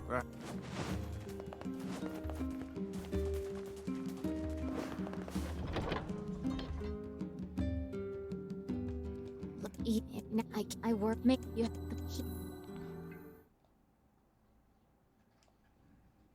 I don't think there's anything new in a D route playthrough. No, just fuck off. Auto battle, you're screwing me over here. I thought you were gonna be helpful. I can't actually get to the menu. Okay, there we go. Let's go.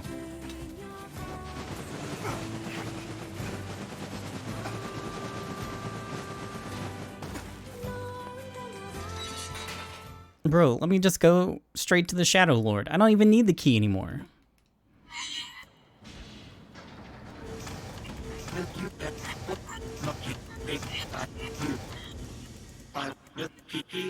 PP?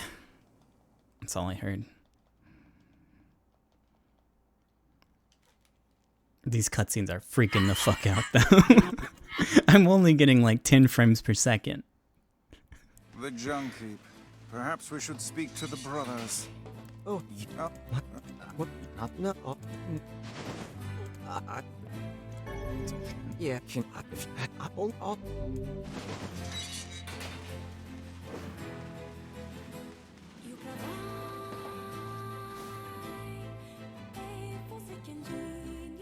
It's a shame about the older lad. Oh no! I don't actually have any memory alloy because I had to sell it all. Oh my fucking god. Alright, I gotta go get some. Cause God is cruel.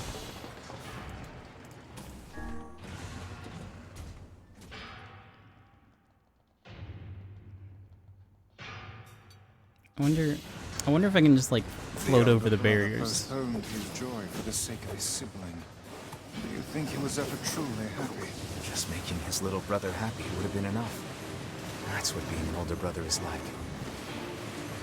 Does it give alloys? Oh shit. Obtain all raw materials.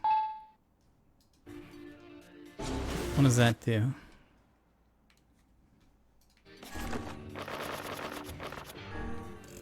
Oh, we're in.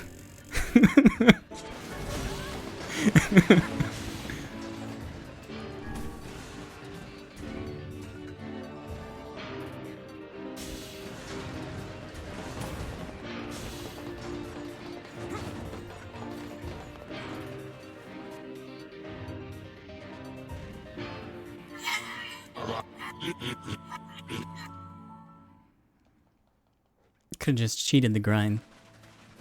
I probably should have. Let's stop it. That wouldn't be any fun. Hope you.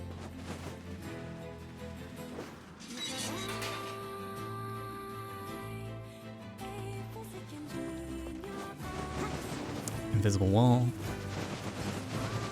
I wonder how high you can go on this map. I probably shouldn't fuck around too much.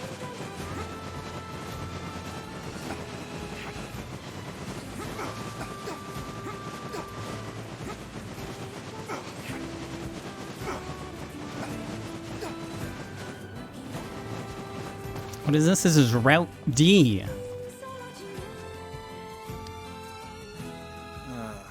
The home of that blasted dream. Oh, what did you? This is maybe the only part I have to really play. Never to experience it.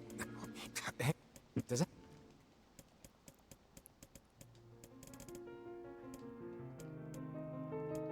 Okay, hold on. Blue.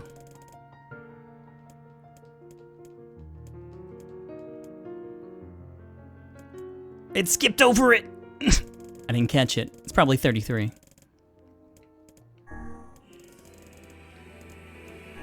God damn it.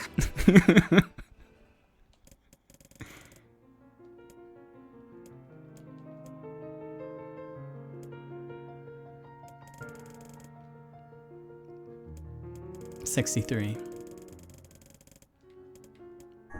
You come. Okay, so I guess it was brown that time. Oh, man. Okay. Blue.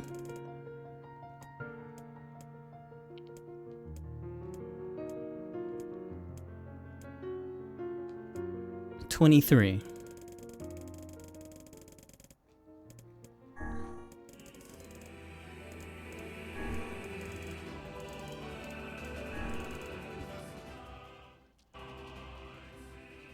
Fine. With Okay. Let's see if the... But I kind of fucked up and I saved over my save. And I couldn't go straight into Route D. So I decided, fuck it. I'm done wasting my time on this game. And I'm trying to get back to that point as quickly as possible.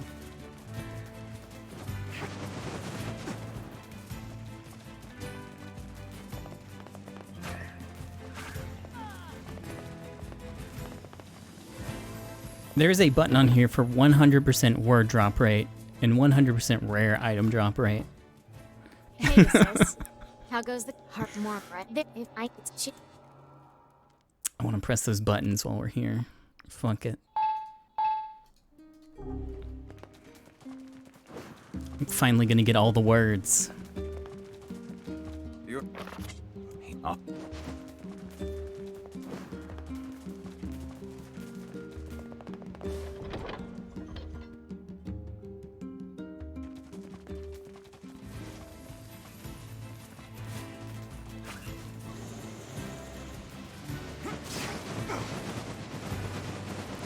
Uh-oh.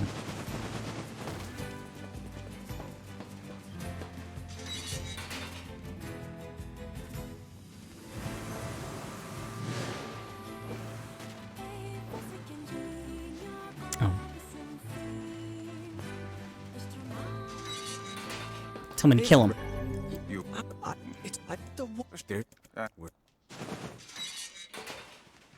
That's a good idea.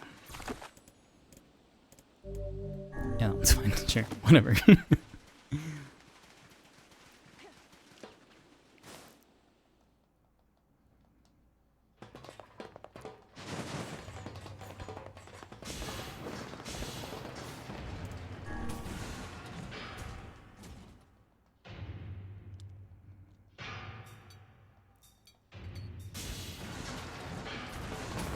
I don't know what rate it's running at. It's definitely not 10 times normal game speed, but it's like maybe 4. Okay.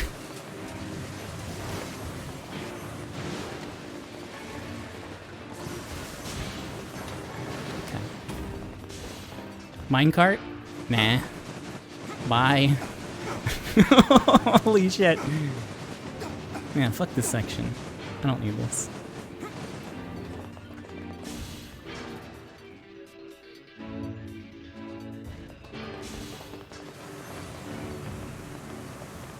Die.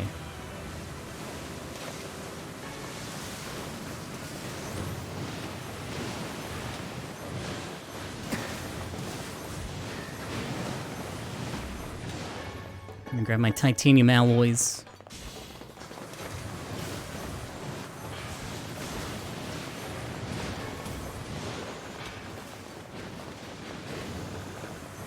I didn't need to go in here. I don't think I can leave. I can't leave!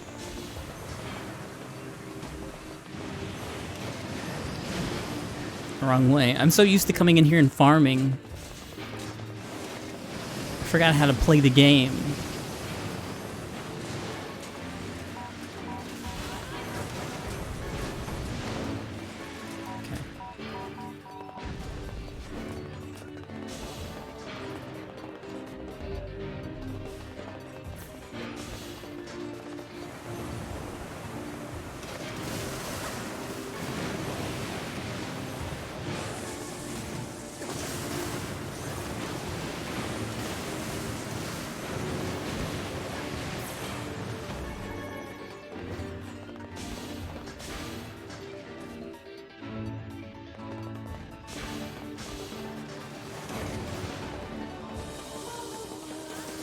I've never heard of a shade living with a machine. What's that about? Don't know, Don't care. There.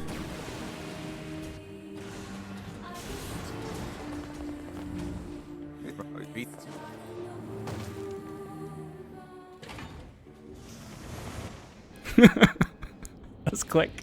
This thing can transform? God damn it. Getting cock-blocked by the story.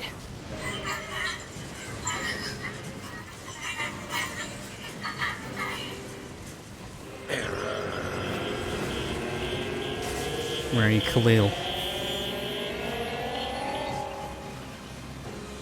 That thing is commanding the robot somehow.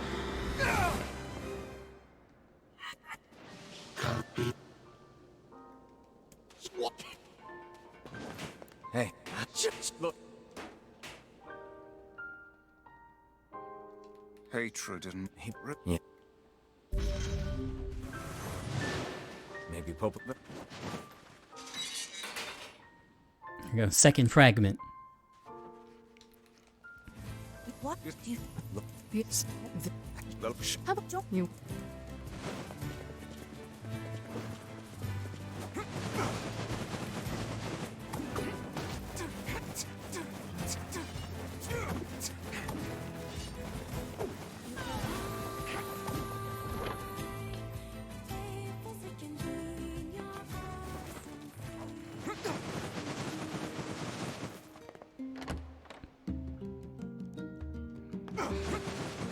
So powerful.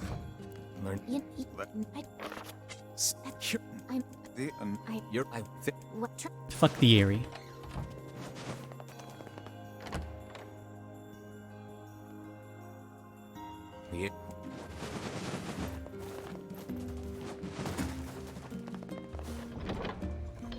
Louise is I'm gonna go straight to the top of the boat.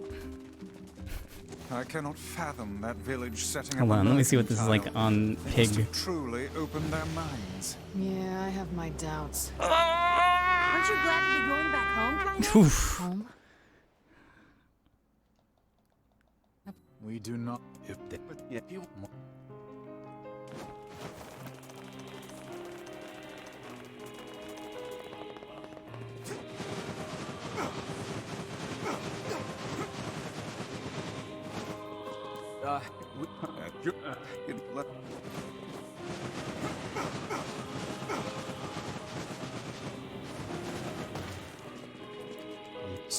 Oh, everyone.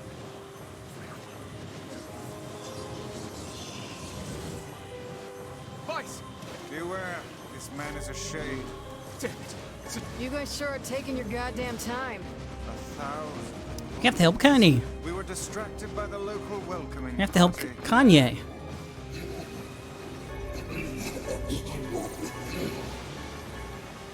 Stop it! Don't hurt my sister! Villain.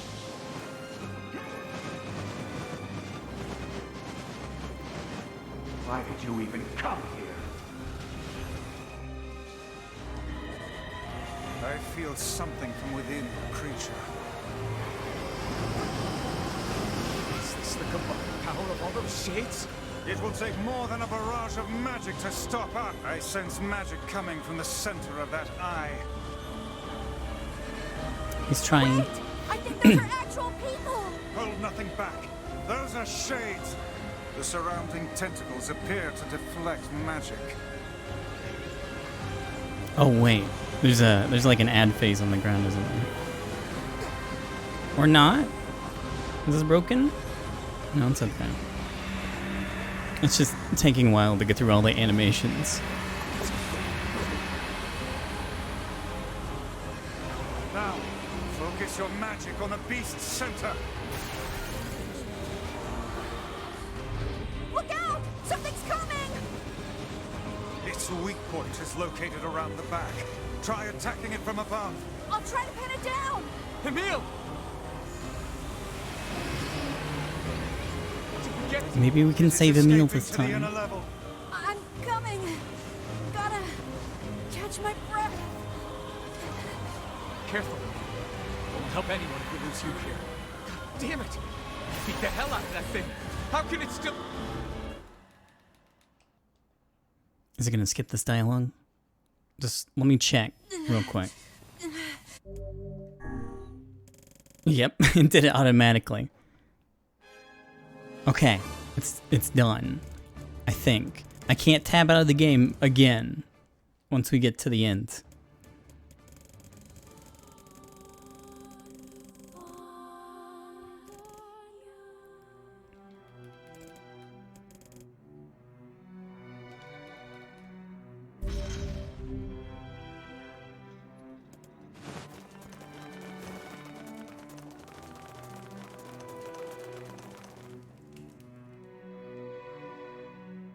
Maybe Pope.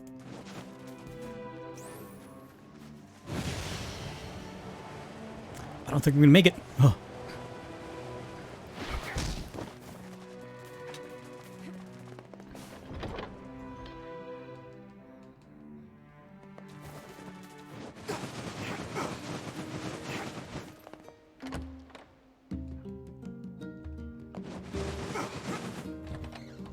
Hey, well. Oh, what can... Ferryman. Got it.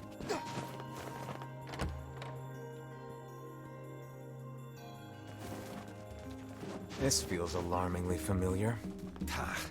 I'm sure that couple is merely having another one of their inane spats.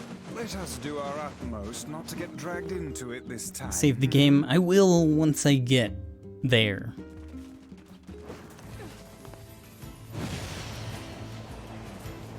Oh.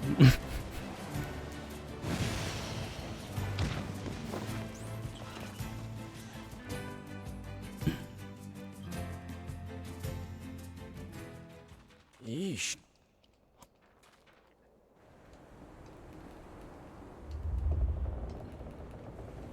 Oh god. Unskippable.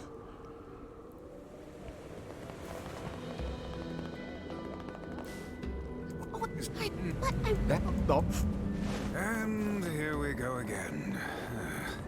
Shall we begin by asking around at the tavern like before? Oh, yeah, I gotta go to the tavern first.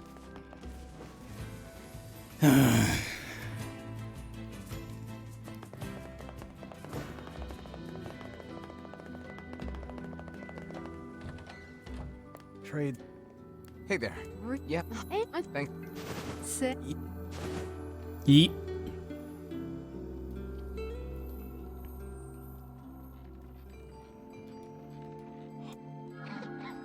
Hey. Okay.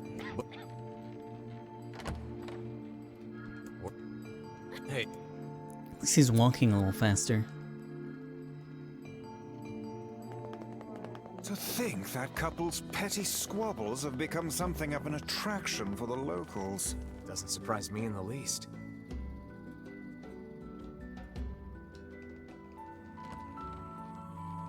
Well, she will snap.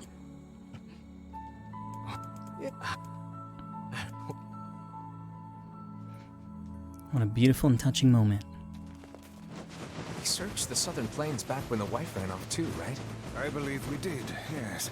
Lots changed since then. Oh, don't want to go in there! Nice when we find something that hasn't. The fact that couple is still arguing almost fills me with, I don't know, hope, I guess. If you asked me, that You...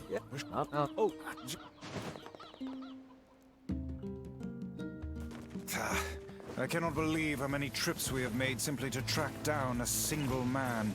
It's all right to do this kind of thing every now and then. I only pray this is not the calm before some manner of storm. Say there, lad, have you ever penned a missive?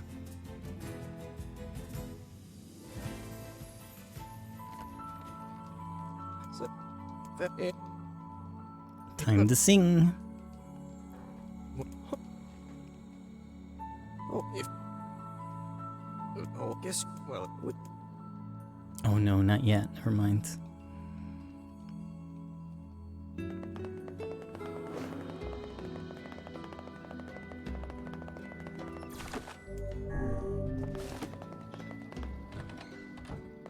Hey, I just... not...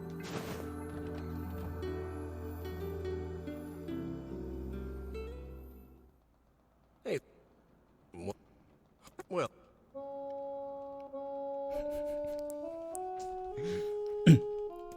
Stop that. Well, you know, I love...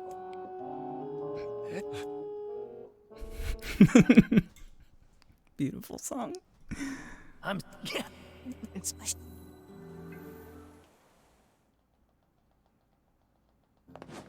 A shipwreck, is it?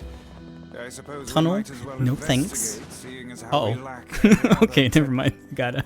What?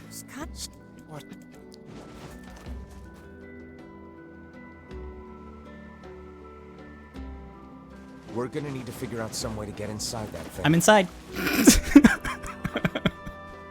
Everything in working order? These... I thought it would work. Turned out this game's too well coded.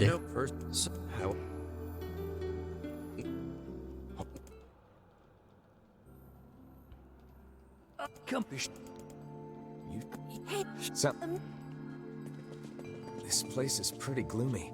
I'm having a hard time imagining any townsfolk hanging around here. Well, as we've no other leads, let the search begin. Look that... Wait,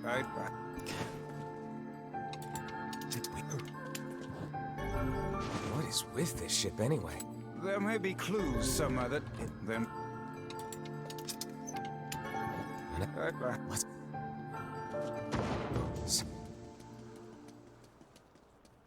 This... Wait. Sorry. Did you see Hank?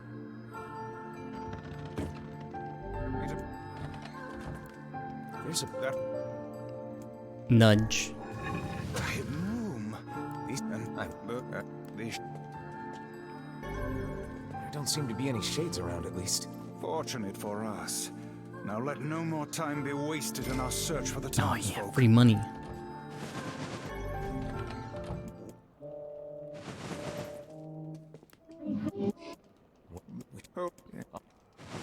This little lantern has brought us quite far, hasn't it? Yeah. And the light it gives off makes me feel... Go!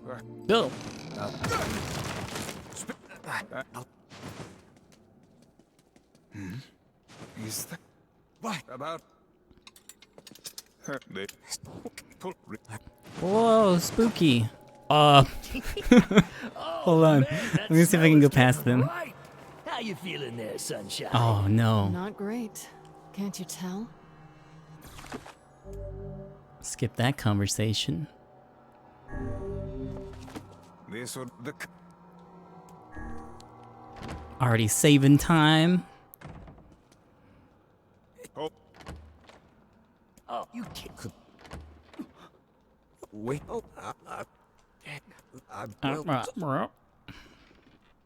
Stay the hell away from her.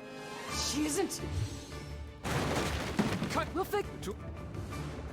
Yeah, the lantern's still on. I wonder if it's gonna stay there. Uh-oh. Oh well.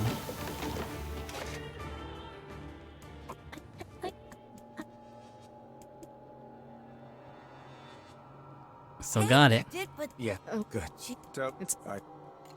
Oh, never mind. I broke it. Oh, great. I broke These it. things regenerate? I broke Only it. cut to the one... in your... path, where we shall be here until doomsday. Damn! The ship won't... I thought I was saving time. Alright. Other. Load.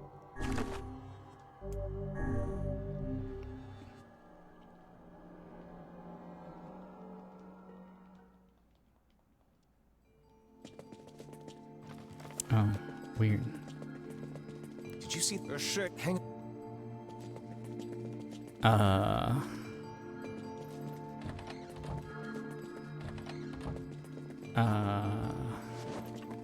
You would go back from whence we came. Let us investigate further in. I did...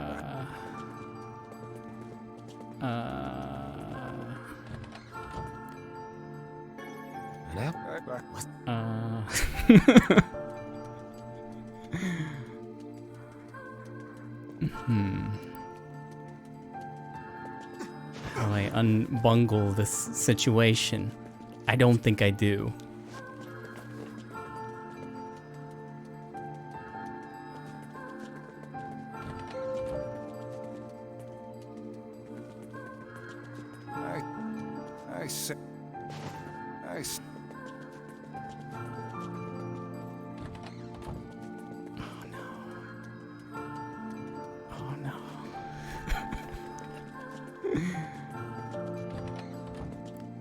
There's a... That one...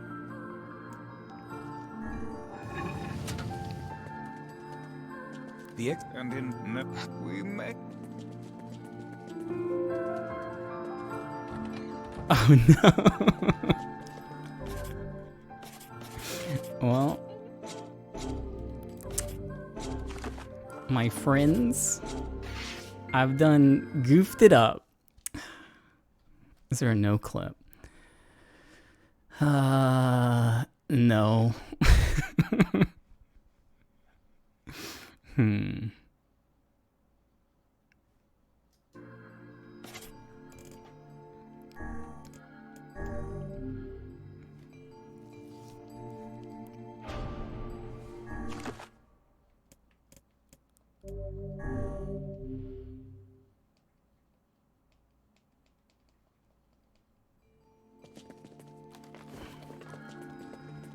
Did you see the Yep, still fucked. Alright, well.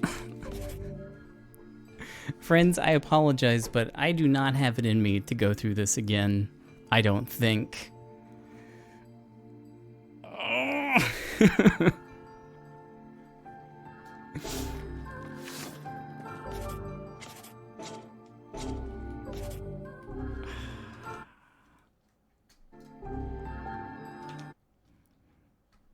Options.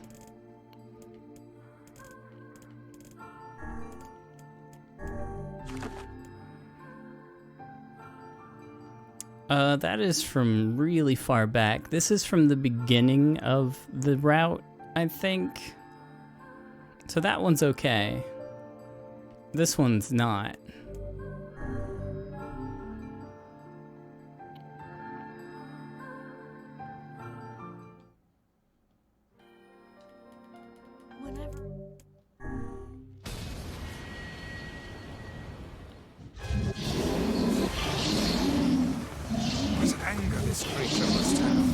How did it even survive these past 5 years? I'm not gonna let this happen again. It dies today. My sword is lighter. It's not the blade, but the skill of the user. Strike it down.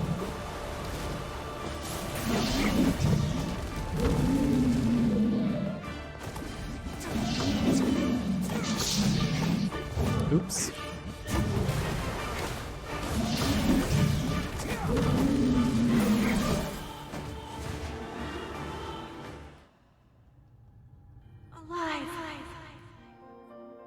Shit.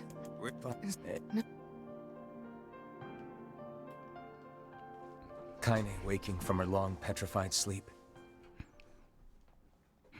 Yeah, I probably shouldn't have jumped up the... People... Our reunion was a happy one. And we let it wash over us like rain. What kind of... That is... Did I back up the save yet? This is the backup. I didn't get much sleep that night. For the first time in my life, I hated Devila. For the first time in my life, I doubted Popola.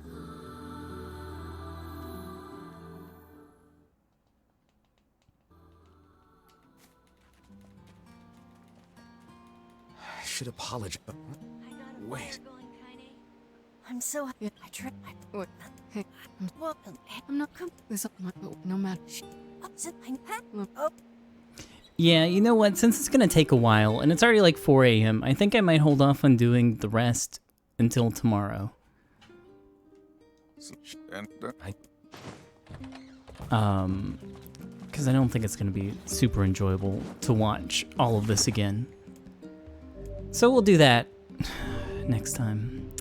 Anyways, thanks for being here, friends. Sorry for all the mess. If only I saved in the right save slot. But I'll try to have it ready for next time and not be all the way the frick back here. Anyways, I'll see ya. Have a good one.